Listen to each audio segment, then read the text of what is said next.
I simply would not get murdered by Showdown. I'm sorry, like, it's true, like, I simply would not. Like, fucking, all those people that got turned into, like, cyborgs and shit? Like, nah, I'm sorry, like, fucking... skill issue.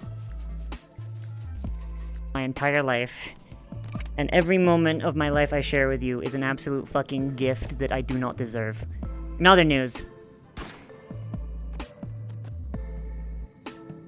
Hello, beautiful. Oh shit! Fucking 9mm, dude.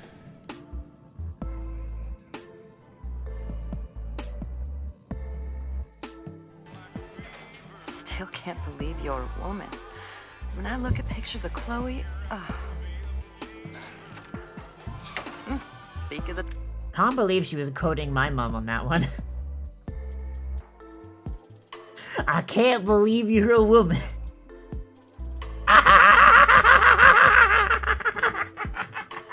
Oh, let's be honest, that old cunt's never gonna fucking actually fucking admit that she was wrong. Fucking Christ.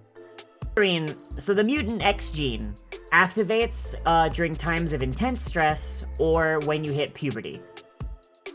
Logan's X gene didn't activate until he was like 10. Meaning if he was circumcised like not long after he was born, by the time his X gene activates, the foreskin is no longer like considered a wound. You know, it's healed and scarred over. Now the, like, unless if Wolverine got his dick cut off. Hi, Jeannie. If Wolverine got his dick cut off, I think then it would regrow with foreskin. But if Wolverine's kept the same dick the entire time, then I feel like he still I feel like he has his foreskin again, unless he's gotten... Wait, no, he couldn't get circumcised again, unless someone used a carbonadium instrument to cut it.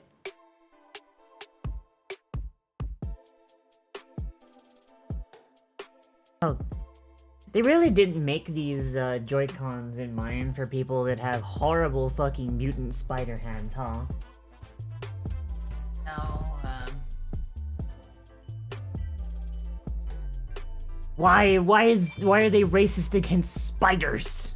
you got them alien versus predator hands. Put them together, just. See, this is how I reproduce. I put my hands together and just someone's face. Everything has gone according to my design. As my first order as Empress of America, I institute free healthcare for all, universal basic income, and trans rights, gay rights, marriage equality enshrined in the Constitution. Term limits for the Senate and Supreme Court. Very uncomfortable. Whack.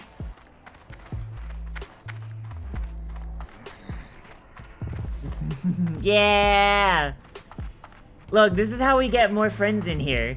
The more gift subs we get, the more friends we get in here. Let's go! Oh boy.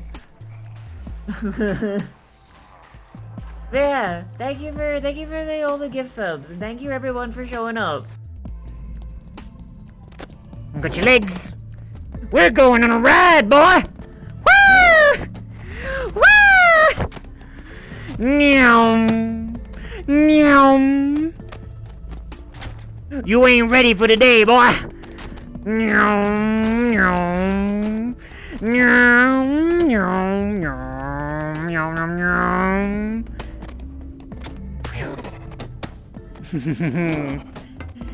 Alright, I'm done. I just punched my drink. Luckily it's sealed. Are you okay, buddy? You hungry?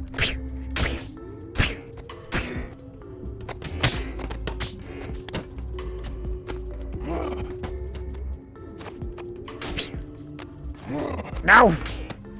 No! No! No!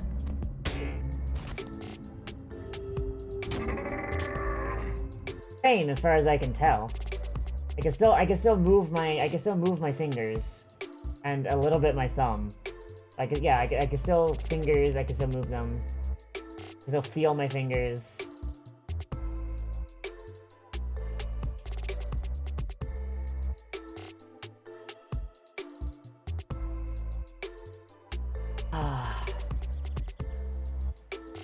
Apparently, if I can still, if I can.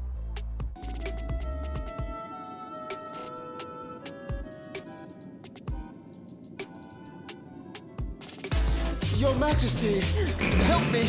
I beg you, help me!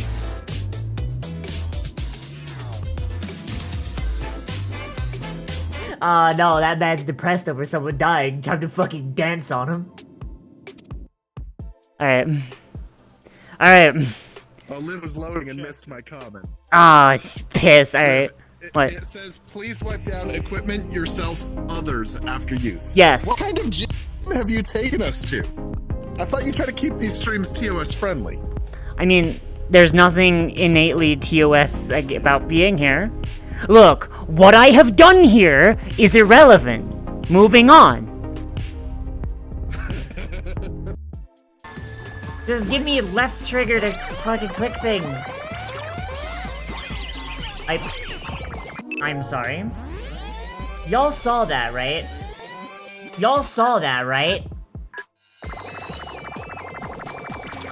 Yeah, he just fucking like just leaps over it like that. That's not even animation on that.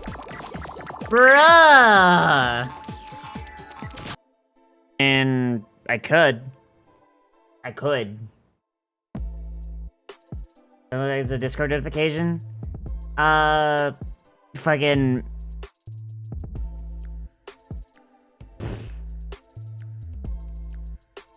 Yeah, fuck it. Yeah, there's not a ton of lizard bases, but like. Fucking, I could.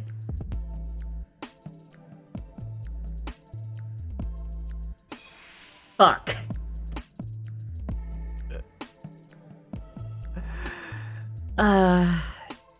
Fuck you. Oh my god. Alright, okay, fine. I truly, honestly cute no matter what I or anyone else says. I live the Cyberdole. I'm a cutie patooter. Motherfucker. Help me, I'm scared. It's like I'm dying. Ah! Indeed, I have. Come. Oh no! Oh no, she fucking exploded! I'm gonna get framed for the murder of the queen!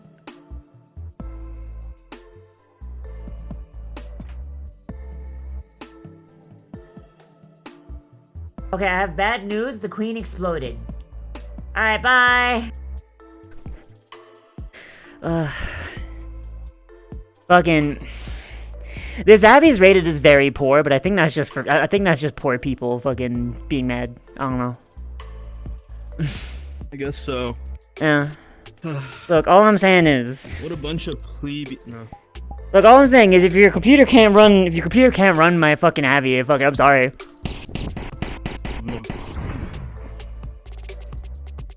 Hey, Ploof, did you see the memes? Hmm? Hello? Holly Bolly. Veronica named her Holly.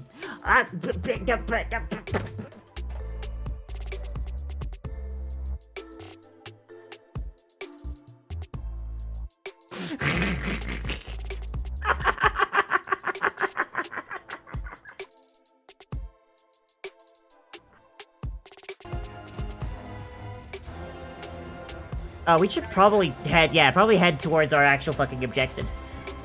Mission at 30 minutes remaining. Fuck you! Ow, ow. Oh my fucking god, are you kidding me? Greetings, ghouls, ghosts, and other things that begin with G. Hello. Hello. Hey. It's Pokemon. There's spooky month. It's time for Spooky spookum month. wookums. Mm-hmm. Hello. So, we're here. We're queer, most of us. And Yeah. we're going to be playing some spooky stuff. With me here I have In Order, Cobalt Sprig, Brockaquill Tusk, and Bad Hello. Chemistry. I don't think y'all need to be introduced on my channel, but why don't y'all do it? Just for funs. Not it. Mm-hmm. Okay, I'll do it. My name is Braka Quiltusk, she, her, hers pronouns. I am your friendly neighborhood orc bard Rista, and I run the Quill and Coral Cafe. And today I am playing Uzold Jellington, the Artificer Stitcher, who is a plasmoid. Yeah. Yes. The worst Mhm. part is like the day you said you're gonna be a plasmoid is like I was working on a plasmoid replacement race for my setting, and I was just like, oh, it's not done. Ah. Oh no. All right. Sprig, you wanna go next? Sure, I am Cobalt Sprig, pronouns she, her. I am losing track of where I was supposed to go with this introduction, but hello, I am Cobalt. The train of thought has left the station without me. Who is your character, Sprig? I am playing a character named Esme Atkins. She is definitely a wizard and also 100% certainly, most definitely, just a human, an ordinary human. Do not ask questions you don't want the answers to. That's not ominous at all. Oh boy, hey, I had to turn Sprig up and Chem down. Oh boy. All right. Okay. Chem, what about you? Howdy. Meowdy, everybody. I am Bad Chemistry, aka Chem. I am a wizard streaming from your mom's magic tower. And today I'm going to be playing Radiant Ruin, a Grave Knight fighter class. I've never really played a fighter before, except once when I was like 12. I mostly play mages. All right. But I am so excited to smash things with a big Mhm. hammer. Hand over your Yes. pronouns. Oh, yeah. So, I use Vehi, pretty please. And I like the color green a lot. Yeah. Absolutely Yeah. done. My hair is green. My cat keeps trying to eat it in real life. Mm. Is it like catnip? I don't Like catnip green, know. or- I don't know. It's just green. It's like an aqua It's kind of just- thing.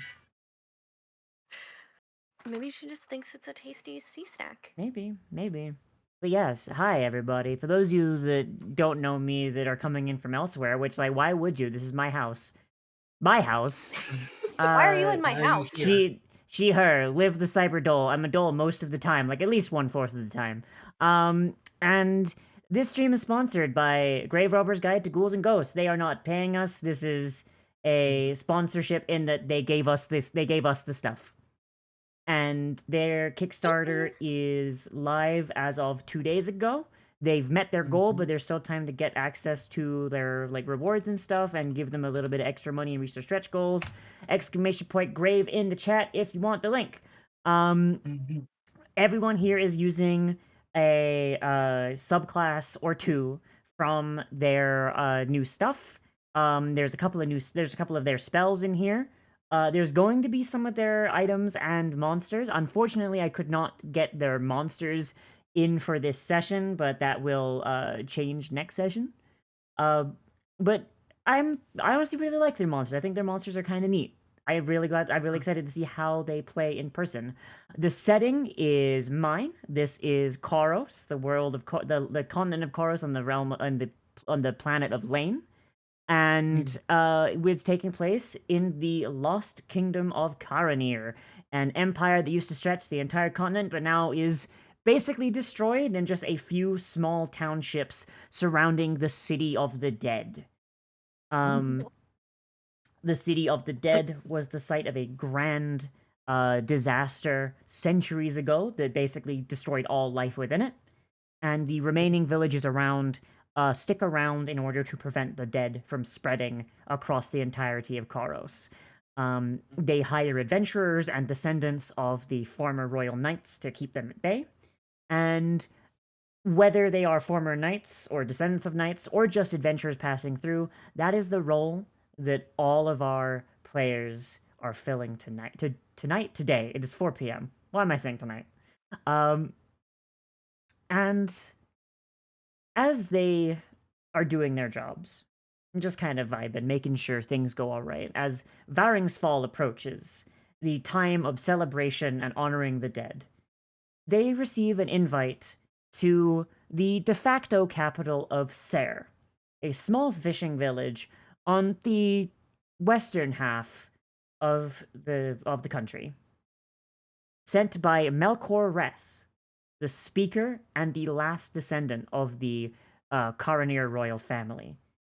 The dinner is not until tonight, but they arrive at town roughly midday. Whether they know each other ahead of time or this is their first time meeting, I will leave that up to them as the carriage drops each one of them off at the town limits. And I'll let y'all take it away from here.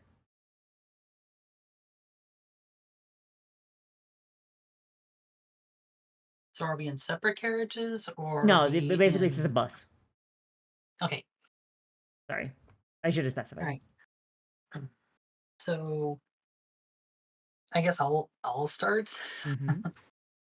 All right. So the creature that steps out first is a humanoid looking woman. She has, basic human proportions for a woman of like her 30s, like early 30s, very young and fit. She's wearing a nice white long sleeve shirt that's been rolled up to the biceps. She's got fingerless gloves. She has a little backpack on. Nice, very nice fitting pants and exploring boots, and a pair of goggles situated on top of her head, as well as like a messenger bag full of just bits and bobs, odds and ends, Mm. and as well as like a crossbow and a dagger sheath on the side, but the crossbow's like on the back.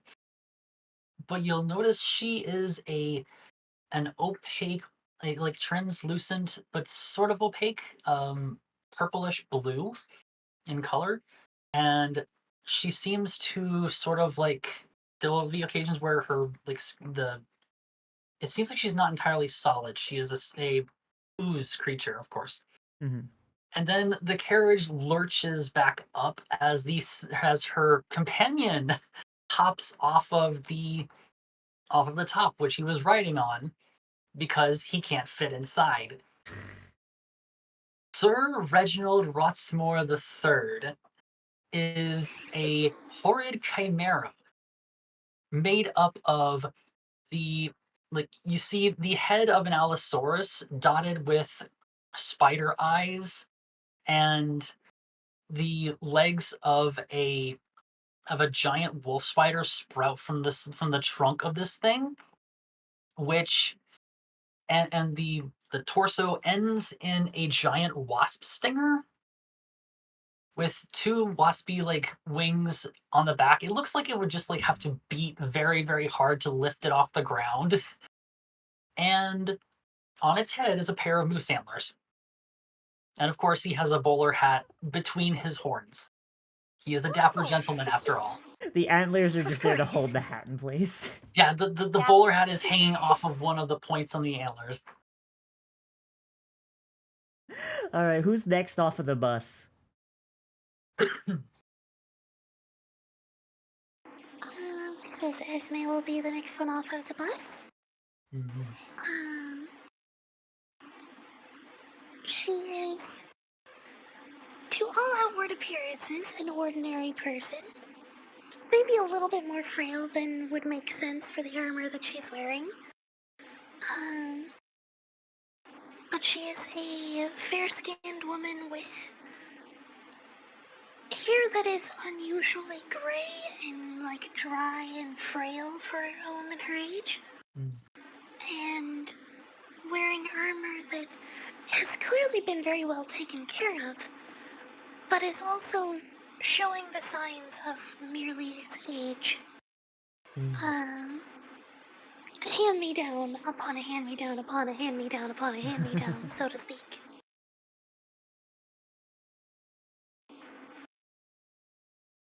Mhm.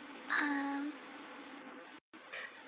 she looks normal from outward appearances, but having ridden in the carriage with her for probably at least a few days, there is a slight offness where she is just never quite fully there in the way that a normal person would be.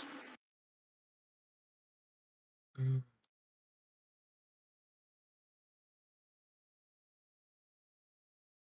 So, finally off the bus comes our final member of the party. Cam, you wanna let it rip? Like a Beyblade. Um, so, uh, out steps kind of a petite sort of tiefling. They've got completely unruly hair, their horns look ill kempt, and frankly speaking, you're kind of wondering, what kind of creature is that, man? Like, who let this guy in? That's the kind of vibe they give. Um, their name is Radiant Ruin, and they have a really big, fuck off big hammer that they're just kind of casually carrying. That's just what they have. So I guess my follow-up question is, so all three of you would have, at some point or another, been on patrol around the edge of the City of the Dead to make sure that no creatures or ghoulies creep out. Mhm. But here's the thing: were you doing it alone, or do you know each other, or do some of you know each other and the others don't? It is a big city, so. I feel like Uzold probably would have met at least one or both of them because let's just be honest, Reggie is a conversation starter Mm-hmm. and he follows her everywhere because that's how he's been programmed. Okay. What about you, Sprig and Cam?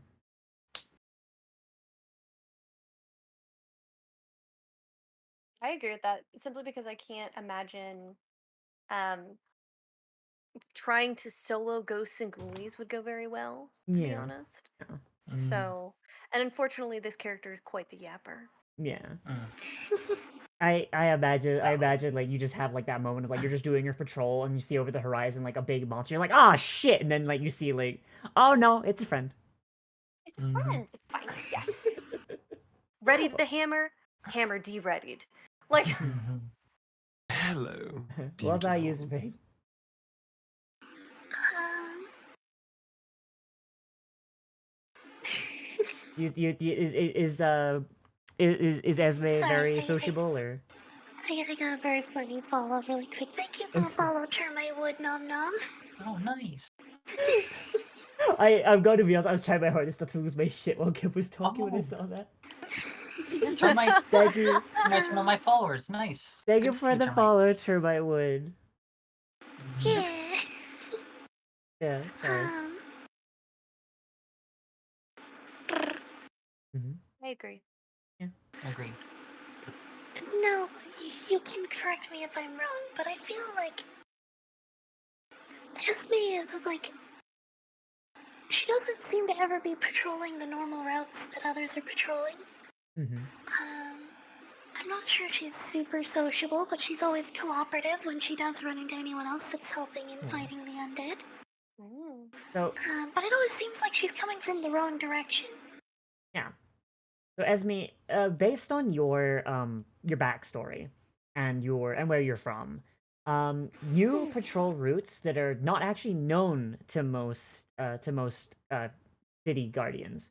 Your routes actually kind of pass part way into the city, which no one else either does or knows how to do. So yeah, like you are like if someone sees you, they see you, they blink, and like you're gone because you've passed into like a secret passageway. Like yeah, so like you are very much a solo patroller. But as as you all get off and you kind of like the two people that know each other kind of like say hey how you doing, the bus driver, the carriage driver, he leans out of his cab and he elbows down. He's like, all right, if you've not been to Sir before, I'm gonna ask that you try and be indoors before night time. You're looking for the speaker. He's usually by the river. And if you see any crazies with bone masks, I'd walk the other way. And then he goes and he just, yeah! And the two swamp striders that are pulling his carriage, these massive, tall, like ostrich looking things, just take off down the road.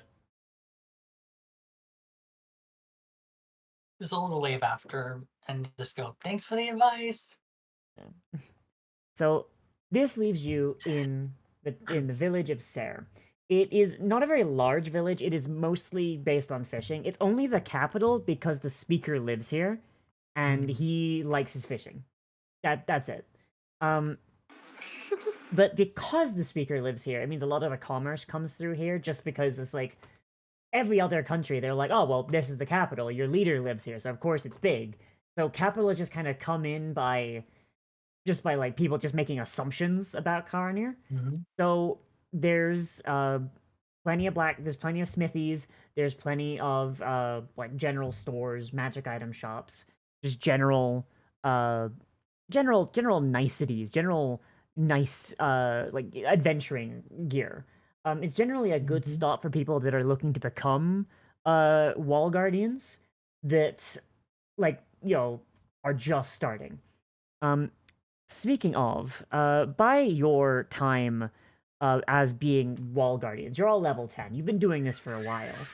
From, Mm-hmm. let's say, donations by the, let's say, denizens of the city. By that I mean Mhm. looting the dead guys. You've Nice. amassed a decent amount of money between yourselves. Each one of you, on top of your starting gold, you have 1,000 gold pieces. Jeez. You've been doing this a long time, and most of your time has been spent in camps outside of the city, so there's not really been a lot to spend it on.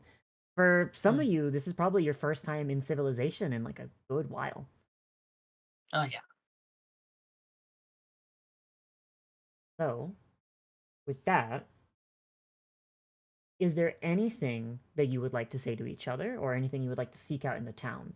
The dinner is not until the evening, and the speaker, Melkor, sorry, you know that he is usually by the lake at this point in time. Mm. So what are we thinking? Food after, you know, spending a day cooped up in a carriage, or we want to get supplies.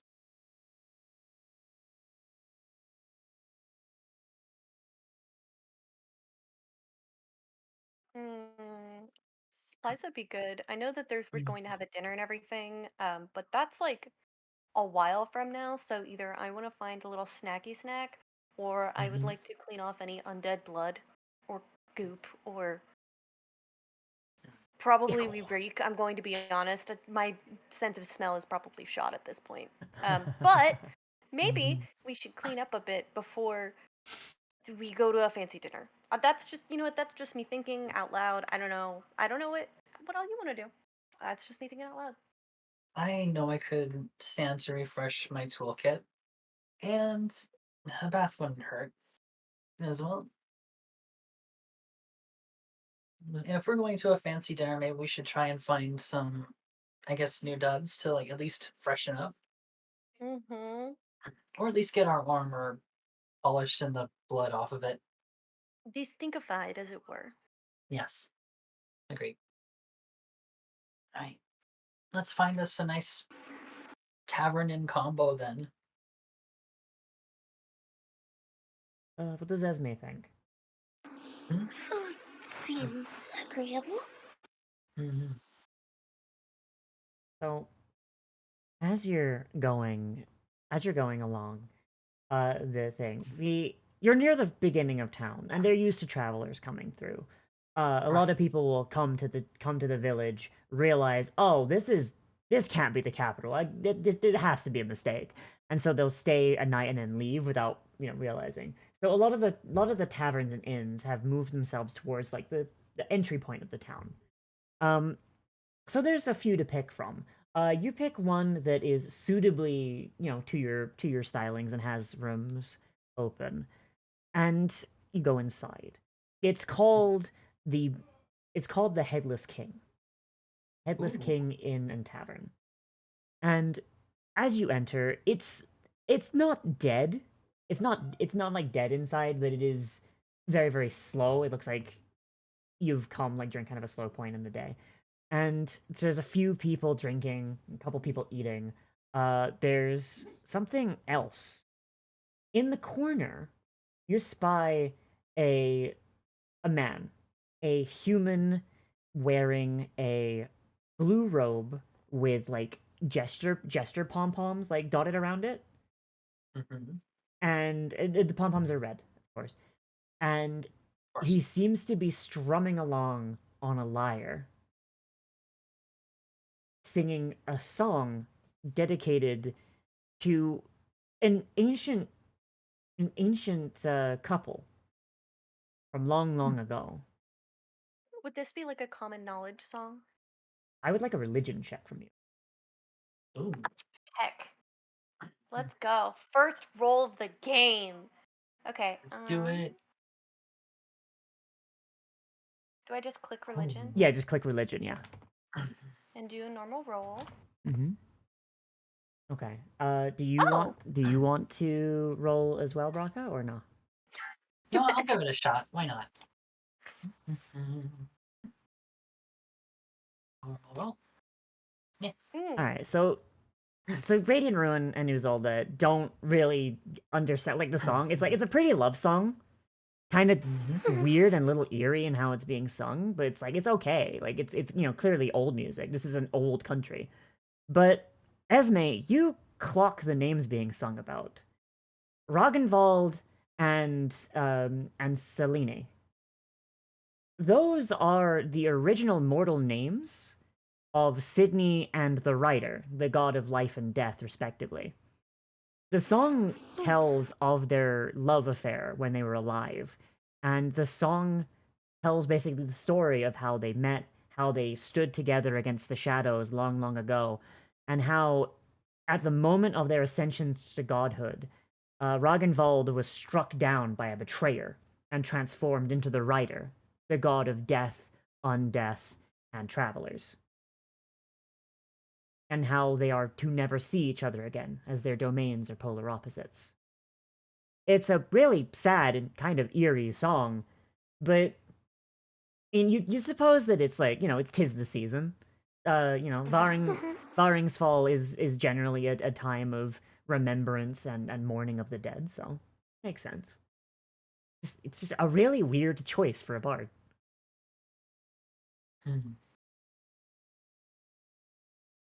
Golly, that's pretty though. Man, what a great song for this season, huh guys? That's really getting me in the spooky mood. I wonder if they have pumpkin spice lattes. As you enter, like I mean, as you say this, the bartender hears you, and you just like hear from behind the thing. He pulls up a like a bottle of pumpkin spice, and he just starts like making like I don't think they'd have like did lattes exist? When were lattes It's just invented? steamed That's the milk. question. Is it just steamed milk? Latte is Yeah, it's it's steamed milk and coffee. So Oh, I didn't if know they had that. coffee beans and Yeah. dairy, then Oh, I didn't know that. Yeah, okay. Yeah. I thought latte. I thought there was like some more to it. Yeah. So he just kind of like he Yeah. pulls up the pumpkin spice thing and he just goes.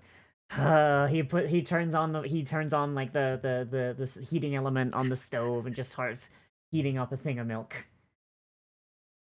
Very like visibly looking like annoyed, like fucking tourists.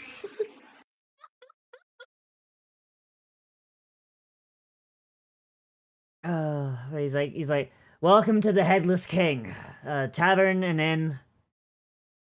Don't mind the entertainment. Best I could get this time of day. What can I get you for? I mean, I know what you want. That'd be 5 copper. What do the rest of you want? No, it's like you can read minds. That's crazy. This I this think Esme will look at the other two and a room, please. Like a room. If you've got any like cleaning facilities to just like scrub up. We've been on the road for a bit. That'd be really great.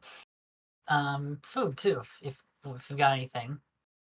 he'll nod and he'll say, "All right. Well, if you want the package deal, it'd be 1 gold a night. That's 3. That's 3 square in a room. The washing facilities are around the back. Speak to Ozzy round back. He'll get you sorted." All right.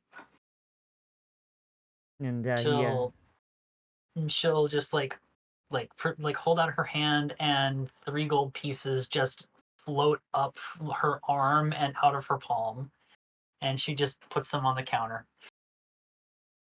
he's I going don't to. know if I'm ever gonna get used to you doing that. So you're paying for everybody? Yeah, she'll cover it. Okay. Oh, So he'll just kind of be a thanks. little bit weirded out, but he'll Mm. take the 3 gold pieces. He'll put them in like his little Mhm. He's got like a little coin pouch. Um. Nice. This man, this decently sized ASMR man. Um. Mm. He's going to like just nod his head back towards the back door. Yeah. Ozzy's out back. Pay no attention if he gets a little handsy. Uh, Yeah. okay. I mean, you're Um. you're a newsborn too, so like it's not that out of the ordinary for you. Oh, nice. Yeah. Yeah. Oh, also, do you have like a place to hitch animals or stable animals? And she just sort of like looks back to the door where the just wall-eyed form of Reggie is just sitting outside, just slow blinking, just one eye, then another, then another, then another. This Asimar is like, that's the weirdest fucking dog I've ever seen. Yeah, we have Yeah, a he's we have he's a special breed. yeah we have a stable out left side of the Mhm. left side from my facing. Out to the Okay. side, there's horses, donkeys. I mean, so long as he doesn't eat the other customers' stuff, I imagine he could probably stay there. No, he'll be fine. He doesn't eat unless I tell him to. All right, and he'll nod and be like, "All right, so food. Are you not specific? Because I can just give you the chef special. It's roast turkey leg, mashed potatoes, and sweet corn." Oh, that sounds delicious. I'll take that. Yeah. All right, the same for the rest of you. Um, yes, thank you. All right, yeah, Why not? yeah. I'm feeling adventurous. Yeah. He just shouts back. He just shouts back. He's like, "Oi, Bernie, get it! 3 chef specials." And then you just hear some mumbling in like a language you don't quite understand in the back. Wait, actually, none of you speak Ignan, right? Mm-mm. Okay, yeah, No, I don't believe I picked that one. yeah. So, yeah. So he's like, "All right, so that'll be done before long. If you want to take your showers first, you can go around back. Otherwise, just take a seat and come out in a minute." Can I ask it? Then this is Radiant talking to Mm-hmm. the inn barkeep guy. Mm-hmm. Can I just ask like a quick question? I mean, it's just like really quick, and you don't have to answer. Can I just like politely ask why an Asmar is like working in a tavern? Is this like a family thing? Are you? He Like, shrugs and I just really, not to be rude or anything. he shrugs and he's like, "Well, you know, like all it really requires is like the gods getting frisky with one of your ancestors. That's all it really requires, you know. I Mm. mean, Yeah, I would know about that. yeah, I don't even know which god it was, honestly. Oh. Hmm. Yeah, Hmm. no one's come by to Yeah. claim, so Interesting. Okay. Well, thank you for answering my question. yeah. So like, you get the feeling that this is not an uncommon story in this part of the world. Interesting. Okay. So there's a few more rumblings of Ignan in the back, and it's like he's like, "All right, your food will be done in just a little bit, maybe like 20 minutes. You want to just take a seat or All go right. to take your bath?" Uzold will elect to go stable Reggie and then take a bath, Mm-hmm. which So for her is mostly just like she just steps in the water, sort of like goes into the smaller plasmid form like she usually sleeps in, and yeah, just roiling across the surface like an oil slick. yeah. While You're there's like 2 pseudopods out there just like scrubbing her clothes yeah. and armor. So as you go around the back, you see something that is a little strange. Mm. So There's two people there. There is a water spirit. Mechanically, it's just a water ganassi, just like a humanoid Oh. form made entirely out of water, and an Nice, nice. oozborn. It looks very, very similar to you, Uzalda, but like, you are not you're not a natural oozborn, are you? You were made, No. right? Yeah. I So like, was, yeah, yeah. kind of. So this one kind of looks like an oceanic slime kind of thing. Mm. Versus you, where you look a little bit more like an oil slick from what I can tell from the picture. Yeah. Yeah, and the water spirit and the oozborn, who you can only assume to be Ozzy, um, is they're arguing with a man, a Mm. rather large fellow, a Leonin, not Leonin, sorry, a Nemean, a maned Nemean, which mechanically is Ooh. a Leonin, if you just for visuals. Um, Mhm. and you can't quite catch what they're saying, but as you get close enough, you catch the end of it. And the Leonin, I'm just gonna say Leonin because that's what everyone knows. Leonin goes, Yeah. may the married gods have mercy upon you. I Ooh. will not forget this. And he just starts marching away. You notice, That's to the. and that's to the two, the oozborn and the water spirit.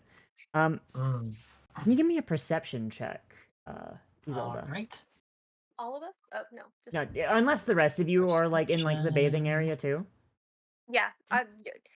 Oof, Poor 11. Radiant just kind of follows people around. They don't got a Yeah. lot going on. Fine. Yeah, 11, not much. All right. What about Radiant? What's Radiant got? 6.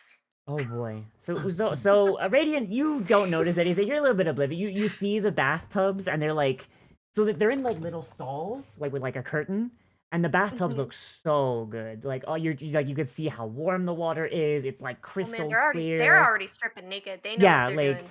Yep. yeah, like it's like it looks like it's mineral water. Like it's gonna be so good for your Oh, it's the pores. good You just You just hear incoherent, like really girlish, like really high pitched twink screaming, just like, oh, this is yeah. gonna be Yeah. so great, like that. Yes. Zelda. Esme's just got her chainmail stuck halfway over her head. Oh, was Esme there? Yeah, Esme's going for a bath too. Okay, do you want to make a perception check too? Nope. Okay. Just not even paying attention. Like, no, the bath. Okay. So, Uzolda, as you're watching this man go away, you notice something a little strange, right? First off, the married gods. That's weird. You don't know of any gods in the cosmology that fit that.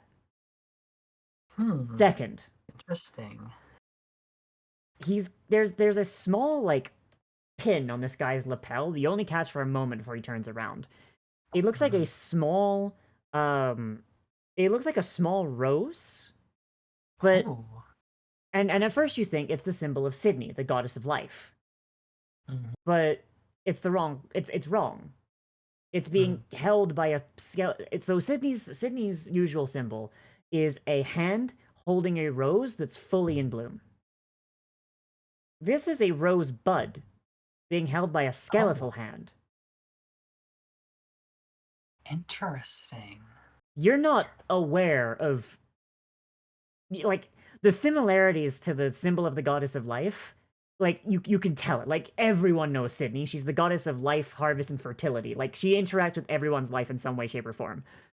So you would recognize her symbol anywhere, because I mean, there's even a church to her in this town that you saw on your way in.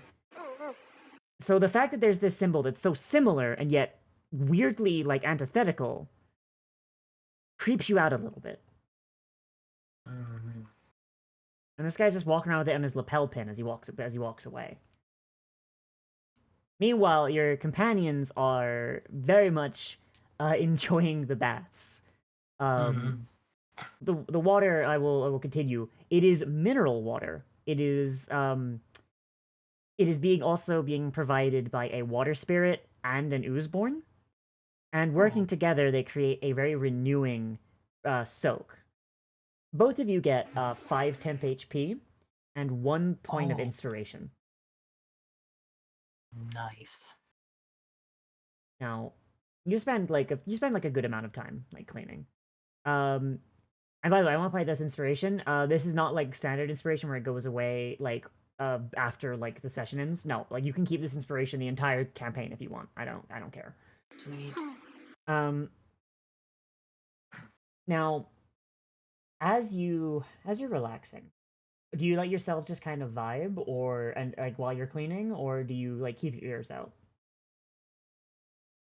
Um, After that conversation, Uzi's going to keep her ears out. Okay. Just yeah. All right. About the rest of you. Like, How I do don't I know how feel about paranoid y'all are, like, in general. Esme is not used to interacting with people, so she's just trying to stay out of their way. Alright. Mm. How about you, Cam? I am trying to learn how to flip a coin. Forward slash 1d2. R1D2. Yeah. Thank you for the follow, delightful not Dilphosaurus, Dilophosaurus. Dilphosaurus. I could be a Dilphosaurus. I would say Radiant is. Radiant's dunking their head under the water repeatedly and is really working hard to get all the grime out. But they're not, despite the fact that, that the Asmar gave them like a really normal answer that they accepted, they're not entirely comfortable. There's just something uncomfortable about being in civilization after being out, essentially fighting the undead horde, right, for so long. And so they can't quite get comfortable, so they do keep their ears out. Maybe not like as a conscious thing, but just kind of subconsciously trying to keep aware of their surroundings. Okay. Does it make sense? Yeah, that makes sense. So, as a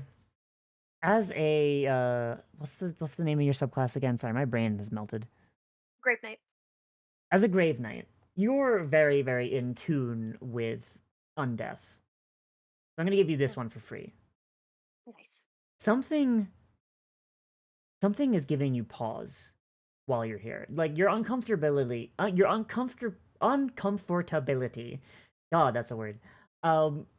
It's not just stemming from being in civilization for the first time in a long time. Your senses are very, very tuned to the undead. Okay. And you would think that being this far away from the city of the dead, you would kind of be able to relax, right? You wouldn't, have that like your spidey sense going off. Mm-hmm. You sense death in this town. And it's like it just kind of reeks of it. And you can't Reeks of place it. Okay. I was Okay. about to ask if there was a way to pinpoint it. Okay. No, it's just like this kind of like a feeling of sudden doom kind of thing. There's a term for this in Karos, and it's traveling the writer's trail, where just you have the feeling that the god of death is nearby, waiting to take someone. Interesting. Okay. I would say they're probably not going to mention it to the other two right away because there could be any reasons for this, right? Maybe there's been a recent sickness, maybe um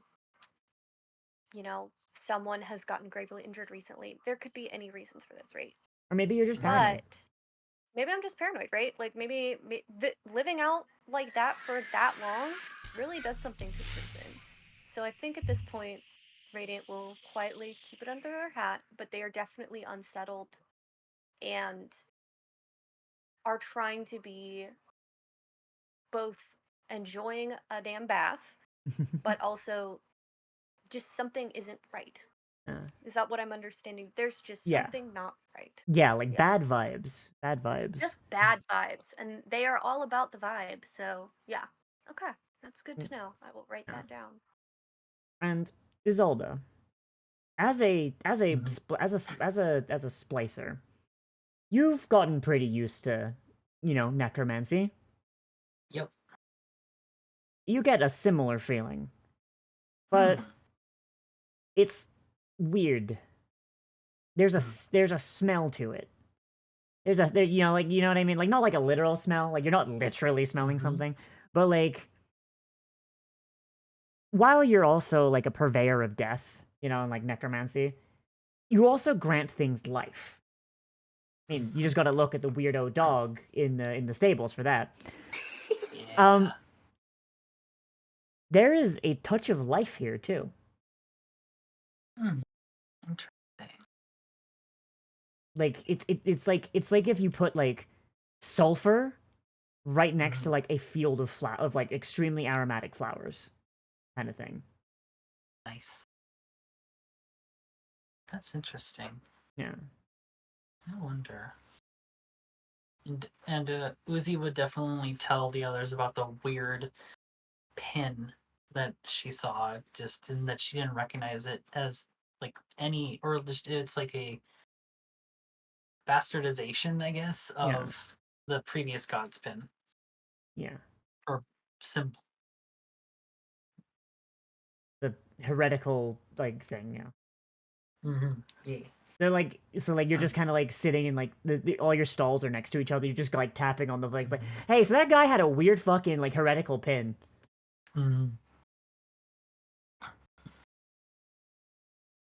Pretty much. Yeah. Anything from do Radiant and Esme react to that at all? I'm sorry, can you say again?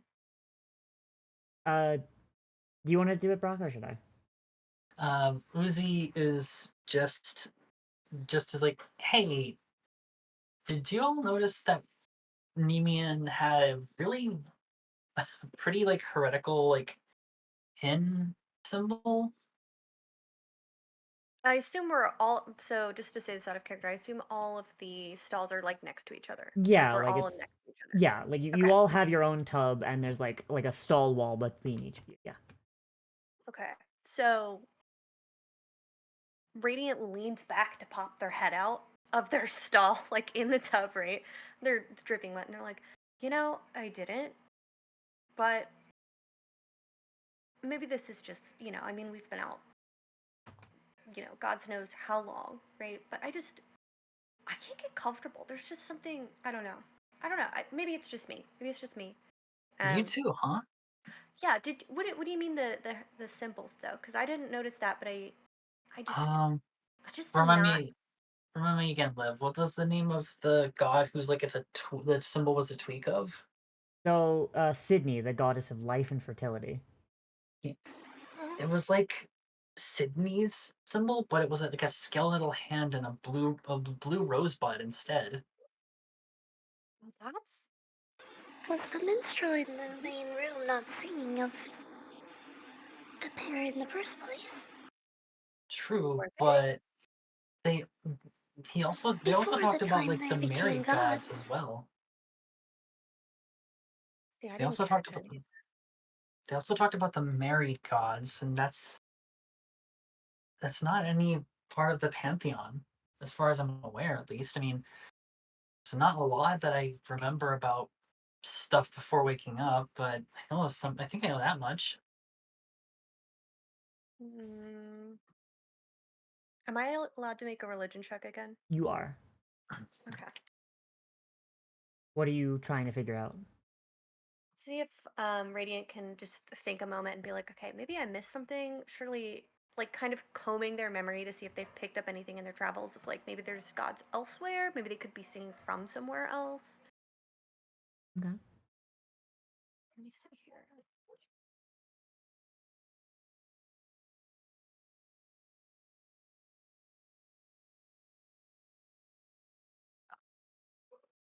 No. That's private. I can't see that. Oh, Just tell me the number. it was 11. 11. So, to Yeah. your knowledge, so there are other gods in other realms, but like the main ones are, are Sydney the writer, Dungeth, Kissalan, the trickster and Curio. But there are minor gods elsewhere, but those ones are the main ones for most everyone on the planet. Those are the heroes of the Shadow War, and those are the ones that rose up to be the main pantheon. Hmm. You, to your knowledge, do not know of any married gods. Like, the closest you can think is of, like, mostly because of the song recently, is of the writer in Sydney, but they literally cannot interact at all. The only way they can interact is by passing souls from the soul of streams to the mortal plane, and dead souls going from the mortal plane to the stream.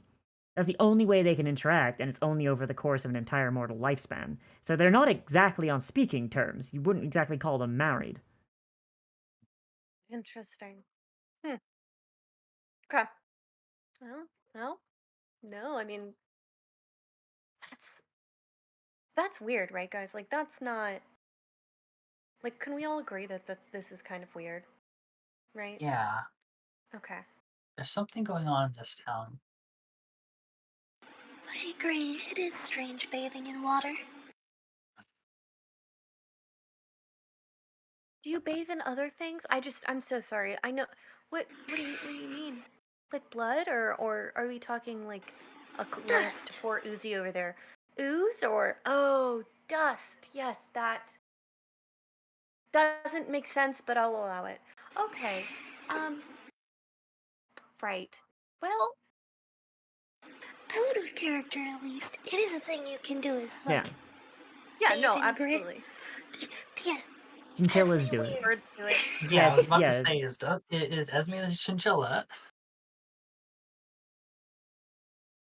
So as Esme says that, a small like gelatinous head will kind of like squeeze itself through a knot hole in the stall wall, and Oh my god. it'll burble.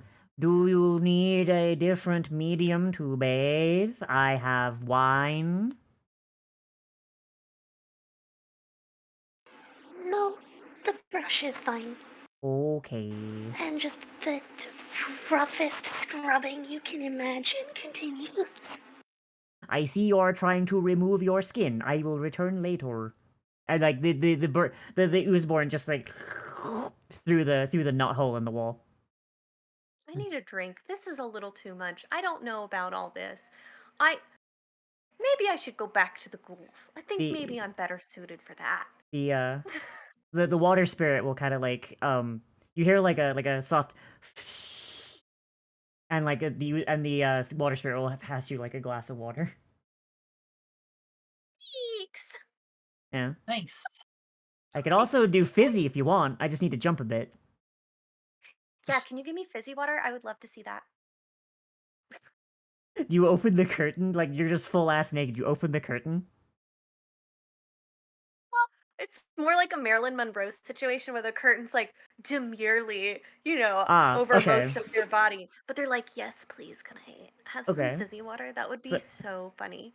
so the water spirit just drinks the just in one gulp just the glass that he gave you, and then he just like jumps up and down a lot, just and then holds his finger above the glass, and just like a stream of seltzer water just comes out. Then he just hands you it. Just, Radiant just takes the glass and is like, Mm. I take it back. This town is great. I Oh my god. Okay, thanks. And just like Yeah. slinks back to their little bath time with their fizzy water.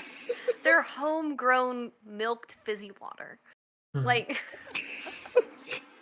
They back onto a lake, so there's a lot of water spirits and Oozborn here. Oh, oh, that makes sense. Yeah. Okay. yeah. Yeah. So you so do you just like end your bath and go back inside to get your meal?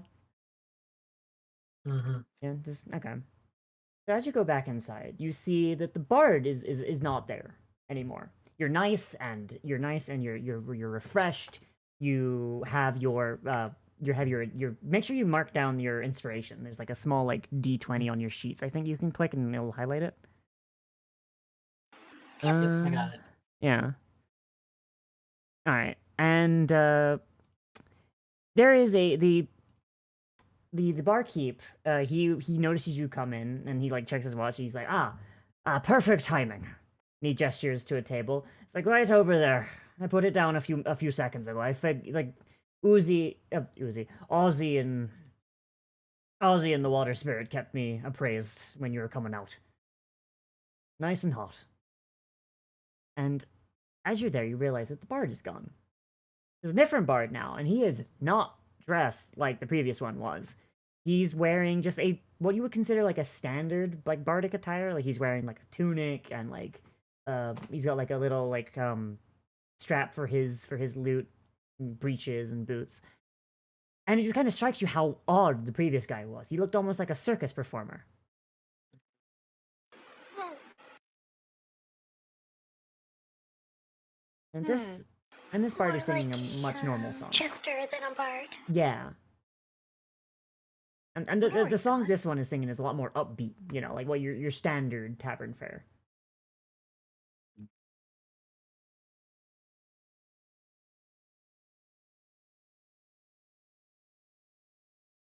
The bar is a little Interesting. sorry.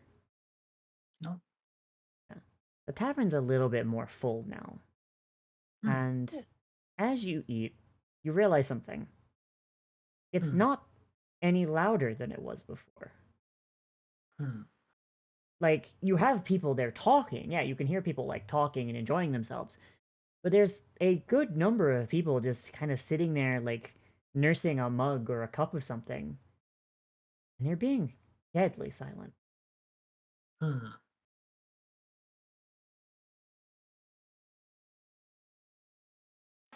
This sounds like people working as intended to Esme.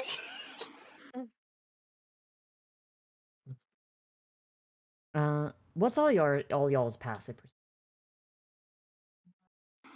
10. Perception. Where's that listed? It's right next to your regular perception parentheses. Oh, okay, nice. 12. 12, okay. Family. You can. Oh god, I just realized I'm high-end middling whiz. Em? My whiz, it is. It's your passive perception, so perception modifier plus 10. Yeah. Oh, So yours is 11. 11. Yeah, there you go. Mine is 11. So the rest of you are too consumed in your meal, but I'll give this to Azulda, but like just barely. Like as you're eating, you notice something a little off. Mm-hmm. The people that aren't talking, they're all looking in one direction Oh. at the bartender.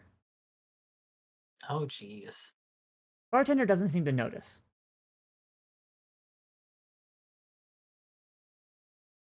Hmm.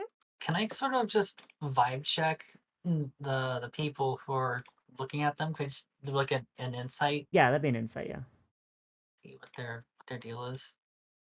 Normal roll. 21, nice. So, as you're looking at these people, you're just kind of like going from face to face. You get like this weirdest intent from them. It's like it's jubilant in the most reserved way. A few of them have like smiles on their faces. A few of them seem to be like kind of fingering something like on their thigh. Like on their outer thigh, Mm. perverts. Um Oh. I was not thinking it. I just promised you I I wasn't know, but thinking I it. know my chat. Fair. Just all No micro skipping it. movements and just like expressions that show that something very good for them at least is going to happen. But it's Interesting. very creepy how silent they are. Usually if people are happy, And you would expect some sort of noise. mhm. And the barkeep doesn't seem to have Doesn't like seem to weight notice. to this. Okay. Hmm. Yeah, Uzi's gonna just look back to everybody and um since her sleeves are rolled up, she's going to just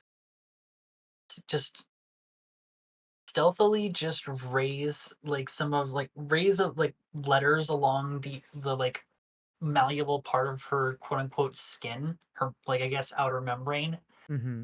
to like just mess like show to the others just like everybody is looking at the bartender and it's weird. Hmm. Mhm. Like in what way? Like once. The letters will shift and it just says creepy happy and then shifts again. Possible hidden daggers? Question mark. Okay. I guess Radiant basically like tries to discreetly like spell out on ooze like She'll cult she mhm. like COLT question mark.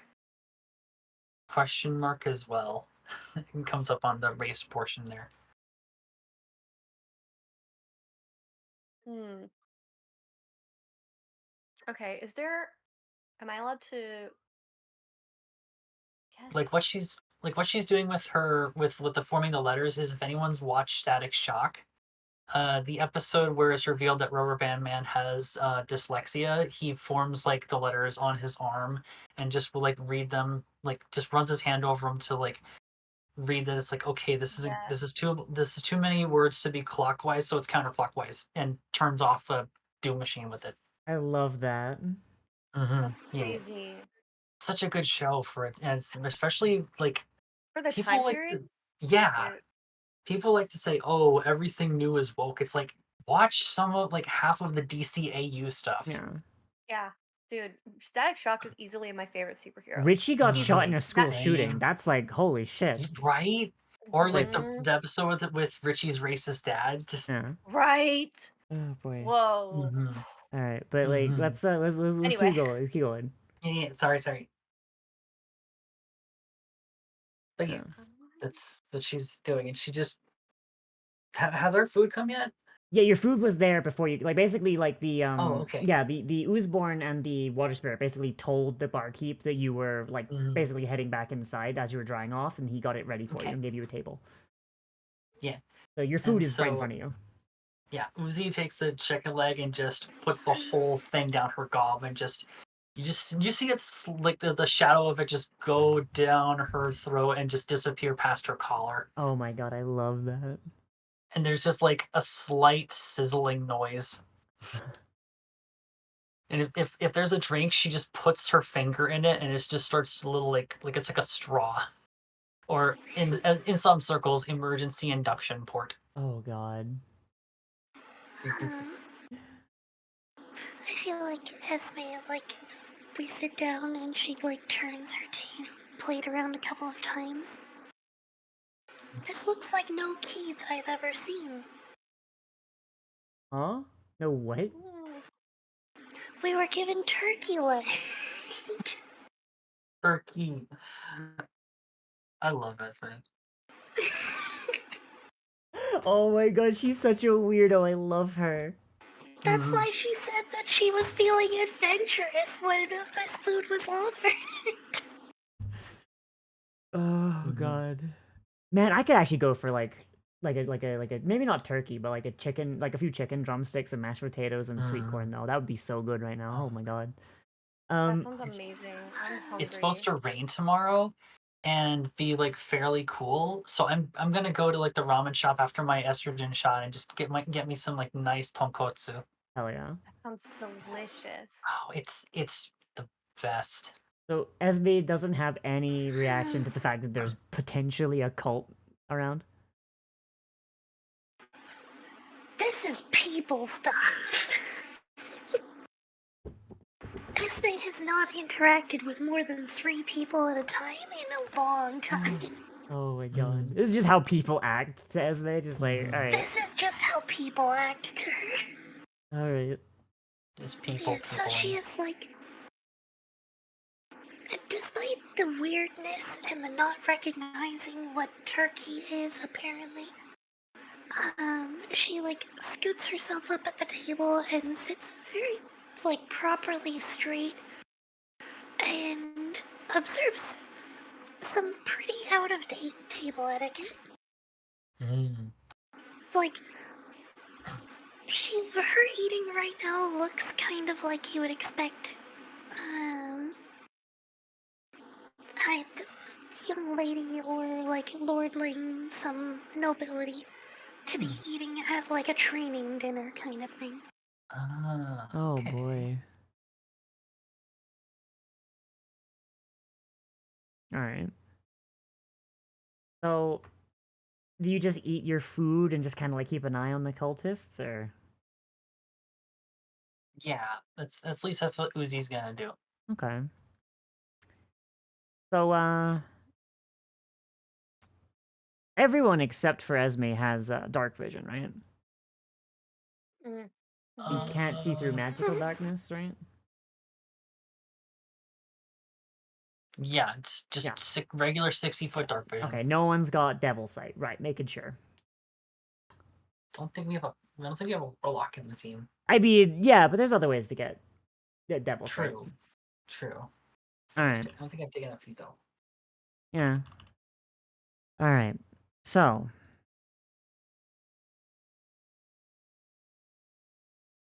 there is a small bang. Several small bangs. And all of a sudden, it's pitch black. Even for those of you with dark vision. Mm. This is That's magical. not good. This is magical darkness. Advanced darkness. You hear Advanced darkness. you hear clattering and screams from a lot fewer people than were in here. You hear the sound of dagger leaving sheath. You hear boy. a shout, quickly muffled. Oh. What do you try and do? Um, You have one turn. okay. Uzi is going to immediately go for the bartender and just like give out a loud whistle to try to get Reggie coming in. All right. What's Reggie's movement speed? I believe.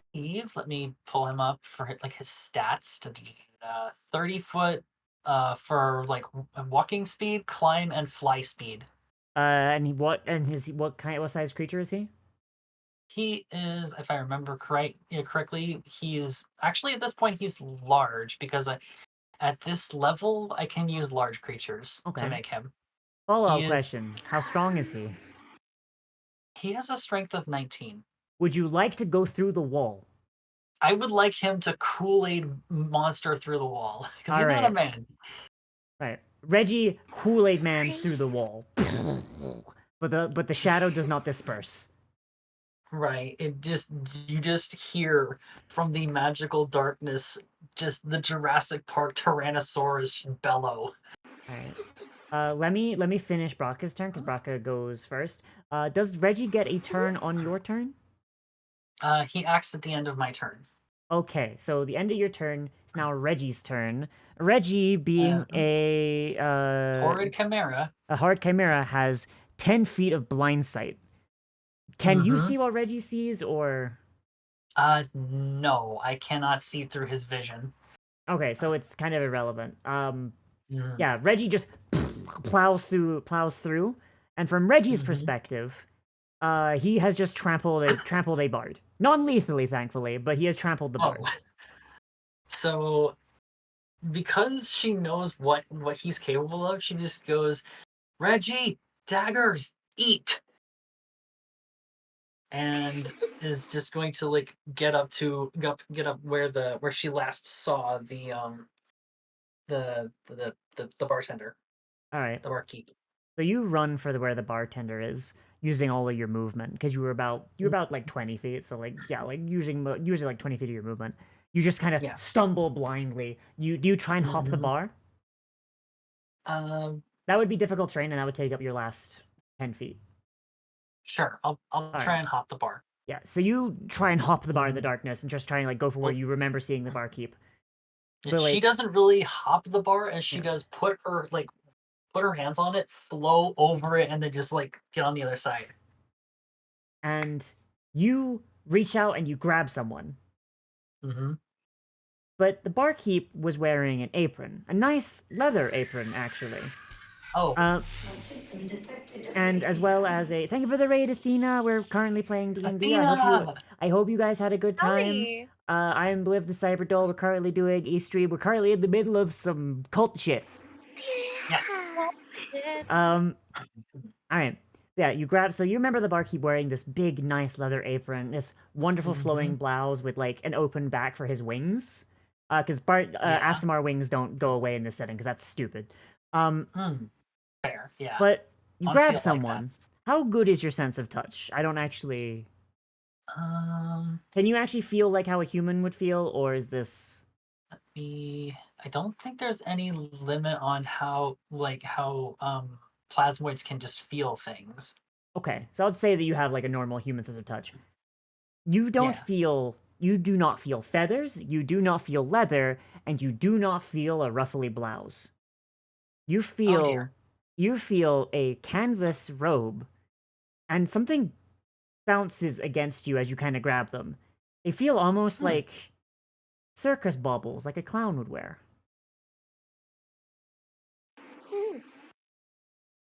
Killer clown. Okay. But I think that's the end of your turn, isn't it? That's your action. Yeah. Yeah, that's your And action and yeah, and everything. as it's the end of my turn, it's Sir Reginald Rotsmore's turn.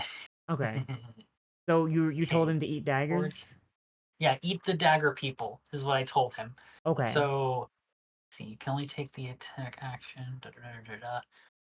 Believe 10th level. Yeah, he can attack twice. Okay, so with his But he can blind only see sight, within 10 feet of him, right? yeah, with 10-foot blind sight. Within 10 feet of him, there are Mm-hmm. two people bearing daggers that he can see sitting at a table. Does he Okay, attack? so Hmm. he doesn't. He doesn't. I just told him to eat the people with daggers. They're just like wielding them, right? No, Is my these intention. one of them is holding one. The other one has one on his hip. Can Okay, Reggie then determine hostile intent? um, I mean his intelligence is -3, so Probably not. probably he's It's a basically coin toss which one he's eating. he's All right. he's basically just a construct. All right. You want to flip a coin? One sheath. What? One sheath to Duran. Yeah, let's coin flip. All right. How do I input Uh, that? /R 1d2.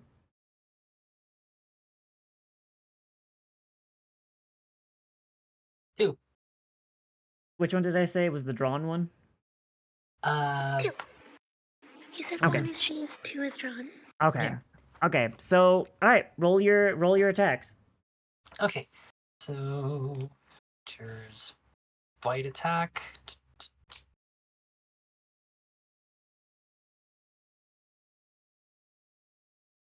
Attack. Normal roll.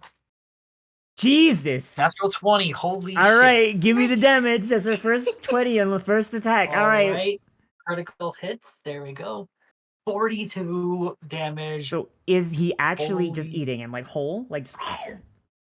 He is going to, yeah, he's going to like eat him. Yes. So yeah, that's enough to kill. Um yeah.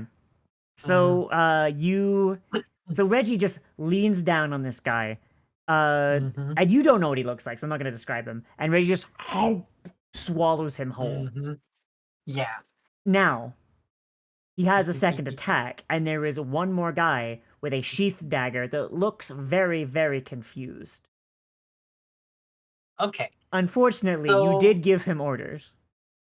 yeah, so he's just going to bite that one or swallow it whole.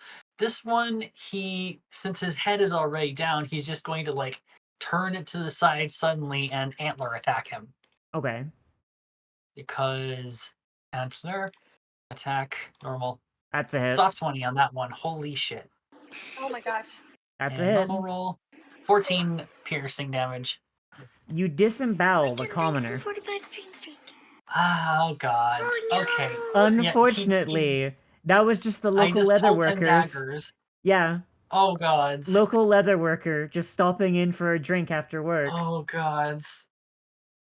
Oh gods. Okay, I made this bet. I'm going to just have to sleep in it now. Okay. Thing is, That's you destroyed the evidence that you were attacking someone evil. Now you just gored a innocent bystander. It's lucky no one can see. yeah. All right, It's not a so crime if nobody sees it. it's not a crime without a body. Mhm. Exactly. All right. We're down one body, and this one was died from piercing damage, so we don't know. Yeah, Who people was had the dagger? daggers. People had It's like, daggers. Yeah. oh yeah, oh no, All the right. dagger guy. Okay, yeah, All right. okay. So is that the end of Reggie's turn? Yeah. That unless Reggie wants, like, can Reggie move up like a little bit, or does that? Reggie used the majority of his movement to get into the building. Okay, then yeah, he'll just like wait until next turn to go and just destroy things. All right. So now, who wants to go next? I'm not gonna make you do initiative. Which one of you wants to go next? Go. Esme has something in mind, but it will kind of like shut down the encounter. All right.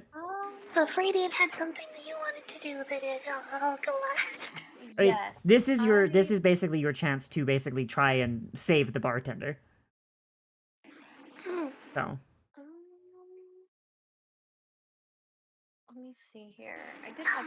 I'll just like drop it in the chat so that you know what I'm thinking at least, Liv. okay.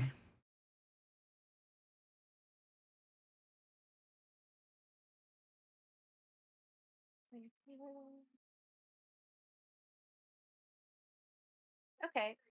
I am going to have Radiant use thaumaturgy. Okay. And they can create an instantaneous sound that originates from a point within your range, such as a rumble, thumber, ominous, whatever, right? I'm going to use it to mimic on the other side of the bar the bartender's voice. Okay. To hopefully confuse whoever is in the darkness right now. You do this, So and basically, act like a lure. yeah, so you do this, and you hear, "Hey, Bernie, 3 chef specials." Yeah. But one, it's dark, so you don't know if it did anything. 2, Right. you don't really hear any changes in what's going on. It's still rustling and the sounds of incredible violence coming from the side closest to the That's stable. incredible violence. Great. Ow. Cool. Shut down the encounter, please, Esme. All right. So I do have a question. Does this resilience sphere Yes. does this require you be able to see the target? It does not. How do you determine your do you just It go just to says a sphere of force encloses a creature that's large or smaller. and you're trying to hit the bartender with it? Yep. I am also going to use blood magic. Okay.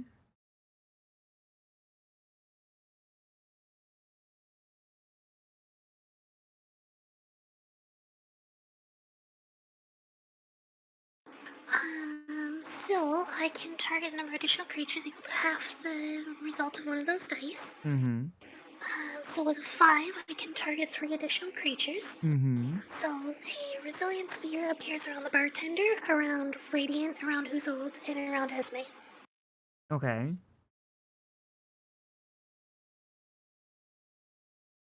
So Does the one around Usold encompass the clown as well, though?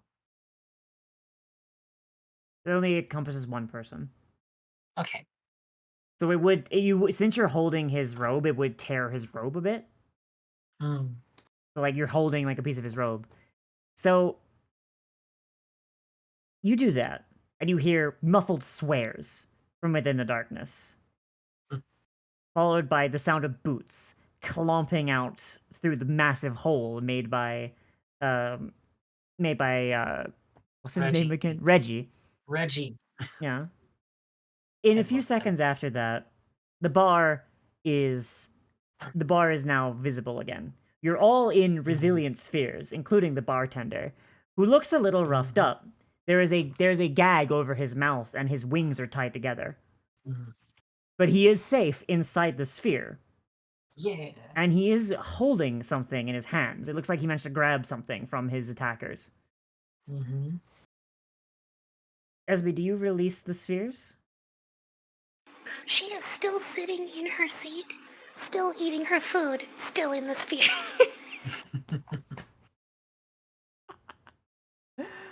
Oh boy. So BRB. 1 second. Okay. Just the lights go out. Everything goes to chaos. Everyone gets bubbled.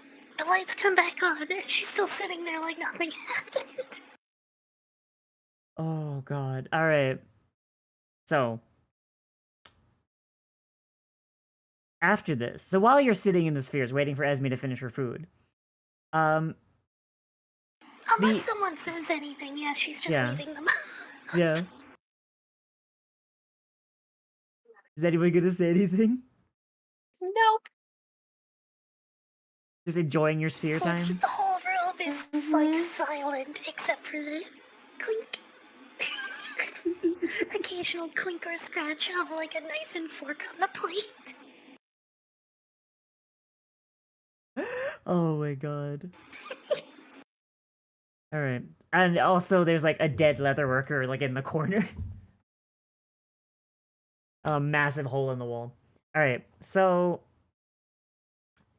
Uzolda, while you're sitting in this Brock is missing. Right, shit. I also need to break really quickly. Okay.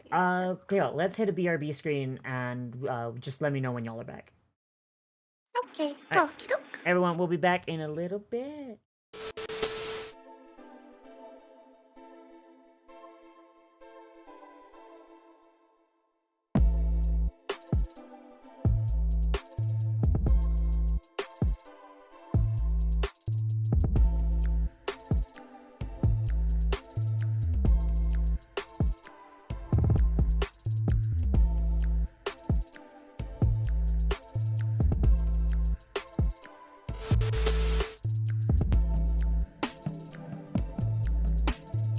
Shuttle will be departing.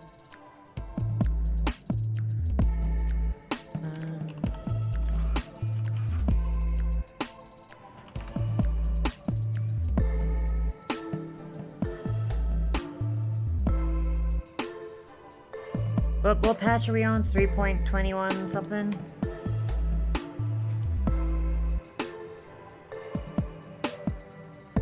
Look, chat. I simply would not get murdered by Showdown. I'm sorry, like, it's true, but, like, I simply would not. Like, fucking, all those people that got turned into, like, cyborgs and shit? Like, nah, I'm sorry, like, fucking skill issue. If people do not want the Ludo content, what's with all that NSFW art you keep buying? That's for me! It's for me! No, come back, Vice Pikmin!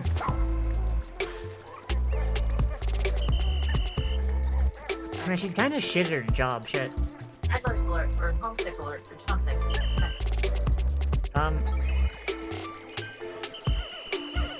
Fucking, I got 44 Pikmin somewhere.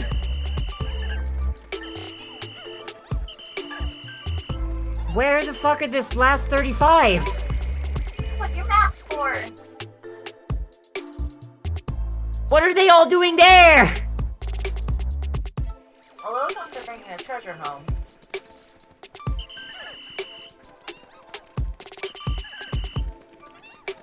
There's one Pikmin somewhere. It's up top in the kitchen. Oh, motherfucker. I got him. Nice. I got him. Nice. Fucking Okay. clutched him. Got him. Nah, that was fine. Oh, speaking of, there's a change on the stream I wanted to make, because... Fucking I'm dumb as shit. I'll do it later. I'll do it later. It doesn't need to happen right now. You think she's... If a handicap too? Yeah, I know, but mine lets me do wheelies. Mine lets me do wheelies. Does yours let you do wheelies? Just saying. Just saying. The Perry Mr. Media still airs in Canada? Of course it fucking airs in Canada. Goddamn Canadians. Damn it. God, I you know what? I used to dunk on Canada a lot, like, for the bit. But, like, now, like, the majority of my fucking friend group is Canadian. I fucking can't do that anymore. I mean, I can, it's just I gotta dunk on the right parts of Canada. Like Quebec. Or if you've got a DM that's cool, get, like, a starting feat anyway. If you've got a DM that's cool, and, like, doesn't mind, like, a little bit of, you know, balance in the player's favor. Well, anything can have his voice. Yeah, I remember someone said that that the mod should be edited so that way only certain monsters can use it. Yeah. But right now we have it. Hey, so it's me, Goku! Jesus!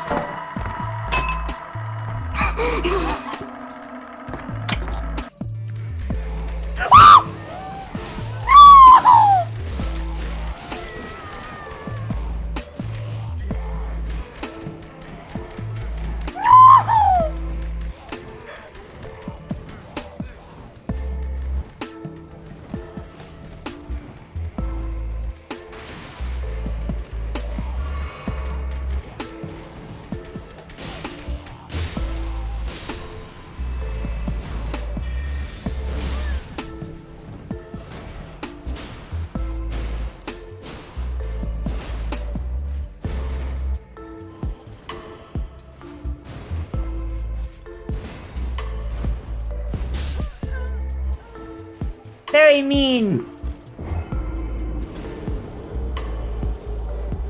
Very mean!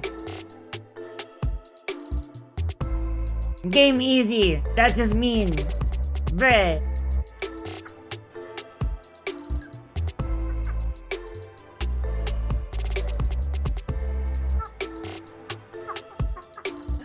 My boy, as your mother, I dictated. Now that you are 10 years old, you must go on a journey. Ah, Jesus Christ.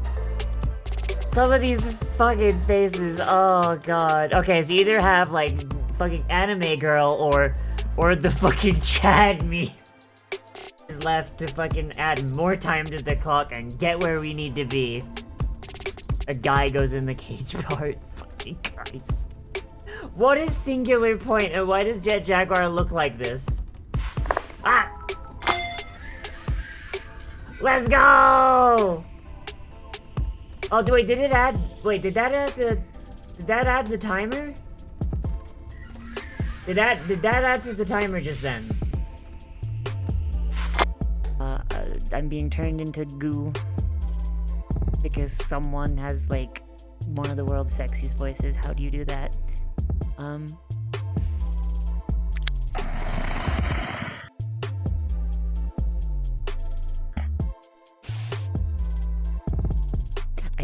I just locking my knees. Joke about cops shooting your dog. That comes more from the ATF than actual police. What is the ATF? The Bureau of Alcohol, Tobacco, and Firearms. Yeah, they're the people that say that whether people get to have fun or not with firearms. Yeah.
At least they've been giving me rewind, though. Rewind the goat!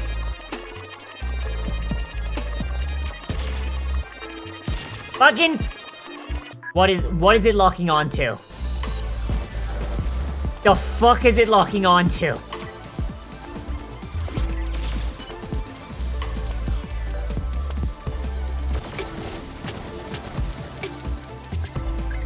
Like, y'all saw that, right? The hell was it locking onto? So I just looked over at my Discord, right? I got a ping from Chris, my beloved. Apparently, he's been looking at Robert F. Kennedy Jr.'s stuff. Wormboy just posted that, he found the cause for gender dysphoria. It's something they're putting in the water.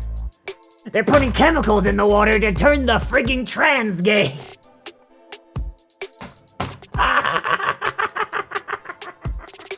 Damn, see, all of you making me hydrate, that's where my gender dysphoria is coming from, you monsters! Sip, sip, sip.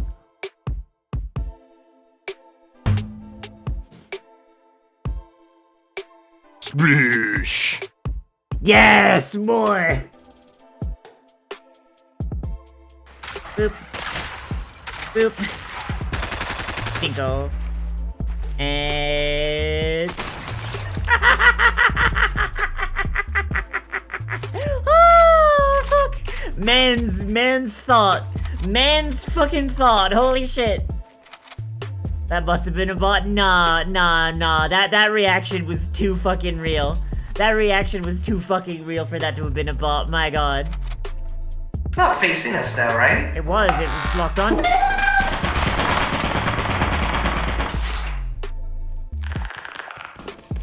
Hello, bug friend. Okay, farewell! So...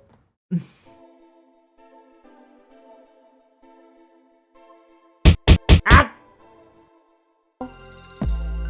You can't stab the sun. I can send me at the menu to kick its ass. Yeah! Yeah, you know what? You know what? Yeah, nah. Get back here, motherfucker! Oh no! Like, if I was using a voice changer, I would sound like... It's like this. I actually don't know what their sounds like right now, but like, I imagine sounds very different from how I normally sound. It'd be really funny if like someone's like, hey, turn off the voice changer, I just turned this on. Yeah. Yeah, this one's supposed to emulate an actual female voice, so... Oh god, I just turned on the hear yourself. That sounds so fucking bad. Oh my god. Haba.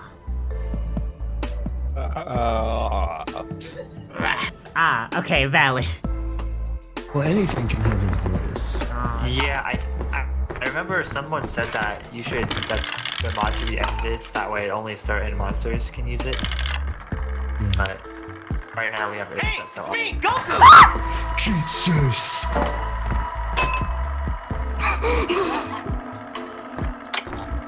Look, chat. I simply would not get murdered by Showdown. I'm sorry, like, it's true, like, I simply would not. Like, fucking, all those people that got turned into, like, cyborgs and shit? Like, nah, I'm sorry, like, fucking... skill issue.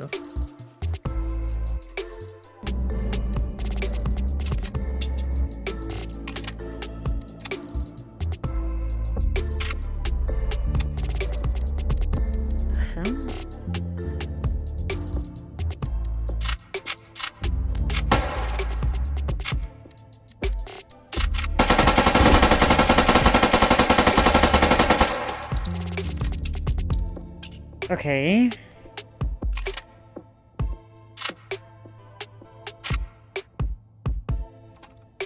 This thing is very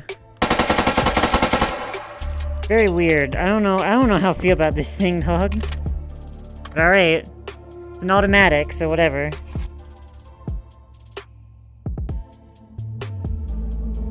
actually like It's the fucking Gepard Experimental PDW. the Gepard Experimental PDW. Why does it look like an AK fucked a Glock? Yep, thank you for the sippy. I'm drinking out of my girl cock.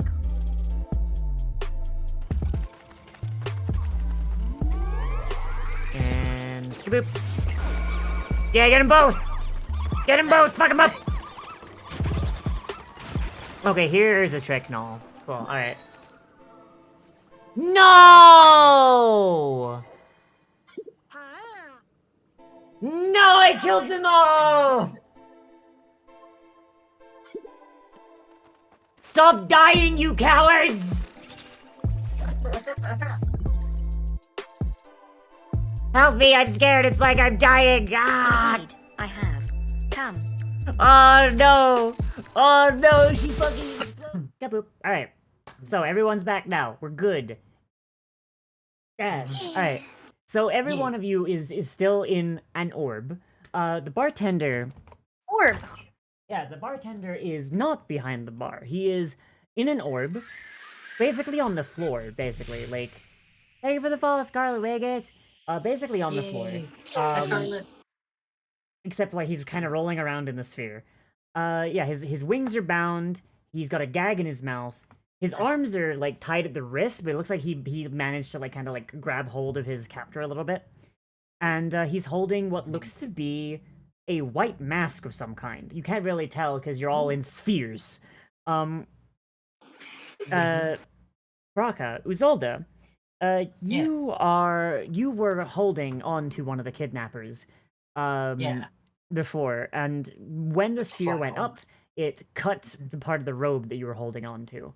You're holding on to a piece of blue, like, not quite burlap, it's kind of like...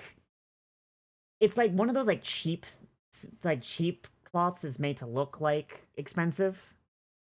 Right? So it looks expensive. Yeah. So it looks expensive at a distance, but once you touch it, you're like, oh, this is cheap. And it looks like it's like something out of a circus garb. It's like a small triangular piece with a red bauble on the end. Like what the bard was wearing before. She can't resist, and she just like goes honk honk on the little bubble.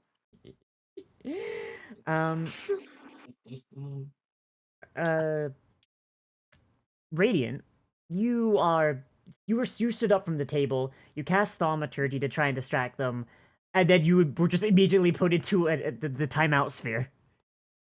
You look across the table. You just see Esme is just sitting there in her own sphere, enjoying her turkey leg, mashed potatoes, and sweet corn. All of the people that were weird are gone. Leaving several... Is the bartender dead? He's not dead. He's tied up and bound and gagged in the sphere. He's not dead. He was gonna get kidnapped. Yeah. Oh. You just stopped the kidnapping. Wow. Yes. Esme pauses. A kidnappant. Folds her napkin, dabs the corners of her mouth gently. This seems a most peculiar festivity. Well, it's not really festive, I would say. I would say it's the opposite of festive. Festivant. Yeah, you've heard of people like doing tribute or raid during Varen's Fall. But like this is ridiculous. It goes way too hard for a raid. And usually it's children doing it. Basically just this world's trick or treat. Probably not like people with actual weapons either. Yeah, generally Just doesn't throw that out there. Generally doesn't involve kidnapping and magical darkness, no. Yeah.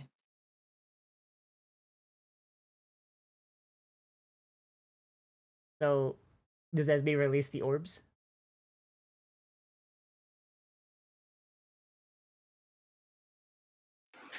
I feel like no one has said anything. We're at the festivant. Okay. Yeah, sorry. I think there is a moment where finally ticks over in her mind that she's the one being weird right now because everyone is staring at her, probably. Oh, apologies, and the bubbles just vanish. The bartender like visibly like groans as like he lands wings first on the floor. Ooh. It's like, oh, ow. Yeah, Uzi'll just walk over to him and like help him up and just get like unbind him and stuff. Especially the wings first. Wings first. Yeah. He flutters his wings. He's like, ah, I always go for the wings. Ah. Oof. You all right? I get. Doing this. The fuck happened to my wall? I'm sorry. He's not very subtle. When I'm just trying to help. Sorry. My wall. And Reggie is just over there, just again slow blinks each of the 8 eyes like one at a time. He lets out a sigh. He's like, all right, well, I guess I can forgive you because you stopped me Also, the from. bowler is still in place Yeah, of course. He's like, oh, because it's just speared on one of them. you did stop me from getting carried off in the dark, but What the heck was that about? I don't know. And he looks down and he sees what he's holding. He's like, oh, it's these assholes. What is it? He holds it up and it's a bone mask that's made to look like a lion skull. And on the Oh, shit. forehead is a red rosebud that looks almost like it was painted in blood that's been left to dry. Oh, shit. Remember what the bus driver said? Yeah. Yeah, she, like, Uzi kind of palms her face for a moment, and when she does, her fingertips sort of, like, do that thing where the oozes just sort of, like, connects to her face, like it's merged in slightly, and then she Yeah. pulls back and it's back to normal. She's like, oh, great. We heard about these guys just passingly. If they're related to that Nemean who was talking about the married gods. He shrugs. He's like, I don't know anything about them. They showed up a while ago, like preaching about, I don't know, something about life and death and the married gods. I don't pay attention.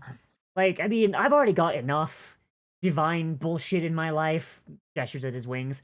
I don't need this. Yeah. Especially if, like, they were scoping out the place and she holds up the pom, like the scrap with the pom-pom on it. It's like, I think the clown man might have been just casing the place for them to do shit with. Cool. That would Yeah, explain why he didn't ask for payment. Yeah, that might be a red flag. A quick question: is there any reason they would like be pissed at you, or like, do you owe money to somebody? He shrugs. He's like, no, like, honestly, I've actually been fairly, like, well off. I've had a lot of good luck in my time. I This is haven't. just a quick follow up question. They wouldn't be. I mean, okay, so you're an Aspar, right? Yes. Your blood wouldn't happen to have like any weird special qualities that probably like somebody might want. I mean, I just have to ask because I know sometimes people collect they like do things like that. I mean, if they wanted to use my blood in a ritual, they'd need to know what god I'm descended from. You know, like if they wanted to do like, a blessing of life and they took, like blood of an Aasimar related to Kesselon, they wouldn't get very far. So unless they know something I don't. Yeah, that was my next thought. Let's hope they don't. Let's hope they're just kind of freaks. You know what I mean? Freaky deaky a little Yeah. bit. Cool. Okay, great talk. He's Fuck. gonna hand the mask to the closest person, which I imagine is Uzalda? Yeah, Uzi will take the mask. Yeah. He's like, I don't know. I don't know if you could do anything with that, but I mean, they certainly moved like they could see in the dark. Mhm. So I'm just gonna skip over the whole like identify rigmarole. Uzoda, you hold this, and you like kind of like hold it up a little bit. You look kind of like, and you notice something. There's a weird like green tint when you look through the eye holes. This mask is enchanted. Oh. It can see through magical darkness, but you're not quite sure how far. Interesting. Okay. It's like, so this is how they were able to do it. Like you would recognize like the dull green of like night vision goggles. Oh yeah. Yeah. Interesting. Esme just finishes her entire meal before she stands up. Oh boy. So the non-culty patrons, they basically kind of like find themselves and they're just like, gonna get the fuck out of here, dog. And they start like making towards the exit. Thank you for the follow, Sirona. Sirona, hi.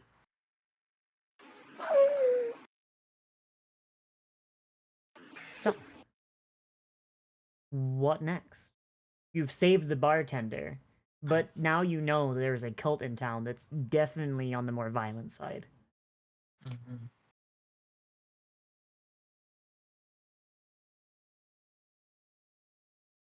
Yeah. How much longer do we have until our meeting? About 4 hours. So plenty of time Okay. to do some investigation, do some shopping, whatever you need to do. You still have access to, like, magical tinkering and stuff, don't you? Yes. Baka? Yes, Okay. I do. Yeah. I've got access to all of my artificer goodness. Okay. Making sure. I wasn't sure off the top of my head. Yeah, I just haven't used much of it except for just telling Reggie what to do. Yeah. Yeah. So, like I said before at the start, this town is pretty well established. If you can think of something that'd be in a major city, it's generally here, and if it's not here, someone knows how to get it. Okay. I did also mention, but I think it kind of fell to the wayside. The There is a Church of Sydney in the town, Ooh.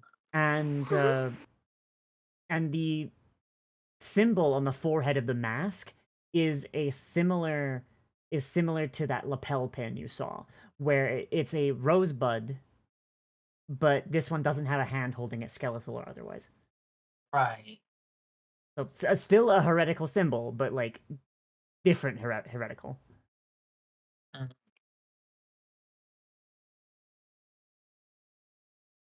Well, Uzi looks to the others and just says, maybe we should take this to the temple, see if anyone from just like core Sydneyan religion recognizes this heretical bullshit. I don't know, it could be useful to know what we're dealing with. This definitely sounds like a cult. Radiant's just gonna say it. They're like, guys, I don't. This has got to be a weird blood cult thing, right? Like, Oh, definitely a cult of some okay, kind. okay, definitely a cult. Great. They're gonna kill that ass. There are not several cults in town. There's at We least one might- cult. There's one, but we could have more. No? Like, we might want to see if the bartender guy has a place to stay as well, where he might be safe if these people might want to come out back after him. Yeah, I mean, if they went all to that trouble to steal him in the first place, they're probably not gonna give up. Right? Yeah. Can we shrink him and put him in our pockets or something like that? We should I mean, that's probably like a ask thing. him first. Yeah, he's just standing there listening to you say this. He's just like, oh. Yeah, Uzi is just like, we should probably ask the nice gentleman first. I mean, It's like, Would you like What's he to gonna do? like come Slay with us me? to find some kind of like sanctuary, or do you have a spot you can hole up until shit blows over? He kind of like runs his hand over his head and he's like, well, I mean, my employees are a newsborn, a water spirit, and a fire spirit, so I would have thought I'd be pretty safe. Like, 2 out of the 4 elements just live here. So, I guess I could go see some friends in Foundling. Across the lake. Wouldn't take me too long to sail over or fly if I felt like it. Right. As long as you've got someone with you to back you up if in case they're, Mhm. waiting for you or some shit. Hmm.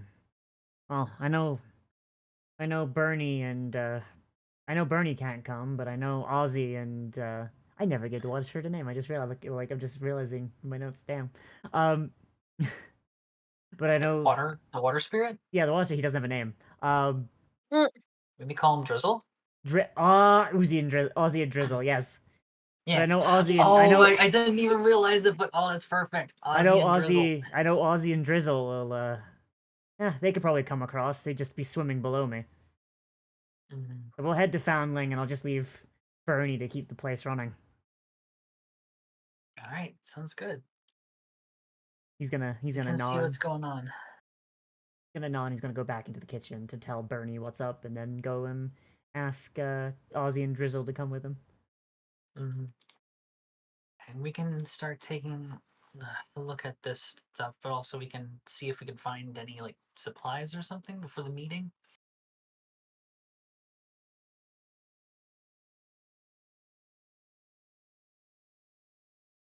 I'd also like to pass along my compliments to the chef. Mm-hmm. Turnkey's leg was a most palatable dish.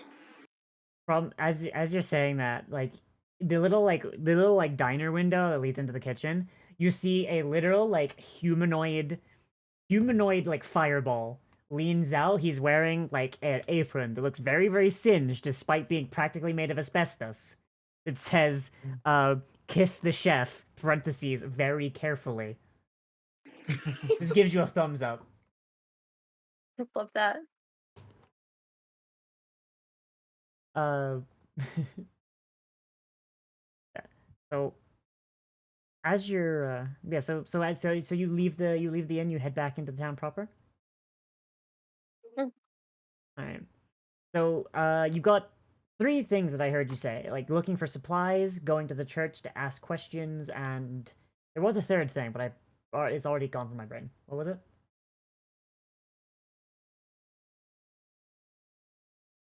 Mm. Oh. Okay, there was 2 things then, because the 3rd one clearly wasn't important.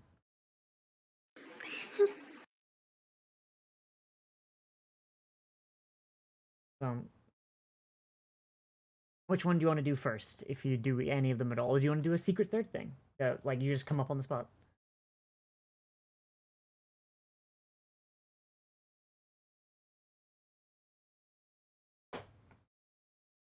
I think maybe we should go to the church first. Strike while the iron's hot on that. Okay. So, the church is not that hard to find. It's fairly large. And also it's a little different from a lot of churches you would see in that it appears to be made out of wood. But not like wood planks. It appears to be one single solid tree grown in the shape of a church. Ooh, Mm. Oh. interesting. And is of course like hollow as well. I love that. Yeah. Outside, you see there's a statue, once again made out of like a single, like solid, like grown piece of wood, and it bears 2 figures: a tall, leonine woman wearing a one sash, like toga kind of thing, like one with like one of her breasts out, but like there's no nipples or anything on that because they're modesty. And she's holding a farmer's scythe, and she's I said she's a leonine woman. And so like big mane, like very feminine features. Very very like fertility goddess vibes. Right. And then basically, and coming out of like the same plinth, like their feet kind of connect, there is a goblin woman who is clad in full leather armor, wielding a more combat-oriented scythe. And while she is still conventionally attractive, it is very clear that her body is all muscle. There's a small plaque, and it says, Sydney, the goddess of twin visages. Interesting.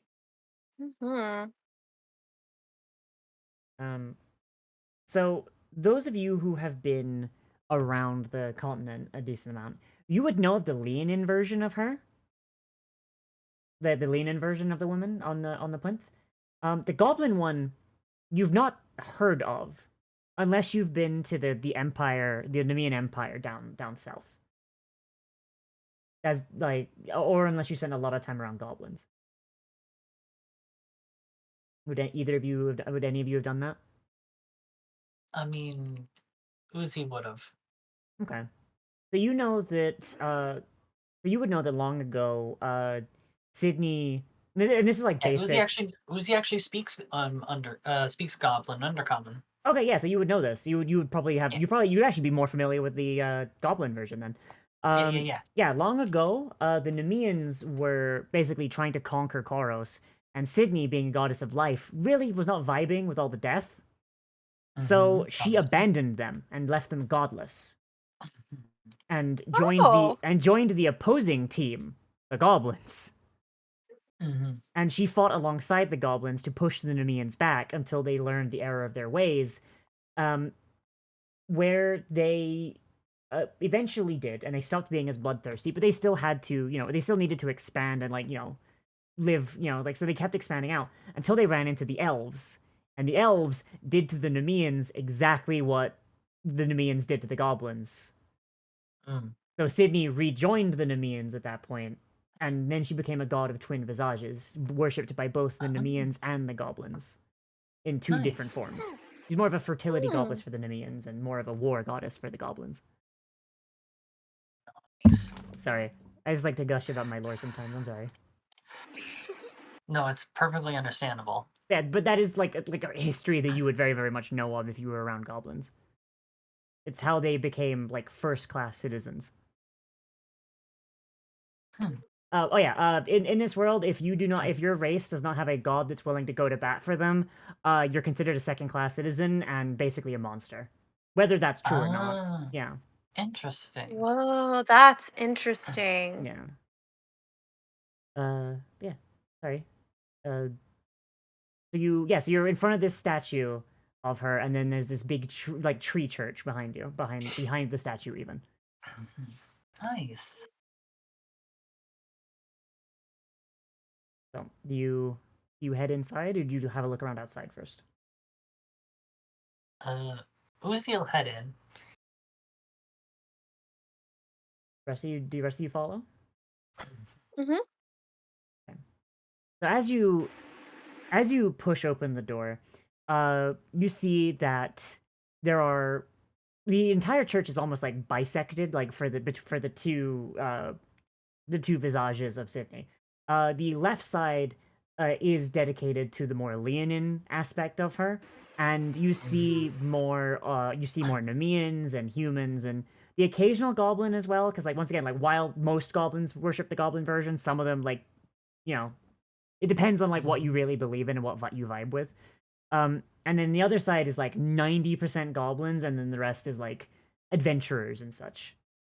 Very visibly adventurous looking people, wearing armor and stuff like that. Nice. And at the head, behind the pulpit, there is a very short looking jungle Nemean, which they basically are tabaxi for as far as mechanics are concerned.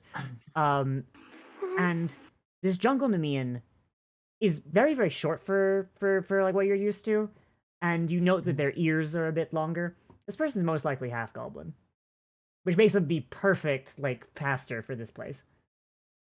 And they're giving a sermon, and it's very, very much your basic boilerplate. Eat your greens. Don't try and conquer entire continents.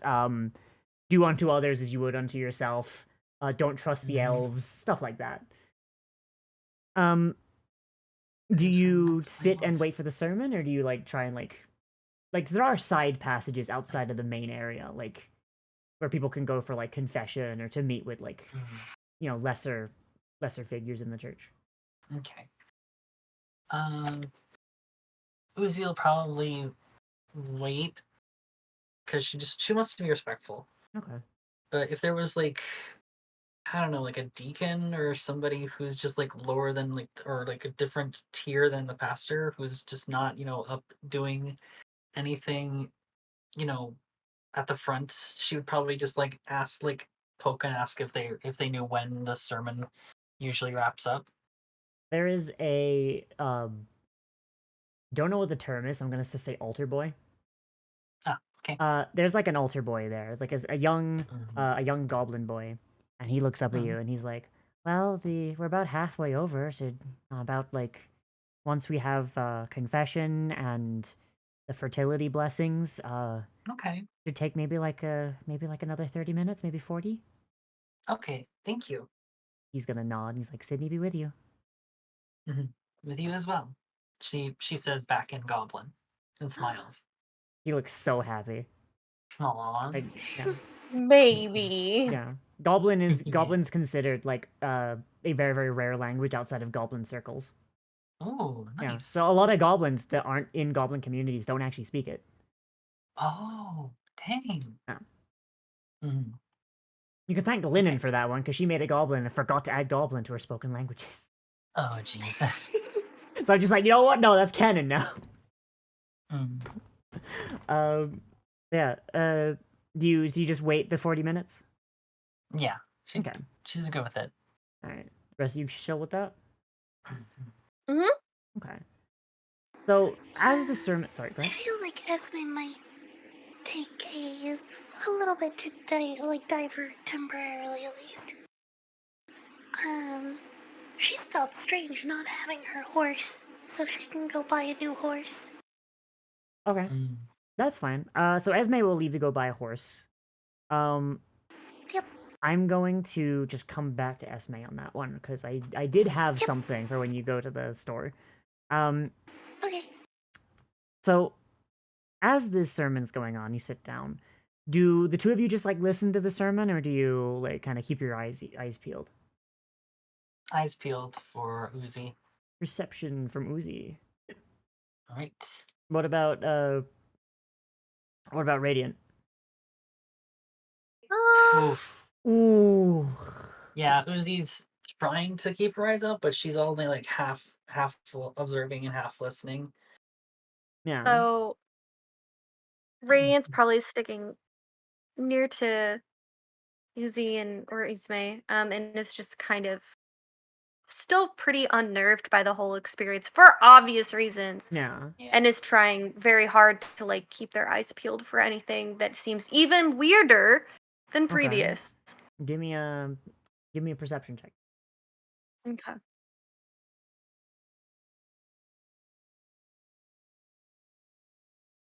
What is it doing that? Oh, I know why.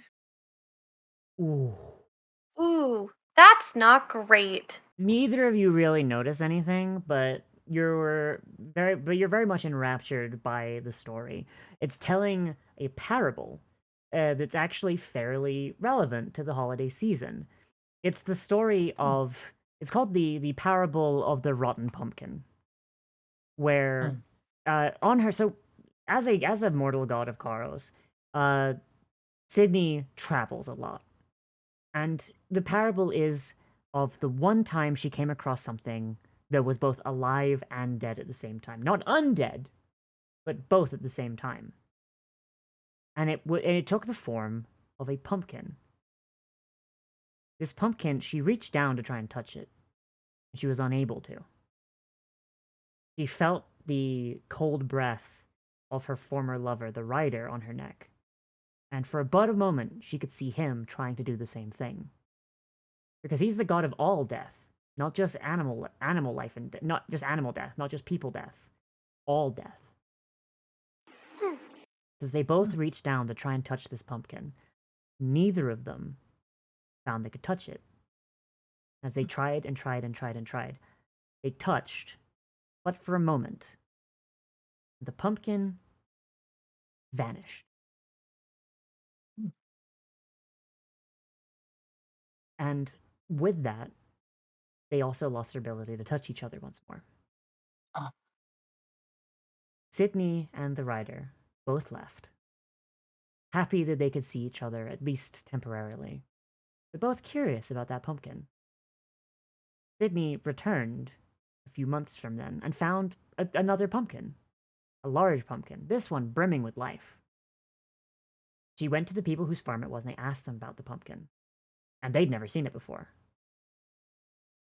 They go to, she asked them to come and see the pumpkin with her. They go up to it, and they touch it. The pumpkin splits in half, and a beautiful baby child is within it. An Aasimar child with 2 wings, one made of bone and one made of green feathers. The story does not tell what happened to this child after the point, because the story was told by Sydney herself, and she never said where this pumpkin was or what happened to the child. Some say the child went on to be a great hero, some a great villain. But it was the one child of both the god of life and the god of death, brought together. The parable teaches that one should not fear death, just as one should not be so devoted to life, as they are inseparable, even as they cannot touch. And when they do, incredible, impossible things can happen. The sermon ends, and the pastor takes a deep breath, and they ask people to come up and either give confession or take a blessing. And there's a bowl of pumpkin seeds is wheeled up, and several couples start going up, and the pastor places a pumpkin seed on each of their tongue, and they whisper a prayer, and they do Hail Marys kind of thing, and they go on. And this goes on for a little bit longer, until eventually the pastor asked, "Does anybody have anything they would wish to confess to me in private? I will be in my office, simply through that door. And happy Varingsfall, everybody. Sydney be with you." And he'll stand, and he'll go, he'll close the door behind him. Nobody takes him up on his offer for confessional or anything. It seems very much like these people they either have already done their confessions or they're not that into it. You know what I mean? You're pretty far from Nemeo. Yeah, they're the type of Christians who go to church on Easter and Christmas, and that's it. Yeah. Right. Yeah. Okay. But that does mean that the door is open for you two to go and ask. Okay. Yeah, she'll go up and just politely she can't really knock. I mean, the door isn't latched. It's the door is literally an open door policy. It's literally only pulled to so that the wind doesn't get in, because guy's half goblin. He's his fur's probably not all that thin, not all that thick either. Right. Oh, your goblins are furred in this universe? No. He's half goblin, half. Oh right, half. half. That's right. Yeah. Okay.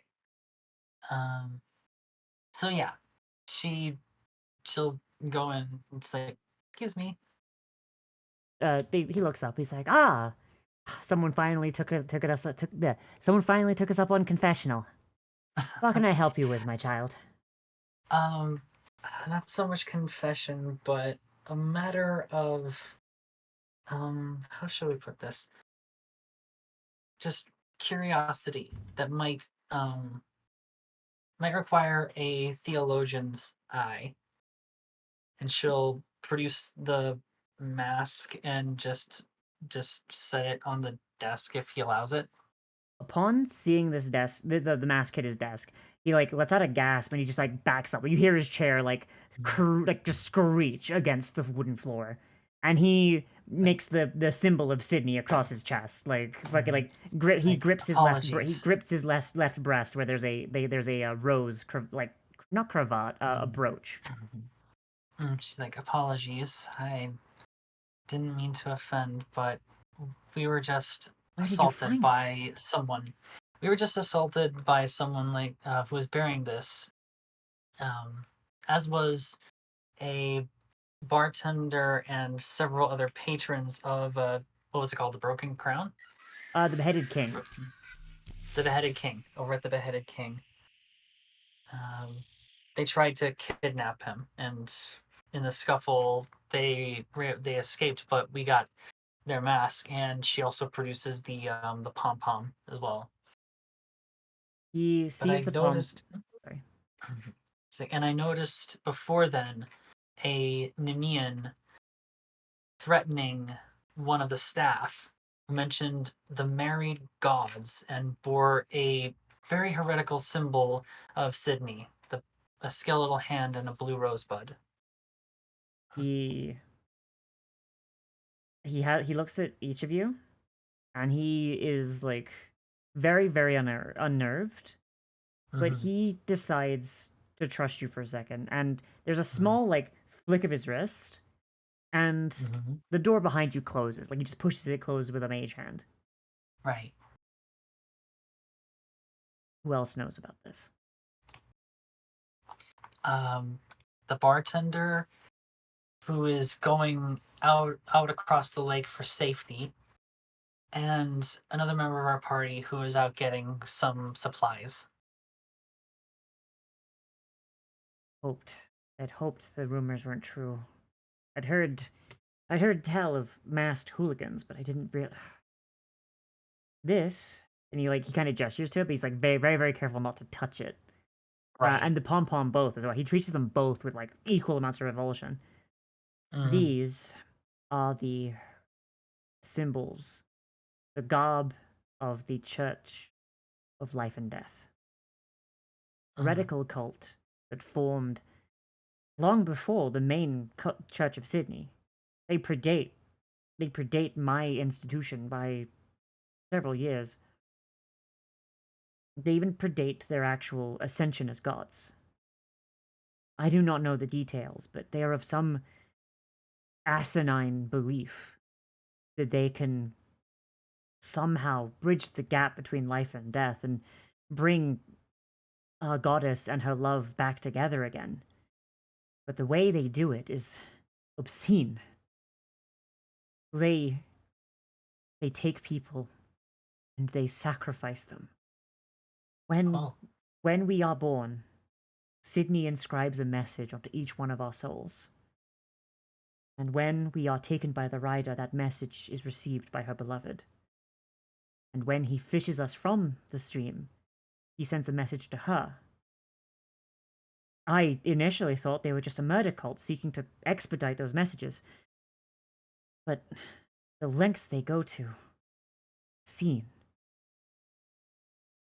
They've been spotted all over Karranyr. Mostly just members of the church are aware. But we don't know where they're coming from, but they're striking everywhere. In Corland, there were 6 children found strung up outside of their parents' homes.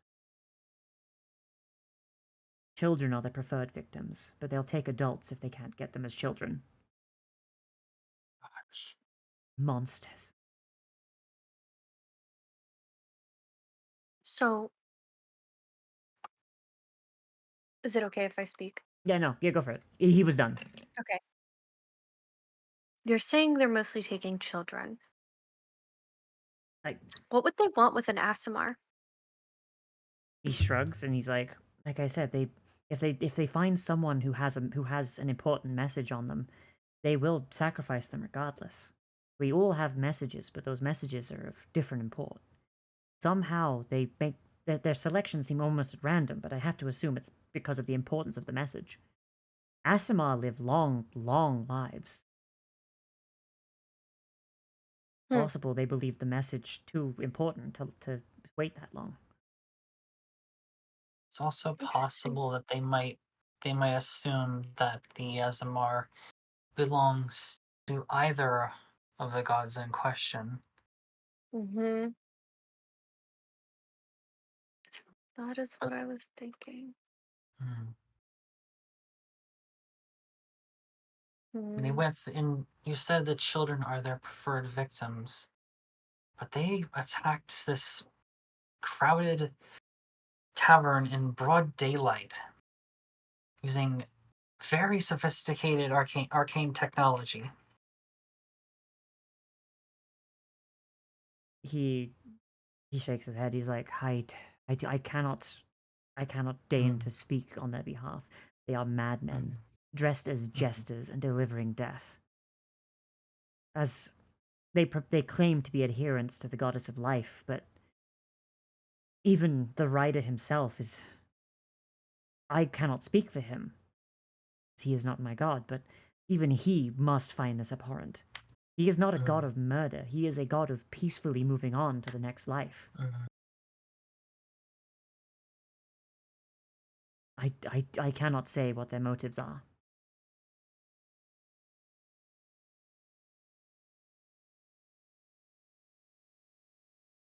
Thank you, Father. You've given us a lot to think about. He Mm-hmm. nods. Now, He's she takes the mask and pom pom and says, "My apologies for bringing this into this place, but we needed to know so we could maybe potentially figure out a way to address this mm. in some manner." He nods and he will look to you and his eyes will flick down to the mask and be like, beg of you, Mm, that heretical mhm, device, destroy it. mm, Bury it in rich soil and plant an acorn atop it. Destroy it. mhm. Yes, sir.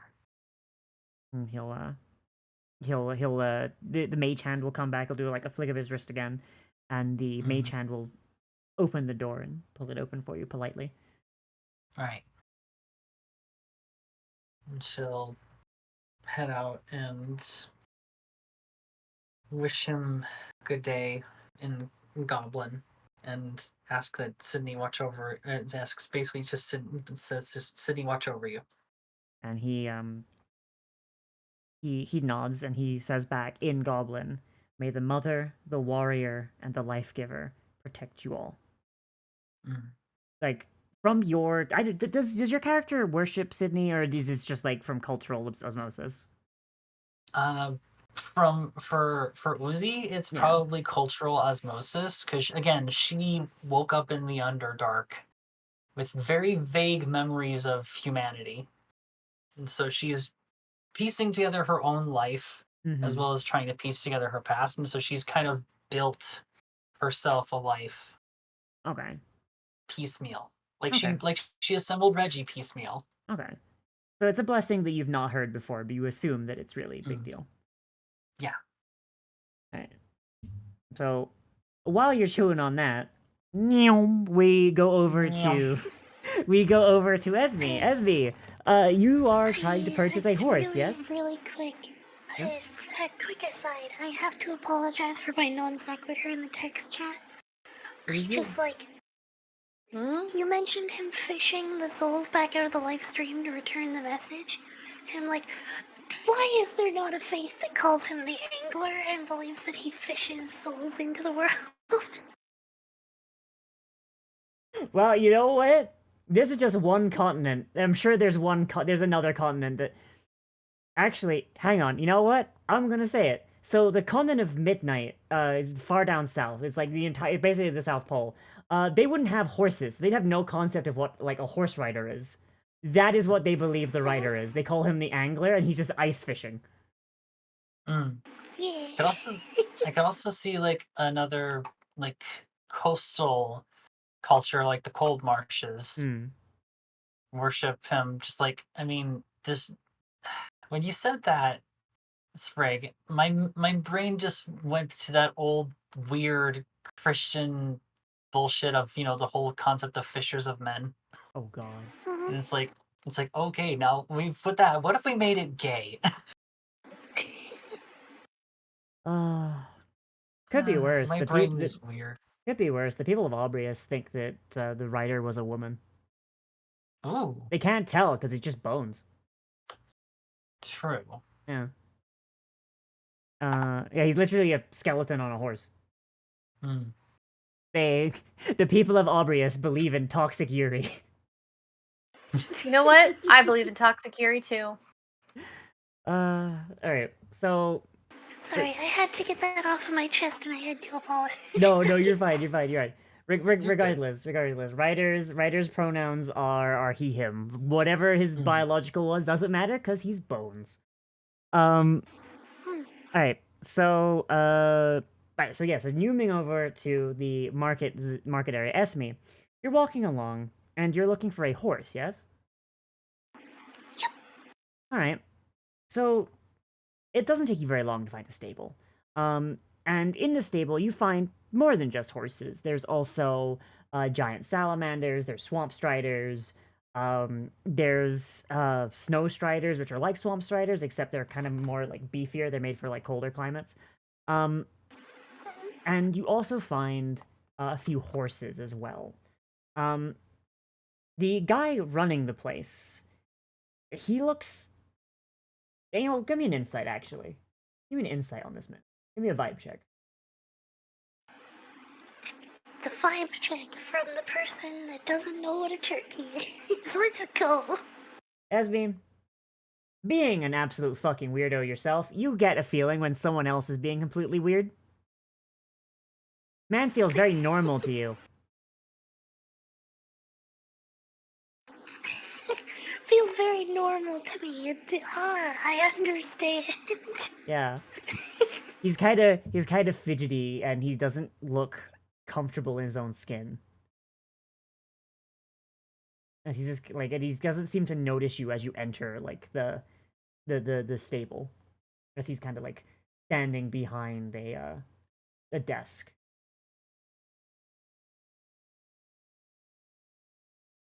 You announce yourself or No, I feel like she's gonna window shop the haunts. Window shop the mounts. Alright.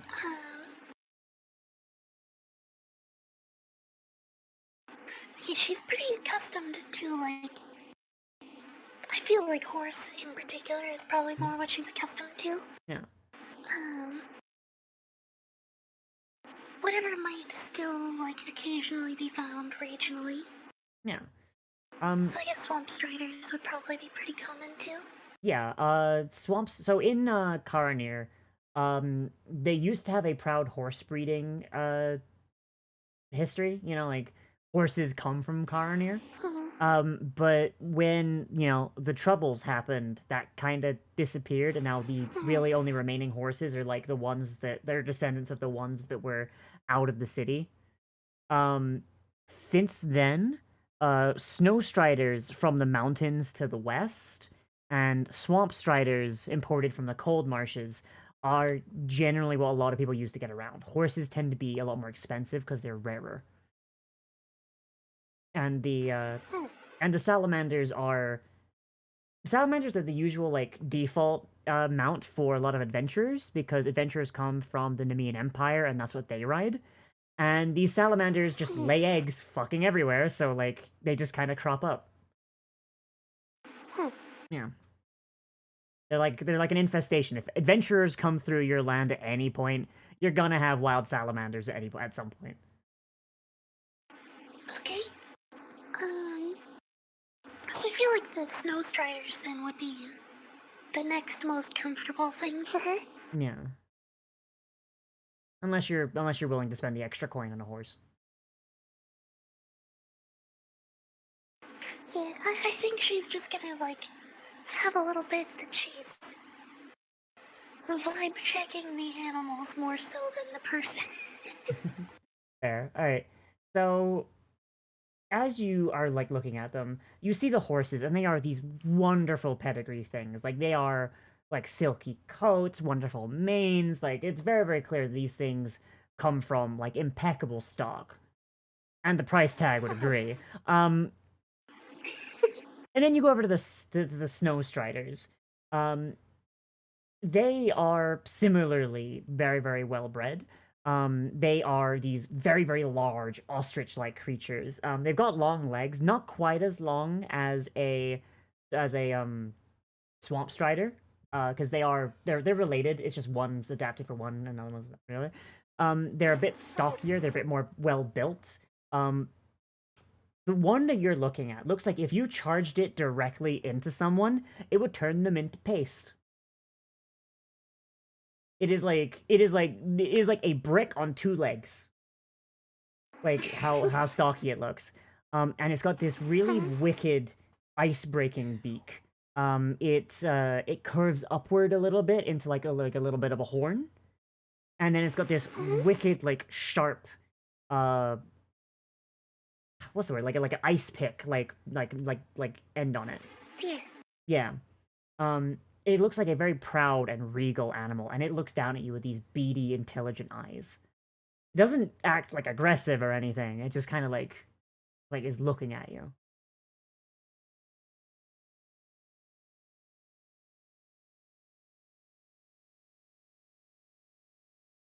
You do anything to the snow strider, or like try and communicate with it, or do something with it? I am trying to think how would fit best for Esme. I feel like she's definitely like staring at it for a little bit too long, uncomfortably long. The snow strider just staring right back, like it's taking it as a challenge. Oh yeah, I should mention, snow striders are carnivorous. Okay. Yeah, just letting you know, like you are staring down a predator bird that has allowed itself to be domesticated. Yeah, she keeps staring at it like she locks eyes and just, for like 5 minutes straight, doesn't even blink. Give me an intimidation check at advantage.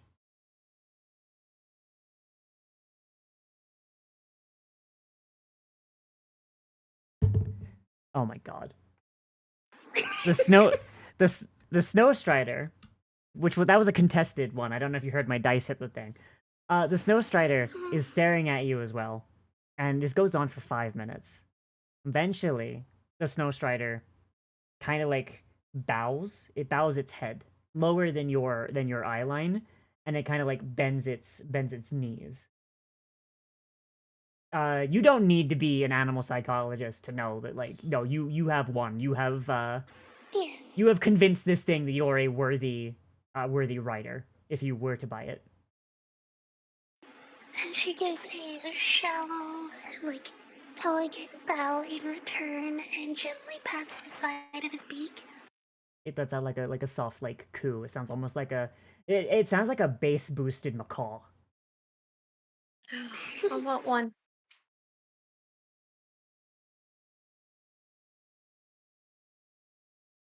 You speak to the stable hand who's not really noticed you.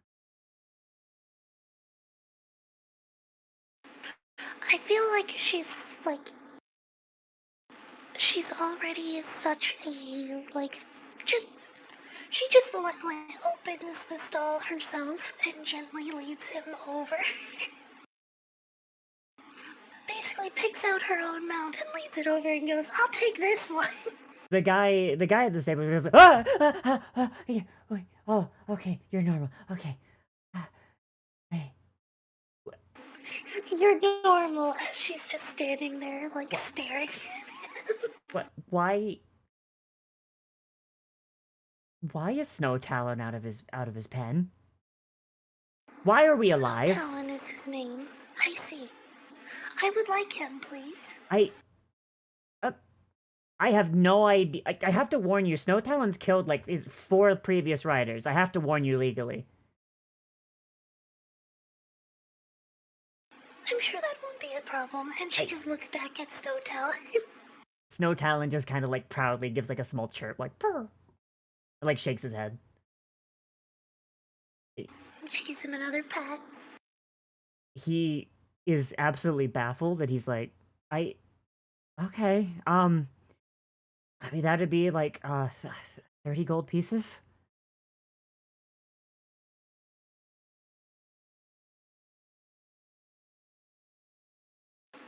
And she she pulls her coin purse out and counts out her coins, and there's like a little bit of awkwardness, as it's the same number of coins. It's definitely not a problem. They're just like slightly different sizes and mintings by a couple centuries or so. He takes the coins. He's like, he looks at you and he's like, "Oh, you're a wall guardian. Okay, all right. You probably got these off some dead guy beyond the wall, right?" From beyond the wall, yes. Okay, all right. He's going to like take them. He's gonna put them like in his own coin purse. He's like, "All right, I'll get them. That'd be fine. That'd be fine. Yeah. His his saddle's over there. Unless you have one of your own." He just kind of points. He's like, "It's got his name on it."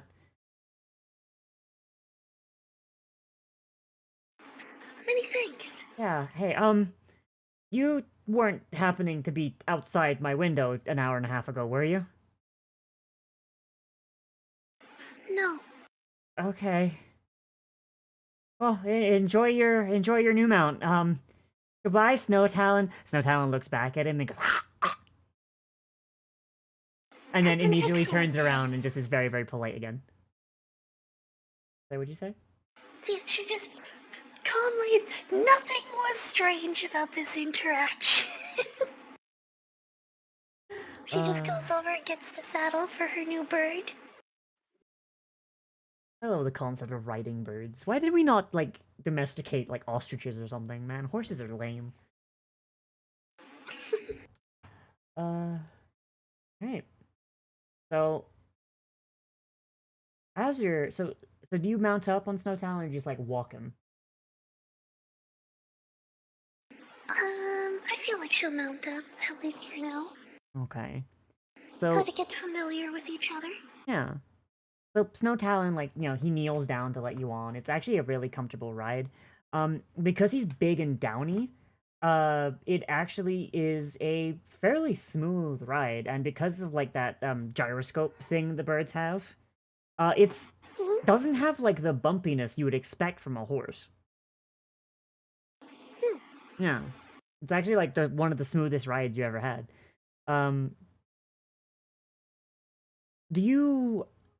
Your passive perception is like a flat 10, right? Yep. Okay, you don't see shit. Never mind. Nope. Nope. Alright. So, yeah, so as you go, do you just take Snow Talon back to the church to meet up with everyone else?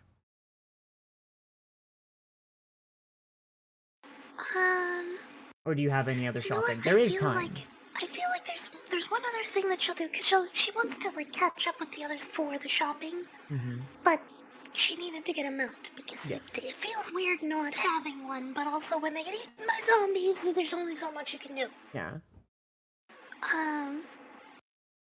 So she'll stop for a little bit longer, just so that her timings even out a little bit better. And she will ritual cast alarm on the door for the place. The stable? The stable. Okay. Yeah, so, and it'll give her a signal, but it won't give her a signal. It'll just play like a loud noise when someone goes inside. Okay. Alright. So, Snow Talon does have... She does not tell the stable master about this. Yeah. So, just for mechanics sake, Snow Talon uses the Axe Beak stat block, and I'll give you control of it. So if you wanted to have if you wanted to have Snow Talon go into fighting with you, that would be the stat block. Okay. Yep. Alright. So while you're doing that, and just to make the timing, the rest of you come out of the church, and you just see Esme just astride this massive, like, white and gray flecked bird. With this wicked, like, ice pick of a beak. Damn. Damn, that's crazy. My brain is just doing the Zoidberg thing. Yippee-ki-yay! You'll never guess where I've been! I'm sorry. Yeah. Apologies. Perhaps it was stuffy. I didn't feel very comfortable indoors. So I thought I would replace my mount while I was waiting. That's fair. So we are running a little low on time. Mm. So can we do the let's do that if you guys have something that you want to like shop for specifically, or if you just want to have like a look, can we do that as like a quick lightning round? That sounds good. Okay. Mm-hmm. All right. So is there anything that you all are like specifically looking for, like magic items or anything that you would want? Because you do have like 1,000 gold each. I honestly hadn't thought of any. I mean, the one thing that I would really like to get is beyond the reach of my money anyway. Yeah, that's fair. Plate armor is very expensive. Very. That's why I gave you 1,000 gold, so you wouldn't be able to just. Yep. Yeah. Are any of you shield users by any chance? I can use a shield. So. Esme Have uses proficiency one. with them. So as you're going like through like Idea. as you're going through the merchant's quarter, you're Mhm. seeing you see a bunch of different stalls and just other other like shop fronts, and Mhm. a few things stand out to you. One, a small lantern that is covered in silver filigree, and the little tag in front of it, like as it sits in this window, it says "warding lantern." Um, pardon me. Okay. Warding lantern. Being stalked in the night. This will drive anything running for the hills. Uh, Hmm. 50 gold pieces. There's another. Uh, there is a long sword. That just says "vein drinker." No other Oh. no other like thing. This looks like that's the name of the sword. And finally, there is a small black shroud on a small cart that appears to be being maintained by a very elderly man wrapped in a very warm looking black coat. He is smoking on a pipe, and he looks at you as you go by. There's some other small like items on the thing, but the big black cloak is the main thing that kind of like the cloak looks almost weightless, like it's not entirely part of the world. Hmm. Do any of those three stand out to any of you? Um, I like the lantern. Hmm. The lantern sounds neat. I'll pick up the lantern. So as you grab this lantern, um, the man who's selling it, he says, "All right, 50 gold pieces. There's a sachet of herbs in the bottom." He kind of like points. He Mhm. like opens up a small thing, and there's like this little like uh bag of what smells like garlic and other like evil warding herbs there. And then they're like right above the oil reservoir. Fill it of any oil, and the light will be blessed with some holy shit. I don't know. I got it from a priest. Okay. 50 gold Fair. pieces. Again, bubbles up into her palm and she hands it over. Not even the weirdest thing I've seen today. But all right. He takes the coins, puts She's them in his purse. she just sort of like looks behind her and and Reggie just sort of like plods into view. She's like, "You have no idea." Yeah, no, that'd be the weirdest thing. Actually, that one wins out. Thank you. And this isn't it. Is it something you have to attune to, or is this Nope, just something you can turn? Okay, nope. sounds good. I've sent you the magic items list, right, for this setting. I don't know I if you will have. send it again. Excellent. So she's going to try and find a way to she's gonna try to find a way to later on when she has like the resources to use right tool for the job to just conjure up some leatherworking tools and make a collar so that she can hang it from the collar and put it on his neck. Oh, that'd be fun. Yeah, just a little glowy dog collar Uh-huh. that wards off evil. All right. I am homebrewing this a tiny bit because it's a mini campaign. By default, once this thing runs out of oil, it loses its power. I am ignoring that and saying it can be used with regular oil. It's just that there's like a sachet of herbs above the oil reservoir. So Magus, don't get mad. It's for a reason. I promise. Okay. Yeah. After that, there are the other two items are the weird shadowy cloak and the sword just labeled Vein Drinker. I want the sword. Yeah, the long sword. So the long sword, I'm just gonna say it's on the same cart as the shroud, just because like it makes it easier. I don't have to come up with another NPC. So do you approach the cart? Mm-hmm. Yeah. You approach the cart, and the old man takes a puff of his pipe and says, "Ah, hello, young tiefling. Anything on my cart that interests a wall defender such as yourself?" I like that sword. It's very interesting. Yes, Vein Drinker. It belonged to a vampire lord a few centuries ago. Won it off him in a card game. Oh, how? You know what? That's really interesting. What does it do? No. Well, I mean, of course, it's a magical weapon, so it cuts harder than most swords. And, while I've never touched it myself, I've heard that it can, pardon me, I've heard that it can siphon the vitality of living enemies and restore that unto yourself. Much Oh, like a that's vampire interesting. would, I don't think it requires vampirism to work, but like I said, I've never used it. Never had the need. Like a life drinker sword. Interesting. Yeah, I'll take that. That sounds cool.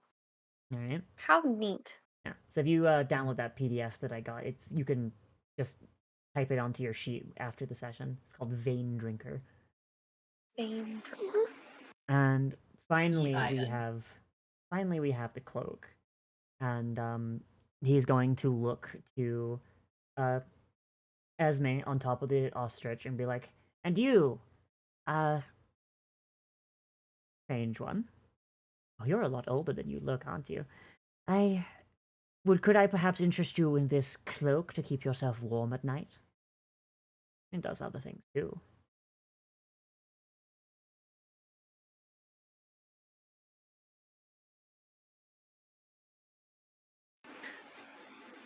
The cloak to keep warm at night. Perhaps. It certainly seems soft.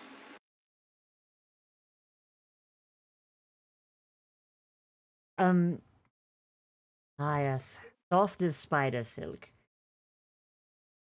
Yes, I heard I'd belong to a necromancer. I mean, I'm sure with how withered he looked, he definitely needed to keep warm. I mean, certainly seemed pretty warm when he burned to death.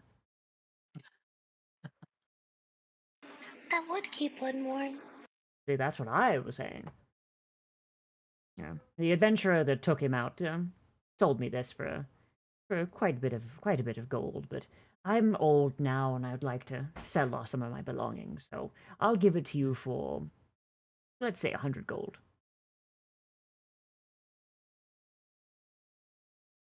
This seems amenable. He'll nod, and he hands it over to you. When you take it, it is impossibly light. Like if you closed your eyes, you wouldn't think you were holding anything. You put it over your shoulders? Sure. You put it over your shoulders, and like just a rush of necromantic energy goes through you. But like not in a negative way. It makes you feel strong. It makes you feel powerful. And you get the feeling that if you attune to it, your necromantic spells will become stronger. Shame I don't really have any of those. Ah, shit. I mean, I know Kem does, so like if you wanted to like just, you know. Yep, I got Spare the Dying. Ah, damn it. That I thought you had more necromancy spells. Do you want to like try a different one instead? We could like just like you're just like, nah, I don't like this. Can I get a different thing? All right. Oh God, I actually thought you had more necromancy spells than you did. Nope. Gentle Oh, boy. Repose and Spare the Dying, and that's it. Yeah. Esme is weird, but she's not really much of a necromancer. Yeah. Oh God. You know what? We'll come back. We'll come back to that. We'll come back. We'll just say Esme gets to keep her money. Like this, she's just like, yeah, I don't really vibe with this. You can have your money back.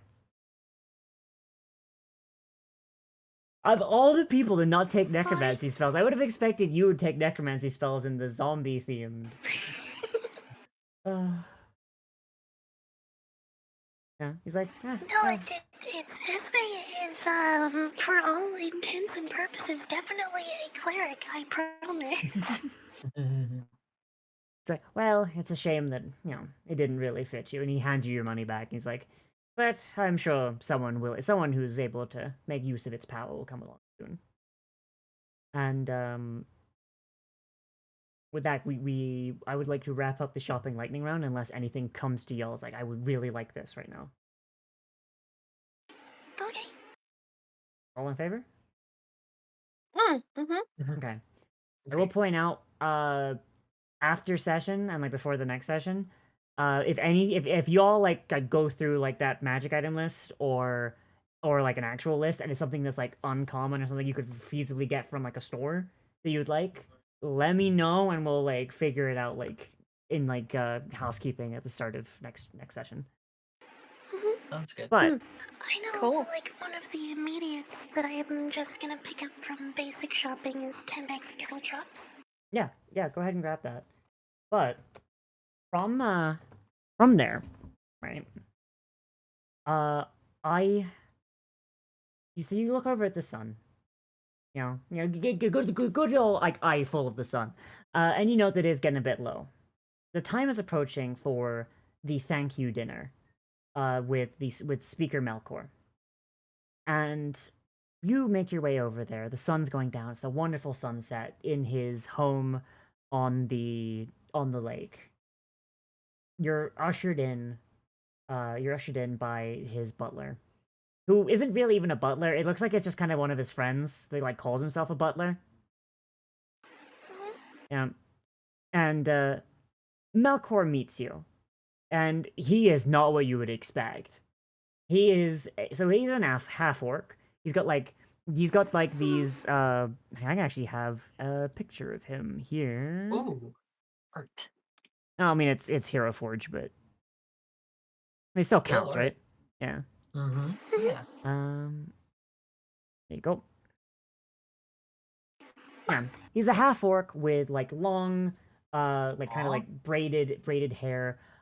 He's wearing like basic fishing clothes. He's got like a t-shirt, fisherman's gloves, waders, and like strung across his back is a fishing rod that looks very very well loved. He does not look like the leader of a nation at all.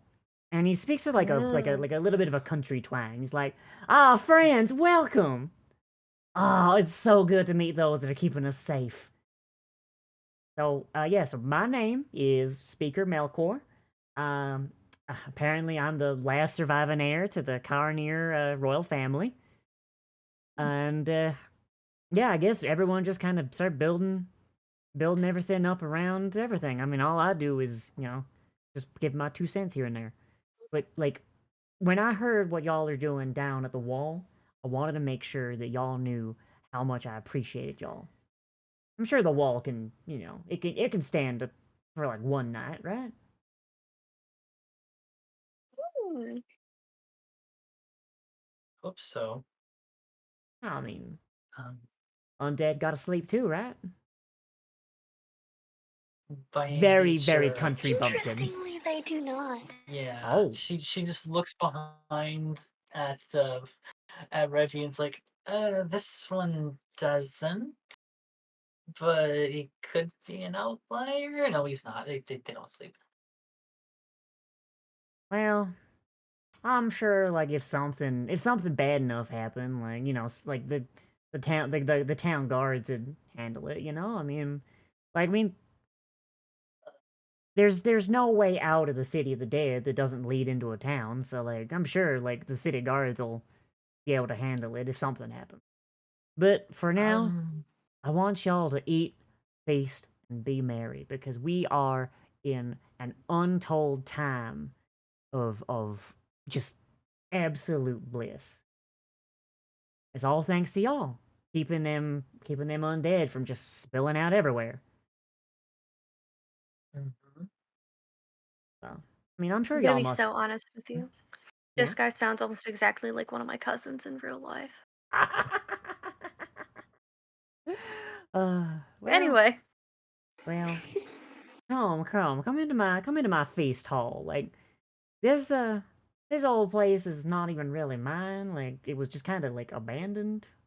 But like, I mean, I moved in because everyone said I had to have the biggest house. But I'm gonna be honest, like I don't really come here much. He kind of like beckons you Fair. through. He's like, "Hey Terry, get more fried chicken going." Love him. Yeah. Oh yeah, and that smoked tilapia that I caught earlier. Get some of that too. tilapia! You could And say he, catfish, and I'd probably have a meltdown. but I was gonna say Might be catfish. I was like, no, hang on, that might be a bit too much. Too too much much. country. Too much. Too Too much much. Too country. close Too to much. home. Too Uh, much country. Too real. Too real. so he leads you in, and you're all like guided to your seats. You see there are other adventurers here, other wall guardians. Yes, you can eat catfish. What do you mean? Yeah, catfish is pretty tasty. All right.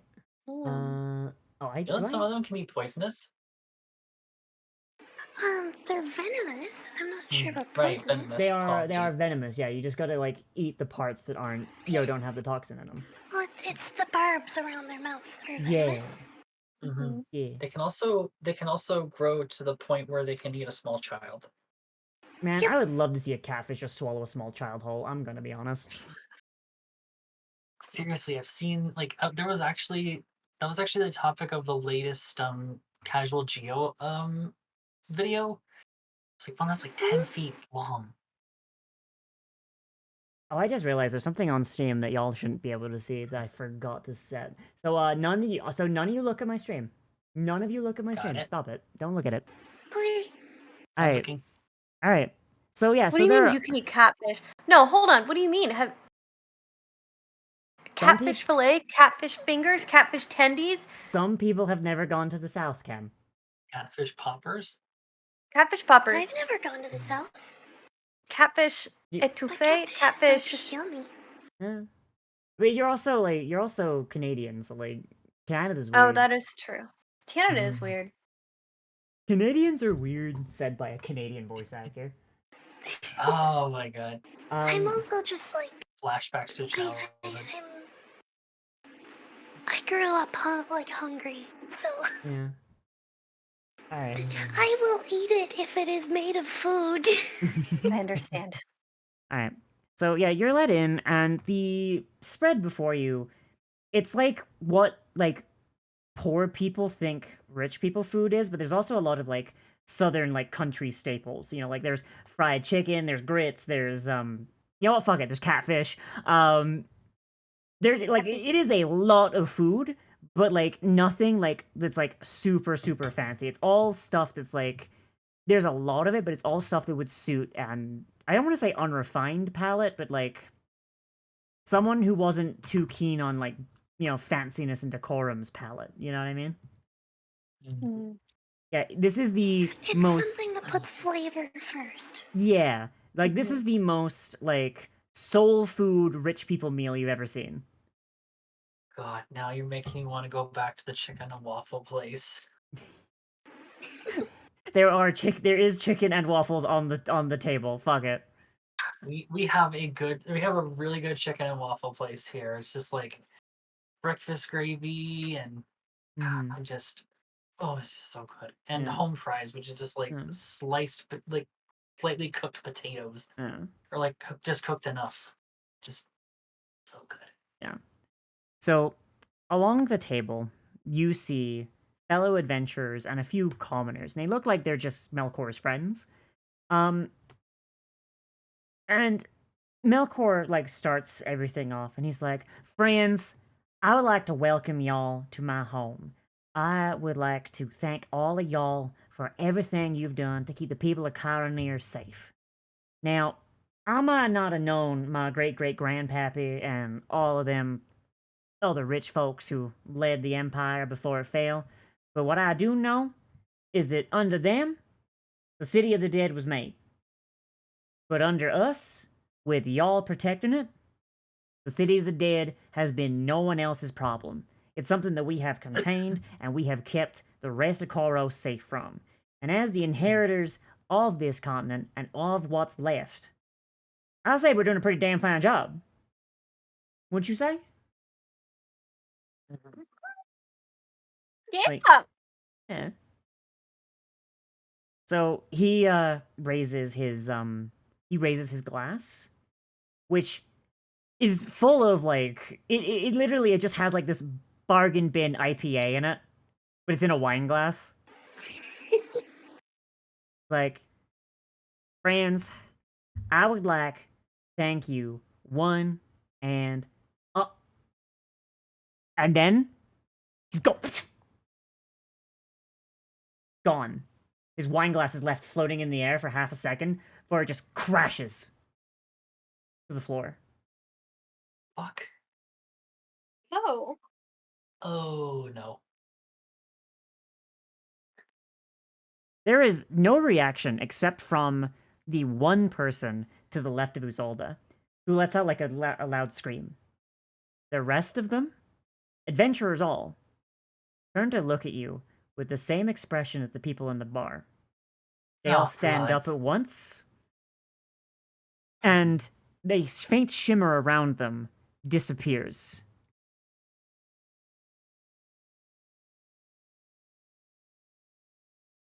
Wait, they teleported out too? No. The faint shimmer around them disappears, revealing tokens I had to like make visible. Oh, lovely.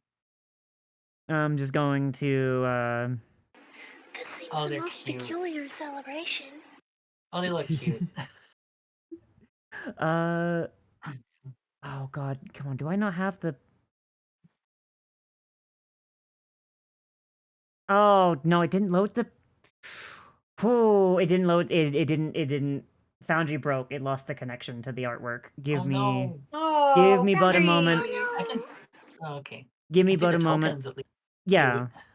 Yeah, no, I will fix it real quick.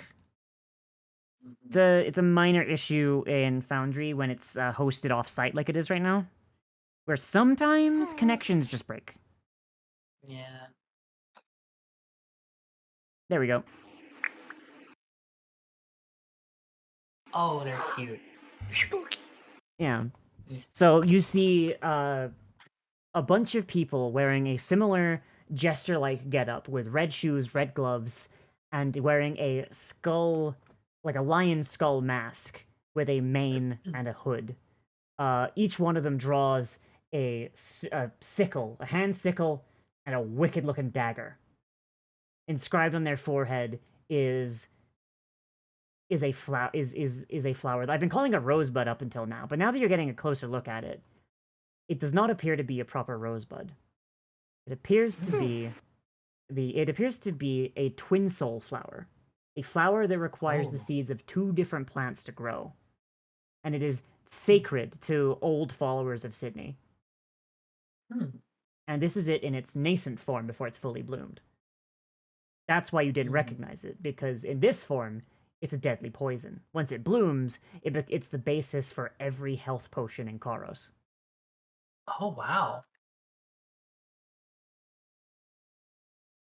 So, yeah, I would like all of y'all to roll initiative. Okay, let's do it. Sweet. I mean, that's the fun thing in this world. Potions and poisons are actually the same color. It's about the shade. Mm-hmm. Yeah. Okay. Waiting on Cam, do you remember how to do initiative? No. Okay. So the way you do So initiative, right-click your token and click the little cross swords. Or on your character sheet, it's in the top right. Oh, damn, it is? I didn't know that. Yeah. Oh, that's where I was looking. Yeah. Yeah, Alright. just click the word initiative. Yeah. Yeehaw. There you go. 7. Alright. So the combat order is the crossed swords on the top right thing. You can If you right-click it, it'll pop out. yeah. Thank Which you. I'm going to do for the chat. I'm going to just put that over there. Alright. Combat begins. So, these people, they look at you, and you can't see their expression behind the masks. But this one, he's going to look at you and he's like, "You cost us our first sacrifice. You will not cost us another." And he flicks his wrist at you. And a small sickle flies out and lands right here. And it's going to make an attack against let's say it makes an attack against Esme. Because Esme was the one that actually like prevented the yeah. Boop. So there's a 21. Does that hit? Yep, that hits. Whoop. So you take 8 force damage. You can I think you can right click it and right click the damage and go apply. I don't know if that's available. I might have forgot to turn that module on. It might be stupid. Okay. Alright, Yeah, so I just don't think we have any modules turned on. I might have forgot. I'm gonna be honest, I've been so much stressing over the writing of this session, I may have forgot this as some modules. Alright. So yeah, so just subtract that from your from your thing. Alright. So oh no, I need to fix something. Give me just a moment.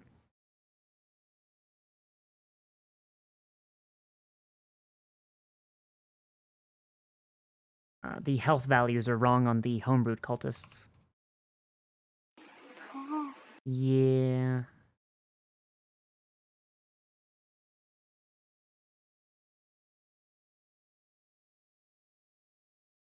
Alright. So he still has his regular action.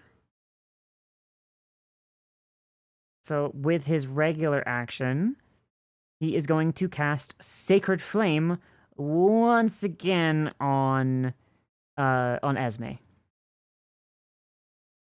So I would like you to make a saving throw, please. Dex save? Yeah, dex save. You can click the... There you go. 14. All right, so as this sickle swings at you, he tries to call down fire. Like I don't even like no, it's from he's calling this from an earth god. Yeah. This fire like a gout of fire just kind of out of the floor, and you just kind of like deftly like sidestep it. But he just stands up out of her seat. Yeah, just. All right. Second person. This guy here, he's going to take a step this way, and he's going to open his coat, and you see that he has just a brace of daggers like across his chest, like a bandolier. I'm going to roll 1d20 plus 3. All right. So he has that many daggers. I not like put like a. Damn it! All right. All right, and he is going to throw a dagger at you. Uzolde. Okay. So I'm assuming that a Oh boy, I'm assuming that a 7 does not hit you. Nope. Yeah, that'd do it. All right, so that's his turn. 'Cause Okay. he only has the one. All right, your turn, Uzolda. This guy just threw a dagger at you, Okay. and it missed. It just thunked into your chair. Okay. Gotta check something out of curiosity. Mm-hmm. Okay. Because I had a plan, and then he moved and ruined that plan. I hope it wasn't lightning bolt because that is an innocent right next to you. I don't have lightning bolt. Okay. So but instead she will just step over to here. Oh yeah. Your chimera is outside, by the way, but you can still Yeah, like. she whistles for him to come here in a sec. And Pick a window. then let's go that window right there. All right. Okay. Now I need to see. Okay, I can still do this. I'm going to get my sheet up again real quick. Does it work the way I want it to? Oh, it's from me. Okay. Mm-hmm. So I will, instead of moving there, I'm just going to be like right up. It'd be right here. Stop it. What are you doing? Yeah. How is it? How do I stop measuring? Trying to turn off this measuring thing. You just click the person icon in the top left. Okay. I did. And Ah. that and the measured distance stick is also on. Oh yeah, probably want to turn that off. Yeah. Click the one that looks like I'm a trying to. square. Click one that looks like a square. Yeah. Okay. There you go. Thank you. Mm-hmm. Here. I'll settle for getting 2 of them. Okay. What you hitting him with? No, here. Okay, so she's like, okay, guess the gloves are off. And she pulls off one of her gloves, and you just see her entire arm just like bubble and roil, and just then a tidal wave of just ooze spews out from her hand as she casts Tasha's Caustic Brew. Ooh. Okay. Casting, how do cast? You from your spell book, mouse over your spell and click the D20 icon. Okay, there we go. And casting, I'll use 2nd level to boost it a little bit. And it'll hit at least 2 of these guys. Because it's in a line from me. Mm-hmm. That is 5 feet wide, 30 feet long. Okay. Right, they have to make a dex save or be covered in acid for the duration of the spell. Okay. Hit the cast for me, please. Okay. So this guy makes his throw. He fails. Failure. The other guy makes his roll. I'm going to roll in person because I have a physical sheet for it. Fair. 9. That's a good word, extollant, by the way. Yeah. Not my word. Stole it. Yeah, so they both fail. Okay. So that is going to be 12 acid damage to both of them, and they will take 2d4 acid damage at the start of each of their turns because this lasts for a minute. Oh god. As long as Or I'm they can concentrating spend on an it, it lasts for a action to minute. remove it. Yeah, they can scrape it off as an action. That's fucking spooky. Jesus. Yeah, but wait, if it takes a Christ. minute, if it's concentration, does that mean I can just keep doing it, or is it just No, that means it lasts a once minute or you're until done? someone hits you hard Temporary, enough. yeah. Okay, all right. Okay, then yeah, it's just gonna do that for a minute then. Okay, Yeah. Or if you cast another concentration spell, then right. then it Yeah, and then I gotta give up one. Yeah. I gotta give it up for the other one. Okay. And yeah, that's gonna be. I guess she'll also stop doing that. There, there. She will take a step back to at least here-ish as well, and then that'll be turn. Okay. Okay, come after me. They gotta work for it. Alright, hit the end turn on the combat thingy. Where is it at? The cross swords at the top right. Should be like a turn thingy. End turn. And turn. There we go. Thank you. Alright. Esme's turn. Okay, What's that was Esme it. doing?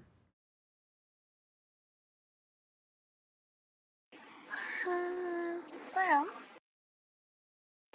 this seems like a fairly good spot to be, actually. If combat is going to happen anyway. Oh, wait. You Um, whistled for your... You whistled for Reginald, right? He just burst through this window here. Yeah, if he's just right outside, it would. He has 30 feet of movement. He's Yeah. also large. I don't know how to. Yeah, it's fine. Large We know he's large. It's fine. I'll We make know his he's a token big. bigger. He's a chunky boy. Yeah, I'll make his token We know bigger. he's chunky. Okay, so yeah, her command for him is kill the ones in masks, leave one. Yeah, sorry, Spec. I forgot about the boy. Yeah. So he has to do an attack, Yeah. which he has 2. Yeah. I mean, there's 2 guys right here. Yeah, I'll go after them. All right. Just Well, you stomp, should stomp, be able stomp. to move them. Stomp, stomp, stomp. Okay. Okay, Reggie, go for a bite attack. Someone got pizza There we go. downstairs, and That's I'm an making 8. me hungry. That's a First one's an 8, so it misses. That's a miss, unfortunately. Yeah. Right. Then instead, he will try and bite the other one. That's a 12. Reggie's not on his game right now. That's a hit. Meets it, beats it. Okay, nice. Which one is it? Right, and damage. It's gonna be this one here. Okay. Damage. Okay, and 14 damage. Nice. And that's the one that also took acid damage. Yeah. So on his turn, he's gonna take more acid. Mm-hmm. Yes. He also has like a big chunk taken out of him from Reggie. Oh, whoops. Let me do that.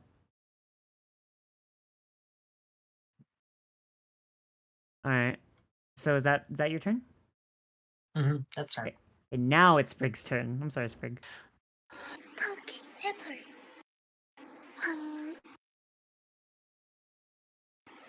And Esme is definitely a wizard. Don't ask questions.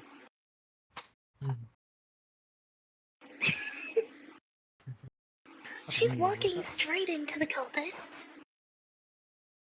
Literally. I haven't had the chance to test this in some time. Let's see how they do. Can't wait for Sprig to just one So hit my it is- entire thing.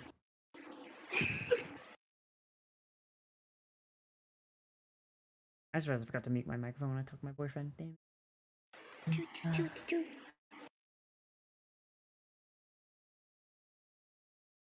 So currently, oh no, it's not. It is a 4d8 weapon currently. Mm-hmm. It's also a spell that they probably don't want to use their magical darkness trick again. Yeah, probably not. No. So I made a profile for it so that I can make the attack roll. That's fair. Yeah, that'll do it. 25 hit. Yeah, that'll do it. So it does 22 psychic damage. On which one? Jeez. The further one up here. Oh, he dead. Oh, he dead? Yeah, he dead. Like, overkilled, like, to the max, like... Deleted. Esme stands up from her chair, walks through the sacred flame that they cast on her, and just slings her shield up in the one hand, and the other hand this black, just a plane of shadow extends out of the palm of her hand like it's a sword. And she just goes, swoop, and his head explodes. Nice. Just went, just like, Goku Black on him, Jesus. You get any other attacks with that, or is that it? No, that's it. That's my bonus action and action. Oh, God. Yeah, she's not even looking at the one she walked past, by the way. She just walked past it. I think I'm gonna have to make this man a wisdom save at that point. I want to point out, you overkilled him by you overkilled him by a lot. By a lot. Oh, boy. I did go overkill and use a 5th level spell slot. Yeah. But you don't get to keep that sword, though? Yeah, for a minute. Yeah, which is like 10 rounds unless you get hit and lose concentration. Yep. Oh, no, he nat But it's one. gonna be a bit hard to lose concentration in melee. Yeah. So, but he got a nat 1. Oh, no. With how horrific that is, I'm giving him the frightened condition. He's going to scream. By the way, I want to point out, these guys specifically, they have a feature called Unafraid of Death. They have advantage on frightened condition stuff. He rolled 2 natural ones. That's amazing. He's going to scream, and he is going to just like start running for the door. So when he starts to run, I have this one. Hooray! All right. So she is going to cast Vortex Warp. Oh no! Oh boy. All right, that's an 11, so yeah, it succeeds. And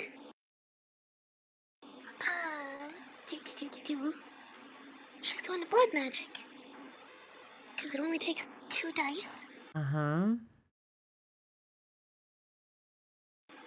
Oh, speaking of, she gets 1 back because she killed a guy with a spell attack. Yeah.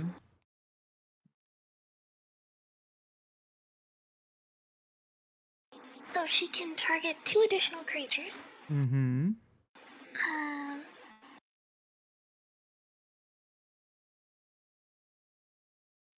Yeah, you know what? She's gonna target the one that's frightened. Okay. And the 2 that are still out ahead of her. Okay, where are they going? And she's just gonna target the ceiling. Right here. As the surface. Wait, you can target So the just ceiling? suddenly drop through. Yeah, I can target a surface. Does this? I thought the So surface they had to just, hold their like, he weight. turns to run and... What? I thought the surface had to hold their weight. Surface No, or it's a liquid that can support support the target without the target having to squeeze. Yep. So it has to be a surface that can support their weight. Wait, does that mean you could then choose teleport the them floor upside instead. down? Yeah. Oh my god. I feel like Wizards of the Coast really needs to like sprig-proof their spells.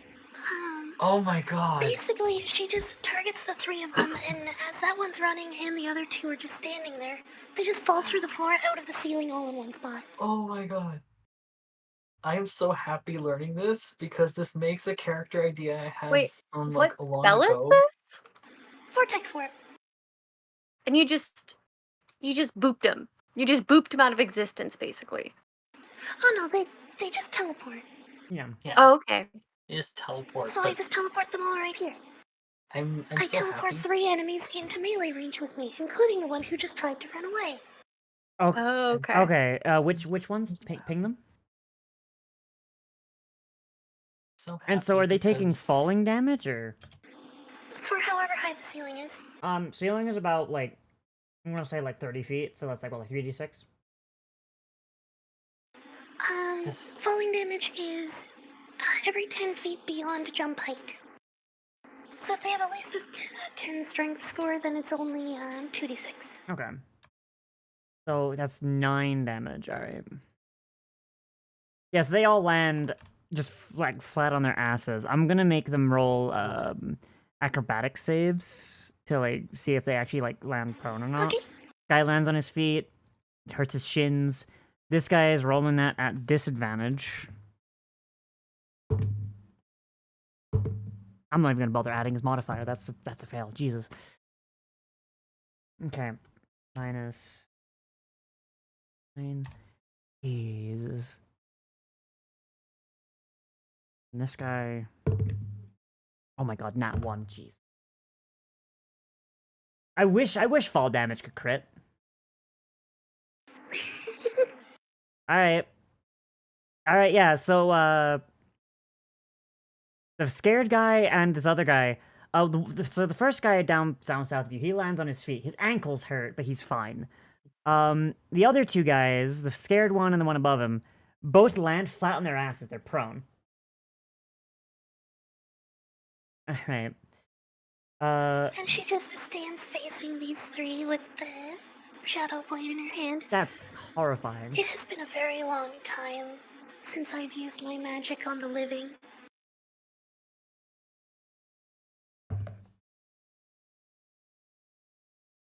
Jeez. There's nothing else that she says. That's the moment, that's the turn. Oh my god. So this guy is going to use half his movement to stand up. God, these people have an ability called Unafraid of Death, and I think you just made them afraid of death. Okay, so he's going to swing See, with... they're not afraid of death. They're afraid of Esme. Exactly. So this first guy, so he's going to swing with his sickle. That's a nat 1, so I'm not going to bother. Then he's going to use his bonus action to swing with his dagger. So that's a... I'm assuming that a 13 does not hit you. No, it's an 18 to hit. Alright. Yeah, so he swings with his he stands up, but he just like swings with his sickle and just misses entirely. He tries to ice pick stab with his dagger, just like American Psycho style. Nothing doing, just cannot hurt you. Next guy. This guy up here. He's going to see this and he's going to just kind of like, oh. He's going to look at Esme and say, "You spread fear, but can you handle it yourself?" And he's going to cast Phantasmal Killer. Okay. It's gonna be Phantasmal Killer is gonna be like roughly here. So save it. I know it's an intelligence save, but like he's hoping he gets lucky. He's trying to save his buddies. Double checking, because I have weird features, so I want to double check that I don't have something specific for that.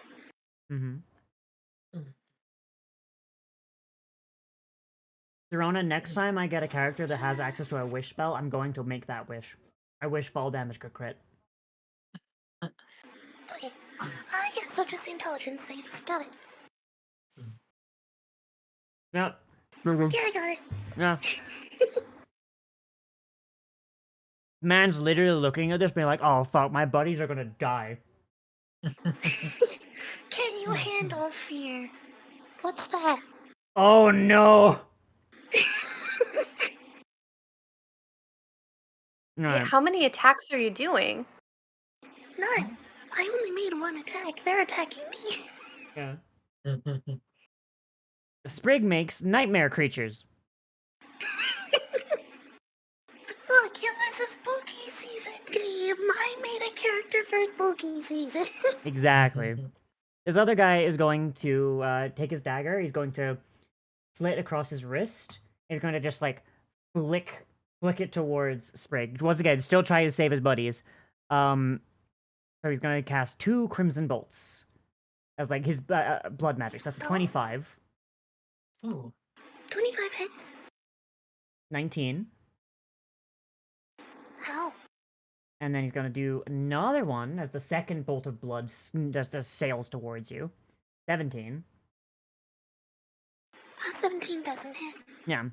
So like this this first bolt of just blood just smashes into you and just assaults you with psychic energy. The second one, not so much.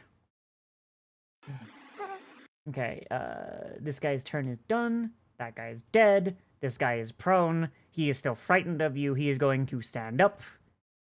He is going to roll to try and not be frightened of you. Once again, he gets it at advantage. He's going to not be frightened, thankfully. But he is going to lash out at you with his dagger and his sickle. That's a nat 1. That's another nat 1. Wow, these dice only work for me when I'm playing. They don't work for, like, these dice are like chaotic player. That's it. They do not work for a DM's dice. Right. Cam, finally your turn. You have just seen some absolute fuck shit from Esme. Cool. I might be doing some more fuck shit as well. So, before we begin, here's some passive abilities we need to talk about. This character draws power from a creature's death. If a creature is slain by you on your turn, you can use a bonus action to cast a spell targeting another creature that would normally require an action. Yeah. Cool. Your knowledge of life and death can be used practically in combat. Once you hit a turn, once per turn, when you hit a creature with a weapon attack, you can wound them. So that's just like an automatic thing that happens. Yeah. Cool. It seems also like I just get a bonus attack as well. That's just a thing. Yeah, you're a fighter. Yeah, extra attack, level 5 fighter. Yes. Yeah, Yes. Level 5 fighter. Cool. I am going to first cast Searing Smite. Ooh. The next time you hit a creature with a melee weapon attack during the spell's duration, your weapon flares with white-hot intensity. The attack deals an extra 1d6 fire damage to the target and causes the target to ignite flames. Cool. At the start of each of its turns until the spell ends, the targets make a Constitution saving throw. On a failed save, it takes another 1d6 of fire damage. Mm-hmm. At higher levels, if you cast this spell using a spell spot 2 of higher, the initial extra damage dealt by this attack increases by 1d6. Yeah. Cool. I'm going to cast it at level 2. Okay. Nice. And then I'm going to cast Green Flame Blade. Technically, You brandish the weapon. technically, Green Flame Blade. One second, Cam. You can't cast 2 leveled spells in one turn. Green Flame Blade is the Oh. cantrip. Yeah, you can use Yeah, a it's a cantrip, cantrip. though. Yeah. Yeah, Oh. it's a cantrip. Oh, it is? Oh my fuck. Okay. It's a cantrip! Never mind then. Green Flame Blade is cantrip. I forgot. Yeah, I forgot. I'm cantrip. dumb. But I'm dumb. But is one a bonus action and the other? Yeah. But are they both one bonus actions? Green no. Green Flame Blade is an action. Okay. Yes, You can't so make steering- 2 attacks though with it because of the way Green Flame Blade works. Right. Right, so Searing Smite is a bonus action. Uh-huh. Green Flame Blade is a cantrip. Yeah. But it takes 1 action. Yeah. So, cool. You brandish the weapon. I'm using the Great Hammer. Mm-hmm. You can hit a melee attack with one creature within 5 feet of you. I would say that's 5 feet. That's not 5 on feet. hit, Each the square is 5 feet. Oh, You have each to walk square. over. Okay. So can I just like walk over? Yeah. Yep. There you go. Cool. Suffers number. You can then cause the green fire to leap from the target to a different creature of your choice that you can see within 5 feet of it. The second creature takes fire damage equal to your spellcasting ability modifier. What's the one closest to me that has like 9 health points? This one. Cool. I'm gonna This hit guy's him got his shit first. kicked in, yeah. Yeah. And because of the way the other pass ability works, it means I could probably cast another spell off after that. No, because you used your bonus action to cast the smite. Yeah. No, but it's a Hang on, let it's me a see this. death bond. Yeah, no, yeah, you have to use your bonus action to use Death Bond. And you used Yeah, your so bonus you action for the used the smite. bonus action to cast smite, so now you don't have it to death bond. Hmm. It says It's a more bonus like, action. You Just only if get I one have bonus one. Get action. one. Yeah. You only have a single Oh, So okay. the way that you would use like it though, Pathfinder. for like next time, Mm-hmm. is instead of using Green Flame Blade as your action, or Mm-hmm. Smite as your bonus action, attack twice as your action, and then if you get a kill, then you can use Green Flame Blade as a bonus action to get a third attack. Yeah. Hmm. Okay, that makes sense. Okay, I misread that then. Admittedly, I've not ever used really bonus actions. Normally I'm a spellcaster and you can just kind of emoliate things pretty easily. Okay, so do I just roll Searing Smite first? Roll the attack first. Yep. Okay.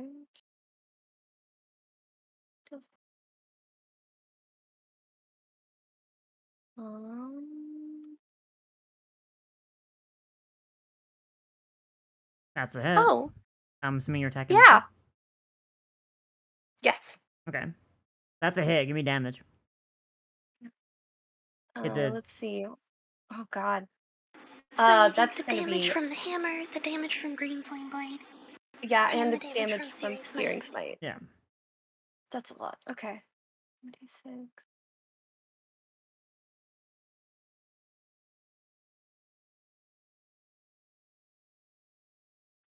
So you deal regular damage to the guy you struck at, and then you deal the Scream Flame Blade to the other people? Is that how it works?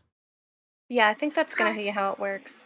It bounces the Green Flame Blade damage to another creature in 5 feet. Yeah. Yes. Okay. Yeah. So basically change them. All right. So roll Okay. your Warhammer damage then. Okay.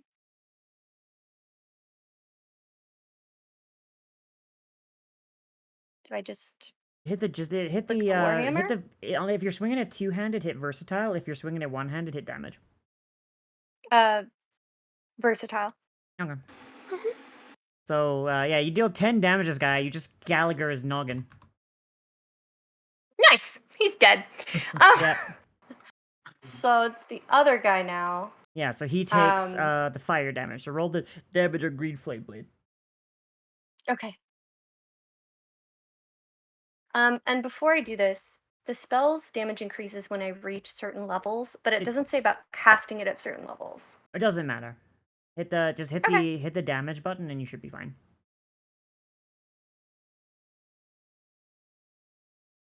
$13. Oh boy.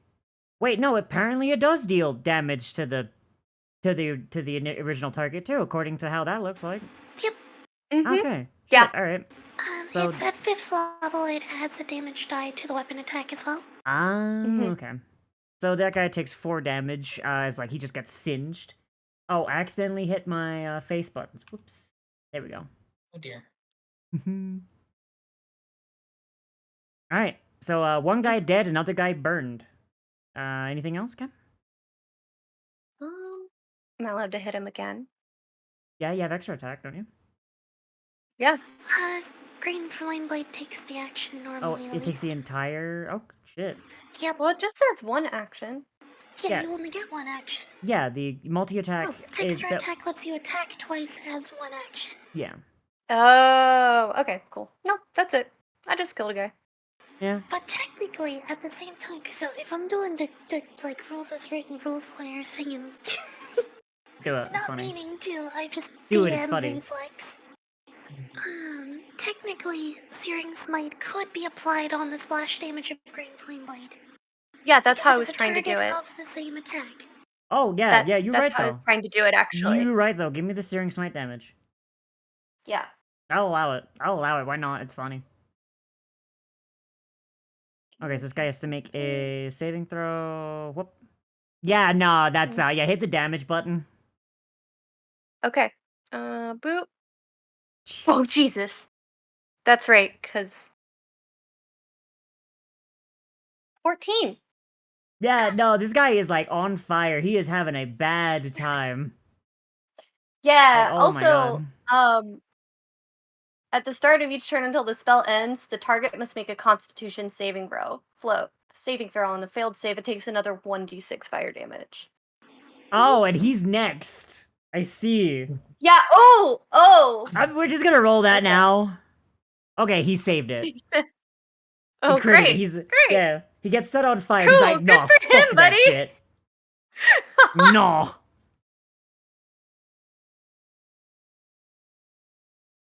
Oh my god. All right. Anything else? Oh, it's the end of your turn, right? Mhm. Okay. On the thing, just hit end turn. Oh, yes, hold on. Sorry, I popped out everything. Let's see here. There we go. Cool. All right. So this guy's turn. He's having a bit of a rough time. I'm gonna be completely honest. He's got a lot of psychic damage, I assume. Yeah. So he still has his spiritual weapon, and it is right behind you, Cam. So yeah, he's gonna like use his bonus action to make it just bonk you on the back of the head. That's a 12, which I imagine doesn't hit. That does not hit. Not even close. All right. And then he's going to turn to Sprig. He's going to just reach out as his hands just radiate with necrotic energy. And he's going to cast.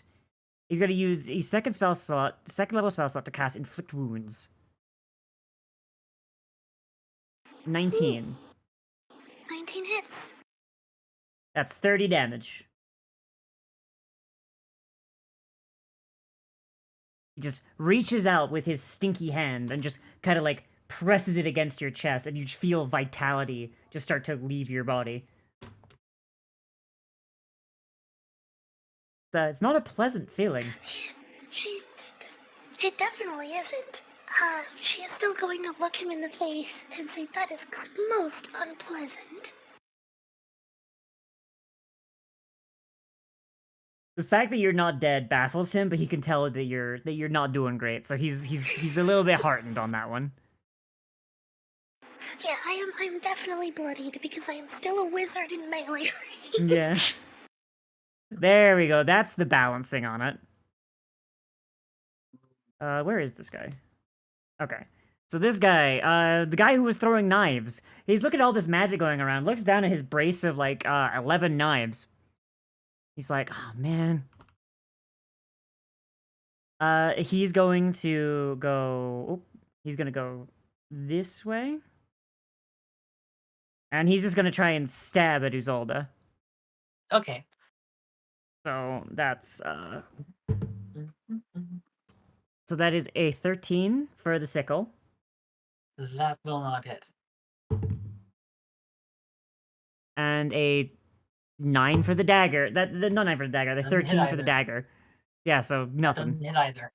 Nothing. Whiff. God. Whiff. Man, just like these people just whiffing their melee attacks. Jesus. Alright, your turn, Uzolda. Okay. So she just dodged, duck, dip, dive, and dodges around. And is like, are you okay? You don't seem to be having a good day here. I just want to kill you! Let me kill you! That doesn't sound like a hot idea to me. She's going to cast a Chardalon Stride on herself. So you just see her, like, there's just sort of like, no one can see beneath the collar of her shirt, but there looks like there's bubbles forming inside of her, like carbonation or whenever you start to boil water. Yeah. And just the floor around her feet just suddenly erupts into flames. And see. This guy just goes, lovely. why do you smell like gasoline? Oh god! Yeah. Okay, so let me see if I can measure this out. Why is the jello spicy?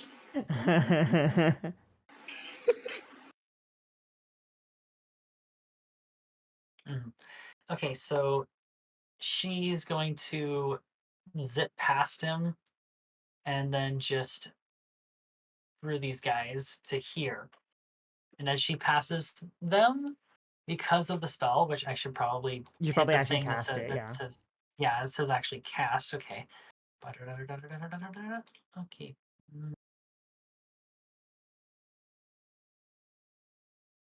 Just making sure. Oh, this is a concentration thing, so I'll drop the burning acid. So and boop. Oh, thank God I'm not covered in it. Oh God, no! Yeah, just fire. And everything that I pass, well, for one, I don't take opportunity attacks, Mm-hmm. and for another, everything that I pass Oh, no save either. takes 1d6 fire damage from the Alright, roll trail it. of fire that I'm leaving behind. Roll it. All right. Oh, that's a Wait, actually, bonus I action. guess. You've still got an action left. Mm-hmm. 5. So they all are taking just 5 fire damage with each one. So I'm gonna say that this commoner is like ducked under the table so they're not getting fucking Oh yeah, evaporated. It's just probably a good idea. Probably a good idea. Guys, that guy's dead. You just like evaporated this man. Yes.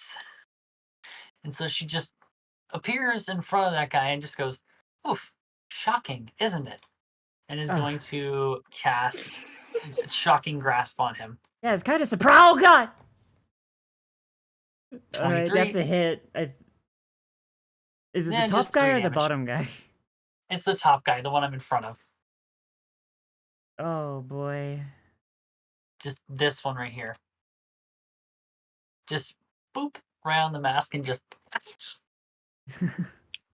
Was he wearing any metal at all?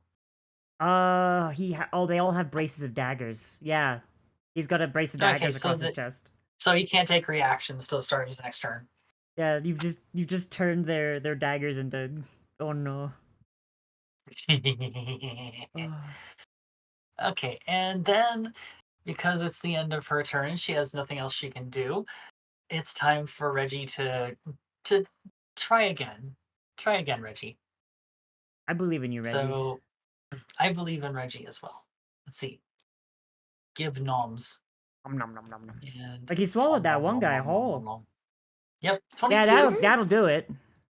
So he's aiming for the one behind her with this one. Mm-hmm. And now damage. 11. All right. So he gets like a nice big chunk out of him, but he's still alive. Okay. He'll go in for the second bite. Okay. Oop. Oop. That's a miss, That's a 9. unfortunately. Yeah, he misses. Whiffs. But yeah, she just has this abomination with like just next to her and just goes, all right, so who's on the menu next? And that's it. Kill the gasoline elemental. Yes. Because she hasn't turned off the speed yet. Oh wait, does this happen every time you move, or just like being within like 5 feet if you do it? Let me check. I want to make sure. Okay. For duration, when you move within 5 feet of a creature that or object that isn't being carried or worn, fire trail. Oh, it only happens once per turn. Okay, good. So if I move again, then it'll happen. Okay. Mhm. Okay. End your turn. It's Spriggs. It's Spriggs. That's right. I got a pass turn. Yeah. End turn. Go. The funny thing about a Shirtle on Stride, by the way, Mm-hmm. is it reprocs on forced movement.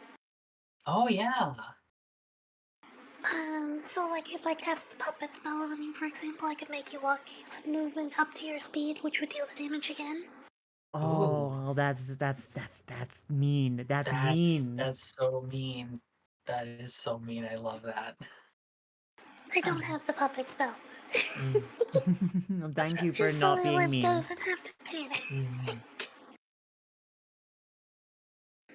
Um. Yeah, Esme is just gonna. She gonna chop this guy. Chop that guy. He's just a little guy. She's also going to use Squire of Somnia. Mm-hmm. She's going to take advantage of her knighthood. Uh-huh. Gets a crit.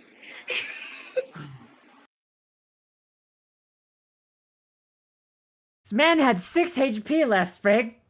Good grief! Well, he's jelly now. Holy shit! She just paints the wall and floor with him.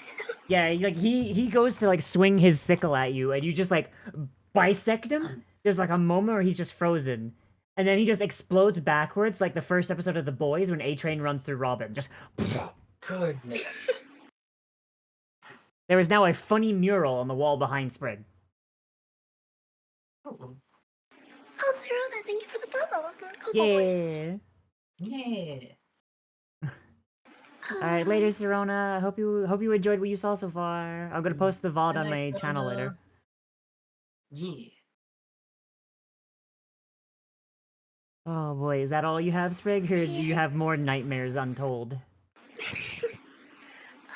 Well, I'm gonna restore a hit die because I killed a creature with a spell attack. Mm-hmm. Nice. And no, that's where I'm gonna stop. Is right there. All right. Oh god, multi-classing really does just break these classes. Like, oh no. Little bit. I only took one level of cleric, by the way. I mean, it's fun. Like it's that was just purely wizard that I oh did god, just it there. oh That god, wasn't it even was. multi-class. That was just a background feature plus pure wizard. I mean, that is. I mean, that's Even still fun. the bubble was not multi-classing either. The thing where it's gonna get like dumb with multi-classing is when I start using things like this. Oh no. Or like this. Oh. Oh god. Broken or not, it's still fun. Yeah. All right. So, Yeah. oh god. I'm trying to think. All right. So this guy, he's going to plunge his dagger into his palm again, and just kind of rip it out, and the blood spray hangs in the air and turns into a blade. And he's gonna swing twice at Uzolda. It's a 60. I disagree, sir. She just turns, points the sword at him. I disagree, sir. And the spell vanishes. So, yeah, so like, I'm imagining, like, as he's stabbing and he pulls it out, he's like, aha! Ah!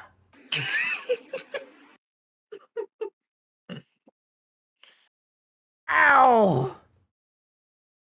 Oh. It says he has multi-attack with this feature specifically. Technically, it's not a spell, but it's funny, so I'm gonna let it sit.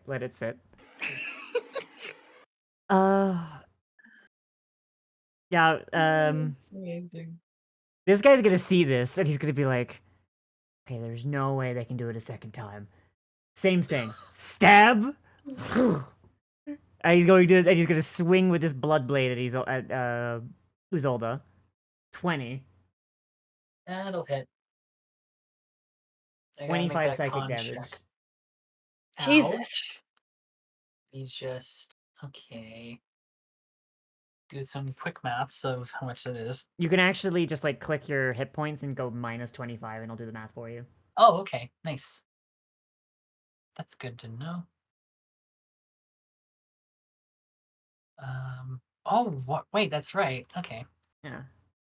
I forgot I have the temp. So there we go. So that's not as terrible as it could have been. Okay, there we go. Yeah. All right, and then he's got to swing again because he's got multi-attack. Oh, lovely. A 10. That one doesn't hit. All right. Cam, your turn. Cool.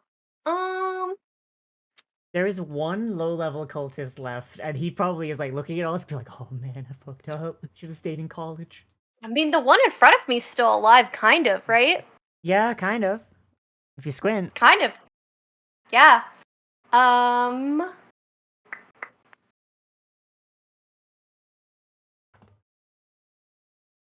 I allowed to jump over the table and basically like? It'll be like it'll. I mean, Count, the one near. It'll count as an action. No, jumping over the table will count as difficult terrain for the first one. So, the square where you jump on the table would count as 10 feet instead of 5. Hmm. Because you're Okay. making the jump.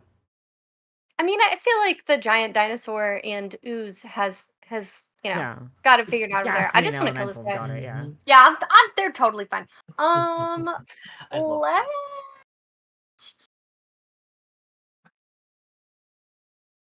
Yeah, let's use Searing Smite on that guy again and just whack him with my big hammer. I'm just gonna say it. If you hit him, it does not. He's going to die without the smite. I'm just gonna say it. Oh, perfect. Yeah, let's just whack him with my big hammer. Perfect. I'm just gonna like take this. Radiant's gonna take their big hammer and just basically bop him on their head, Yeah. like in a cartoon. Also, don't you only get one searing smite? Yeah, you only get one searing smite because you're tiefling. Only get one? Yeah, you get one searing smite and one branding smite a day. Oh, it Yeah. does not say that. It does. It says uses on your spell book. Oh, you're right. It's the innate spellcast for being a tiefling. You get each one once per long rest. Yeah. Oh, yep. You're right. Okay, so yeah, we just bop him with the hammer. Let's go. Oh. I mean, if this kills him, then you get to cast a spell or a cantrip for free. So hey. Jesus. Yeah. Okay. You know what? I don't know if you even can roll low enough to not kill him. So roll it anyway. Great. Versatile. 7. Yeah, he's dead. Great. He's Man's dead. Yeah. So you killed him. You now have the ability to cast one spell or cantrip for free. Which do you do? perfect. Shall I remind you that at your level, I'm pretty sure you can cast Eldritch Blast like 3 times in one usage. Correct. Let's see. Yeah, let's Sorry, do that. Beams, two beams. Yeah, perfect. See those 2 guys over there? Yeah, we're gonna do that. Which ones? The ones that are by Okay. Reginald. Yeah. Reggie and Uzi. So roll Reggie and Eldritch Uzi. Blast twice. Cool. I Yep. love Eldritch Blast. It's so stupid. That hits, by the way. Roll me damage. Cool. That also hits. Roll me damage. Roll me damage on both of them. Fabulous. Oh, Okay. 2. Come Yeah, on. that's the downside of Eldritch Blast. Boop, boop. Okay, so is that going They keep to... up. Okay, so are those beams going to one target? Or are they going to 2 different targets?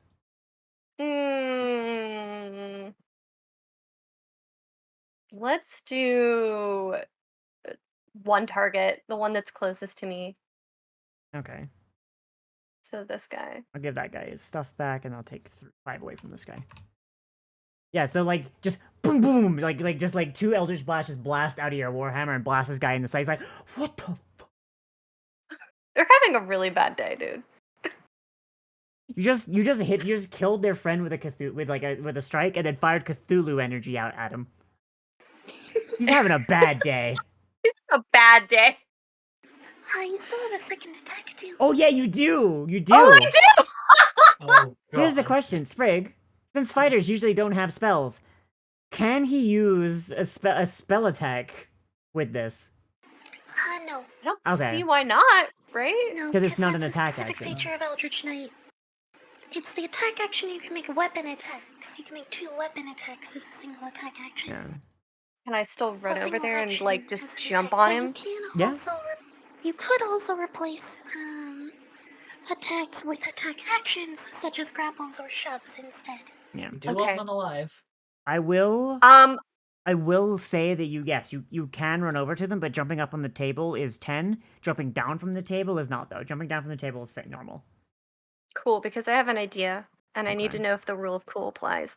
I basically want to jump on the table, right? Have Radiant do that, and Mhm. then you know how like in action movies they like jump off a table and they take their feet and they like literally just curb stomp somebody. I want to do that. I think the table Okay. might be just high enough to do it. Okay. Even though technically it's a little bit outside your movement, it's really cool, so give me an athletics check.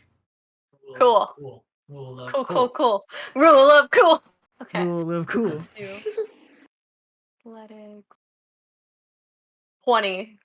Soft 20, let's go. All right. So who are you running as? Is it this guy? Yeah, yeah. All Just right. Goomba stomp that So you man. jump Just up yeah, like on just gonna Goomba stomp that man. so you jump Yes. up on the table and you run across. You kick off the chair on the other side. You jump in the air. Roll me a roll me a d20 plus your strength modifier. Okay. D20. Your strength modifier is Is it plus 8 or plus is plus 4? 4. Plus 4. Okay. Cool. Let's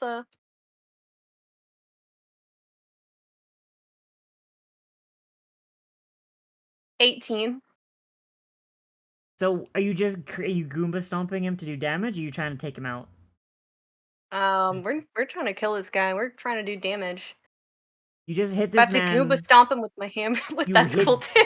Oh, do you want to? Okay, if you want to do it with your hammer, yeah. Okay, yeah. No, instead, like, okay, just fuck it. Just roll damage with your hammer. Just roll your hammer's damage. I didn't know you were doing it with your hammer. Yeah. Like in a cartoon when somebody jumps off a table and they take their weapon, they go bam right on somebody's head. Yeah. That's kind of what just happened here. I just hit the versatile on it. Oh, sorry. I'll hit versatile. Yeah. I'll take the bigger 6 number. number. I'll take the bigger number. Sick. Great. Thanks. Yeah. You just run up and you just jump and you just do like the Mario like hammer over your head. That is exactly what I was thinking. Yes, thank you for seeing. This man's vertebrae are shattered. He no longer has a neck. This man looks like a thumb. He is still alive, but a little bit concussed. Is that your turn? Or do you have another attack? Do I have another attack? I I don't think I do, right? I don't know how fighter goes, so. No, it's just 2. Okay, At just level two. 11, fighter gets the Yeah. Oh, okay. Yeah.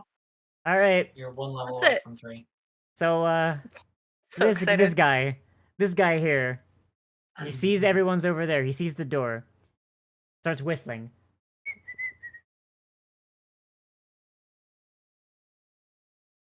Gonna Are you open the really gonna door. bring in reinforcements? I just He's Goomba stomped he's your gonna guy. open the Like, what do you door. mean? And he's he's and opening the door and he's opening the Oh, door. he's outta here. He is leaving. He's out of here. Running. That man has left the combat. That man is done. He is not interested. Rocket, your turn. Okay. So Uzi, seeing this man behind her, has has basically. May I ask something really quickly? Yeah. I'm so sorry. Are we allowed to use an action surge? Because I have lightning lure, so I can Oh, just God. lasso that man. Lightning lure is pretty short ranged. Yeah. But you could action surge still. It's 15 feet in Like front it- of me. Well, the one who ran away is like. Yeah, the one who ran away is Down gone. here. Yeah.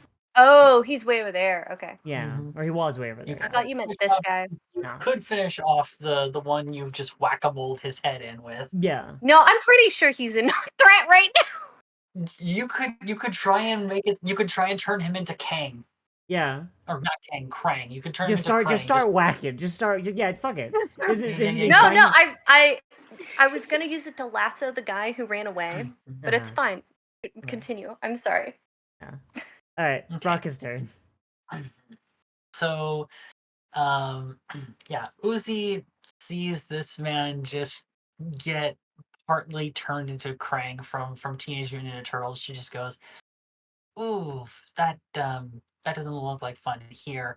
and she's just gonna shocking grasp him, just to put him out of his misery. Hopefully, That's a 25 hit. damage, normal, 7. Yeah, it's not gonna do it. Oh damn it! But it's like, She's once like, again, he's got a brace of daggers. He's holding a dagger. You've just electrocuted him. she's like, I am so sorry, buddy. Like for Oh, buddy. every time I have D&D players try and do mercy kills, it always turns as like, okay, I'm just gonna put him out of his misery. Hits with hammer. No, he's not dead. Ha ha ha. Every time. And yeah, and so with that, she doesn't really have anything else she can do except just Dinosaur. just dinosaur, just undead dino abomination. And so yeah, Reggie's going to bite him again. Will attack. That's a 10. That's unfortunate. That's not a hit. Okay. Well, he'll give it another shot. Yeah, That's all a right. hit. There you go. There's a crit. Critical hit. 38. On which one That's again? overkill. The one who got turned into Krang. Are you just gonna swallow him again? If you'll allow me to flavor it Mm-hmm. a little bit. You gonna slurp him? No. Oh, he wishes. You just see Oh? you just see Reggie just rear his head back, and then bam, just brings his chin down on top of his head and shoulders to just accordion him into the ground. This man looks like Crash Bandicoot in the Crusher level. Like, goddamn. Yeah. And then Uzi looks over her shoulder with Reggie just glaring behind her at the dude behind her, and she just goes, "All right, so do you want to talk or do you want to be difficult?"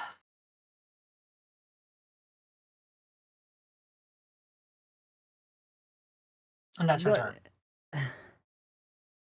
Okay, that's up to you to take him lethal or non-lethal. It's up to y'all. I mean, she just used both of her attacks for her abomination. She doesn't have anything else Oh that no, she I'm can using do. the royal you. Oh, By that I everybody. mean Okay. it's Sprig's turn. Yeah. Okay, Sprig. Well, Esme saw the one running away. Sees the one that we're about to capture, so I think she can go after the one that's running. Okay. So you're just leaving the combat? Well, that depends how far he got out the door, I suppose. He has a movement speed of 30 feet. He dashed because he didn't use anything because he got spout. So he got about 30 feet past the door. Is he still in line of sight? Seeing as it's a hallway, I'm gonna say yes. He's just sprinting Yeah, down the she's hallway. just gonna vortex warp him back into the room. All right. Give us the save on that. Oh, not that it fucking matters. He got a 1. Yeah, he just he just gets back here. He's like, huh? This is ridiculous. I love it. What? Huh? Very confused boy. You've chosen to begin something. It's only proper manners to see it through to its conclusion. Are you gonna just kill him or? That's her action is vortex warp. So she drops him out of the ceiling onto his butt on the floor and is standing over him from behind as she says this. Oh, okay. And I rolled again. He got like a 9 on his athletic sig, so he is prone. He looks up. He's like, oh fuck. I should have stayed in college. Maybe you should have thought harder about your career choices, buddy. I wasn't very good at math. That's rough. So is that your turn? Yeah, that's my turn. All right. This guy's turn. He's like, by the god of life and the god of death, I will smite you. He just seems very upset. Oh boy. Like this man is just very, very upset. Okay. Swings with the crimson bolt sword. That's probably Miss. it. He's gonna have to run out of blood eventually, but not right now That'll though. actually hit. It's a 21. The 21 hits. Okay, the 21, yeah. 21 is damage. Okay. Remind me again how I get rid of that. On your health bar, just like type minus 21. Where it says 70 right now, just click on the 70 and go like minus 21. It'll fix. Okay. There you go. Thank you. He is panting heavily. He is getting tired. You get a feeling though he is not going to surrender. These people do not fear death. Maybe the one guy left, but good for him. Yeah. Honestly. This guy's a higher ranked guy though. This guy's more bought in. Oh. The one that's in front of Uzi? Yes. Okay. Alright. Camp, your turn. Do you have anything you I- could use to try and knock this guy out, or you just gonna try and kill him?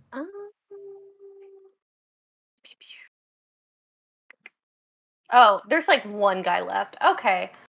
Two, technically. Oh, two? Where's the second one? Yeah. Over here, he's just flat on his ass. Oh. Esme just he's fine. Esme just popped them back in. Yep. He was running away and then just suddenly fell through the floor and back into the room. Do that. Trying to figure out how long something is. Okay, perfect. Yeah, that's out of range. Okay. How much distance do we get for running? 30. 30? And there's that guy right in front of you. You should probably try and take care of. He's probably the bigger threat. Oh, okay. Yeah, perfect. I'm not trying to like backseat play or anything, but No, I actually appreciate the help. How far is that? That's like 10 feet.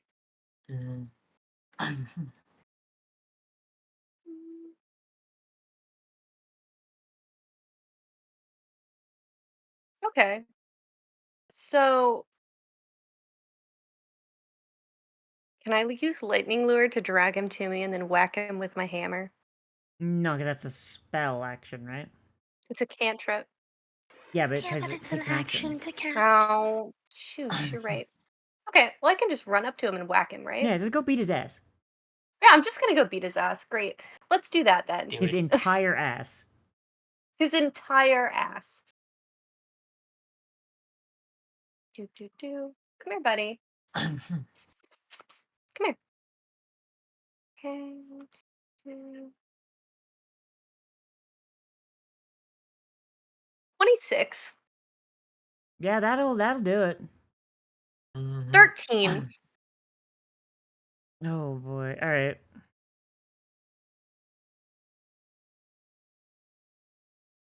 All right.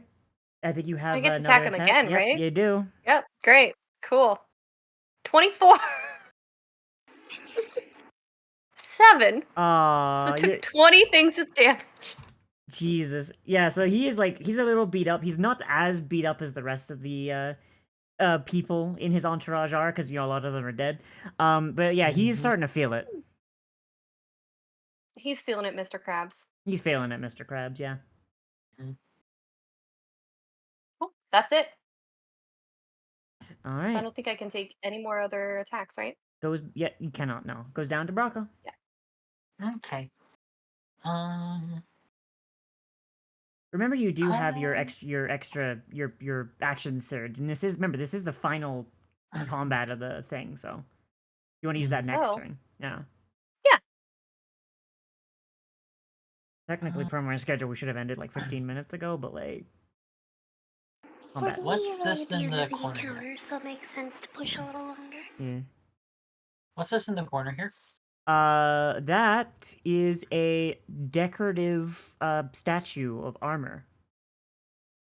Okay. It's just a statue. Does it have like parts that you can take apart? Yeah, like it's like armor on a mannequin basically. Okay. So one of my favorite spells I'm going to use now. I Let's love see. hearing that from players. Yeah, so the helmet of this thing is going to fly off as she casts catapult. What's the range on And catapult? catapult's range is 100 feet. Oh god. Yeah, so flies in a straight line up to 90 feet and in a direction you choose before falling to the ground if stopped early in its impact. Blah, blah, blah. So he needs to make a dex save. And on a failure, he takes. Okay, so I believe with my spells that is a fail. Yeah, it's a fail. Yeah. So now he's going to take. Where is it? I just Are you, had it up. are you upcasting this by any chance? I casted it just first level. Okay. But So, it so hit still the is hit the hit the 3d8 damage button. Hit the damage button. 3d8 bludgeoning damage to you, sir. This thing just collides with the back. He's like, ah, fuck. Well, that's just Okay. rude. Okay. You stabbed me, good sir. I am a murderer. At least I don't throw things like a child. Okay. You're just I'm- mad. You're just mad because it worked. Also, Mhm. also Reggie, I don't think we need him. And Reggie comes in with an attack of bite. Nom. Yep. Yep. 9. He dead? He's not dead yet. Got one more attack. Okay. Another bite for you, good sir. 12. Okay, that's Damn. a hit. Okay. Goodbye. 19. Nom. You'll never believe it, but he's dead. He's still alive? He's dead. Oh, he's dead. Thank God. Okay. And now Reggie can move 30 feet, which is like, okay, which is that here. Okay. That does leave He but move- one guy alive, and seeing a giant monster just devour basically like his boss, for lack of a better term, he's gonna throw up his hands like, hang on, hang on, hang on, hang on, hang on, hang on. Yeah, the noise that is coming from Reggie right now is that like throaty crocodile like droning sound, but it's being like boosted in like terror factor by the fact that the wings, the giant wasp wings on his back are buzzing as well. Yeah. Wait, is he not a T-Rex? He's not a T-Rex. He is a chimera. He is four different creatures body parts fused into one. Yeah. Yeah, So he's he gonna. has- T-Rex head with spider legs and a hornet butt. Yeah. Yeah, he's an Allosaurus with spider legs, spider eyes, wasp wings, and a wasp butt. Cool. So this cultist, right? He's thrown up his hands like, hang on, hang on, hang on, hang on. I don't even like these guys that much. Come on, I surrender. I haven't even hurt anyone. I probably like I threw like one knife that entire fight. I promise. All right. And I threw it at the living gasoline over there. It didn't even really hurt. I bet. He did miss. he did miss. So Well, it didn't hurt because you have shit aim. I can't see shit in his fucking mask, dude. Okay, give me a break. No. He's like, He's look, trying to stab us. look, Where did you look, take the nice orc? Sorry. Go ahead. Where did you take the nice orc, man? Hey, okay, fucking, they took him to the city of the dead, okay? Like, there's just a big base in there. They told us that, like, you know, like, that if we helped them, then, like, no one would ever die again. And I felt that felt pretty good, you know? Like, my grandma died last year. Really would like taste her cookies again. I would really like to just go home now, please. Here. And he reaches into his shirt pocket, and he pulls out a small holy symbol of Sydney. That it's not the defiled one. It's not the heretical one. It's like the like real one. He's like, see, We're out of combat, right? truce. See, this one's special, right? Like I got it from I got it from my grandma. She was like this big priest of Sydney, just like, here, truce. He's trying to We're out of bribe you. combat, with right? Yeah, combat's over. Yeah, she walks up to him and she smacks it out of his hand and gets in his face and goes, "You are a fucking idiot, and your grandmother would be immensely disappointed in you. I just Do wanted you to see have my any grandma again. Do you have any idea what you would be taking her from? Hmm? I mean, She's in paradise. She's in paradise. Do you really think she would want to leave that? well, For one, and for two, if everything just ceases to not die, do you know what that is going to be like for everyone else? so this world, by the way, just as like a thing, it works on like samsara. Okay. When someone dies, My their bad. soul goes into the stream, and then they get Oh, okay. reincarnated Yeah. after their soul has Live stream. been. Gotcha. Yeah, it's basically the life stream. Yeah, yeah. Okay. Yeah. So Yeah. she's. Once, yeah, My and then apologies. once their soul has basically like, let go of all its baggage and basically like become fresh, it's taken and given new life. The longer your Okay. life, the longer So it takes you to come back. right. So I retract that. Yeah. Then and instead she says, "Do you know how selfish that is, and how much suffering would be caused if there is only life and no death?" Yeah, but if someone dies, then that means that their soul can still move around. Like they won't just be lost to the stream, right? That's what I was told. Ah, they're always so naive. Okay. So you're going to go to jail now, and we're Okay. going to go and stop whatever this stupid bullshit Yeah, they that just is going to hurt a lot of people. yeah, they would have taken him to the city of the dead. Like this is the only place that they could really operate without, people looking at him weird. I wonder why. Probably the skull mass, honestly. This one kind of smells. I think this one might be fresh. I don't know. Does that thing have like any kind of like elastic strap on it? No, it's like clasped around his ears. Oh, okay. Because she was going to do the thing where you just pull on someone's mask and then just let it go and it slaps them in the face. It's made of bone. Oh god, that would hurt. Yeah, no shit. Oh god. He's being stupid. They're all Yeah. being stupid. He's like a kid. He's fine. Well, I say kid. I He's mean, like he's in still a his kid that 20s. chose to join a murder Yeah. cult. Yeah, he Yeah. just joined a murder cult. Look, who hasn't joined a murder cult in their childhood? Come on. I mean, I was technically a Christian, so. Exactly. Alright. Yeah, yeah, he picks up his he picks up the holy symbol and he like kind of holds it out and offers it to you. He's like, yeah, like look, just take this and like maybe tell them that like I didn't actually hurt anyone. Yeah, it's a really like good. It's really good. I promise you. Like it's actually like enchanted and everything. You still participate. You are still guilty of conspiracy. I know, but conspiracy doesn't get you hanged. And I'm done here. And she will like have Reggie just like gently pick him up in his jaws. And it's just like, we're going to the guards. Oh, you like the holy symbol just kind of like drops from his hands. And she'll still like grab it. Yeah. It's like, So you're still going to jail. You still did something wrong. You still have to pay for it. So with that, I would like to end off the stream because we've been going for about Yeah. almost 30 minutes longer than intended. If you guys look Almost at the, 5 hours. I'm sorry. I click post combat thing. Yeah. Do, do, do, do, do, do, do. Mm-hmm. Ah, I see. Do, do, Ah. do, do, do, do.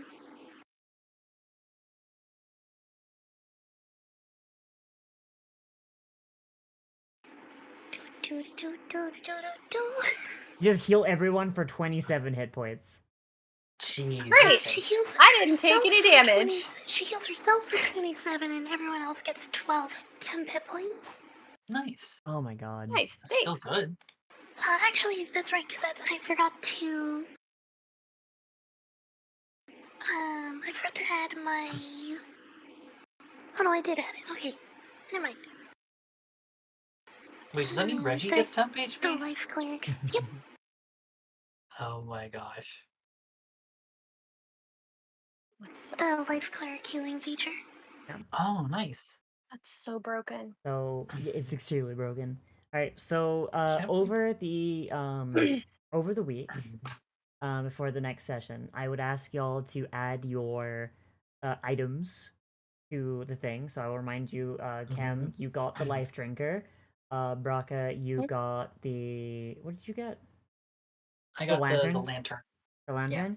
And Also, I'm surprised nobody tried to attack Reggie. because like I kind of like worked through their like I thoughts because he's very clearly like an undead monster, right? Mm-hmm. So their thought Okay, that process, makes sense. being Death cult, yeah. necromancers, is kill the summoner, and Reggie Geek would the just stop mage, yeah. moving. Yeah. Yeah, Geek the Yeah. Mage. Yeah, Geek the Mage. Yeah, that was what they were working under because that they Okay, they don't know makes what Reggie is, other than he's undead. And Sprig, I'm gonna assume that Sprig gets that holy symbol because Sprig's the only person here that's a holy caster. Sprig, it's the amulet of life in the magic items thing. Nice. It How is do I add a magic item? you can just go to your backpack and go to your items list. My if I can- inventory? Yeah, your inventory, and go to so this would be a weapon, so you'd go to weapons and then click the plus to add, and then just fill out the stuff for life drinker. Thank you. Actually, wait, life drinker is. Hang on, let me make it like easy for you real quick, because life drinker is actually a lot easier than others. It's a long sword. It is a +1 longsword.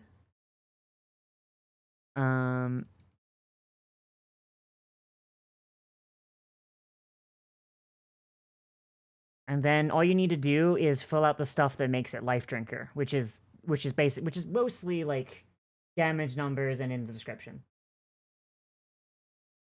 Cool. I'll have a look over the weekend and see if you did it right, by the way. Spick, yeah, so this one is a really fun one. That I think you might like as a multi-class. So long as you have it. Hang on, let me read this explicitly, because sorry, Amulet of Souls, even.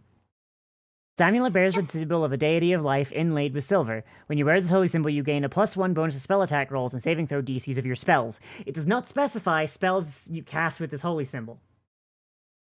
Applies to your wizard spells, too. While you wear this amulet, you have advantage on death saves. When a creature you can see fails a death saving throw, you can expend a use of your channel divinity as a reaction to have that creature reroll the save. You can choose whether to use the new roll or the old one. I saw this and I was like immediately like, no, we need to. Oh wait, hang on. I already have it actually in my thing because it was in that guy's inventory. I could just drag that onto Sprig. Oh, Sprig already got it. I was like halfway through typing. Oh, yeah. I'll just do that. I'll just drag it on for you. Just whoop. There you go. Thank you. Yeah. And Owen, thank you for the follow, by the way. Yeah. Alright, so I hope everybody had fun. Sprig, are you still gonna be going, or is this the end for you? Oh, I'm still going for a while. Alright, I'm gonna go raid Sprig, and I'm gonna go eat some pizza that's downstairs, assuming it hasn't gone cold yet. Yeah, I gotta get some dinner as well. Yeah, I'm starving. Yeah, thank you for Also, holy coming, fuck. everybody. Hopefully I will see people next week. This is gonna be fun. We're gonna be doing this up until Spooky Day. And I'm going to do my best to just make sure that it takes only 4 sessions. I have been really bad about that in the past, but I'm going to do my damnedest to make sure it works this time, because I've been practicing. You got this. Alright. I believe in you. But does anyone have anything to shill while I'm setting up the raid to Sprig? I don't think I stream this Saturday, but definitely this coming Monday I'll be doing something. We'll see what happens. I Or will Sunday. be doing a study stream Hell probably yeah. tomorrow morning. I don't know if anyone's interested in that, but I do study streams Fridays and Mondays, and we get work done, and you can watch the Monterey Bay kelp cam, which is very cute and has fish. Oh yeah, I love It's very that. chill. Yeah. Alright, well, As for me, I'm gonna be streaming tomorrow at 4 p.m. I'm probably gonna be playing Hrot, a Quake-like set in post-Soviet Czechoslovakia. I've only seen videos of it, and it looks depressing, and I love that. So I will see everybody there. Big thanks to Grave Robber's Guide to Ghouls and Ghosts for giving us access to all this stuff. We got to make some broken shit. Very, very fun. See you tomorrow. Bye. Bye.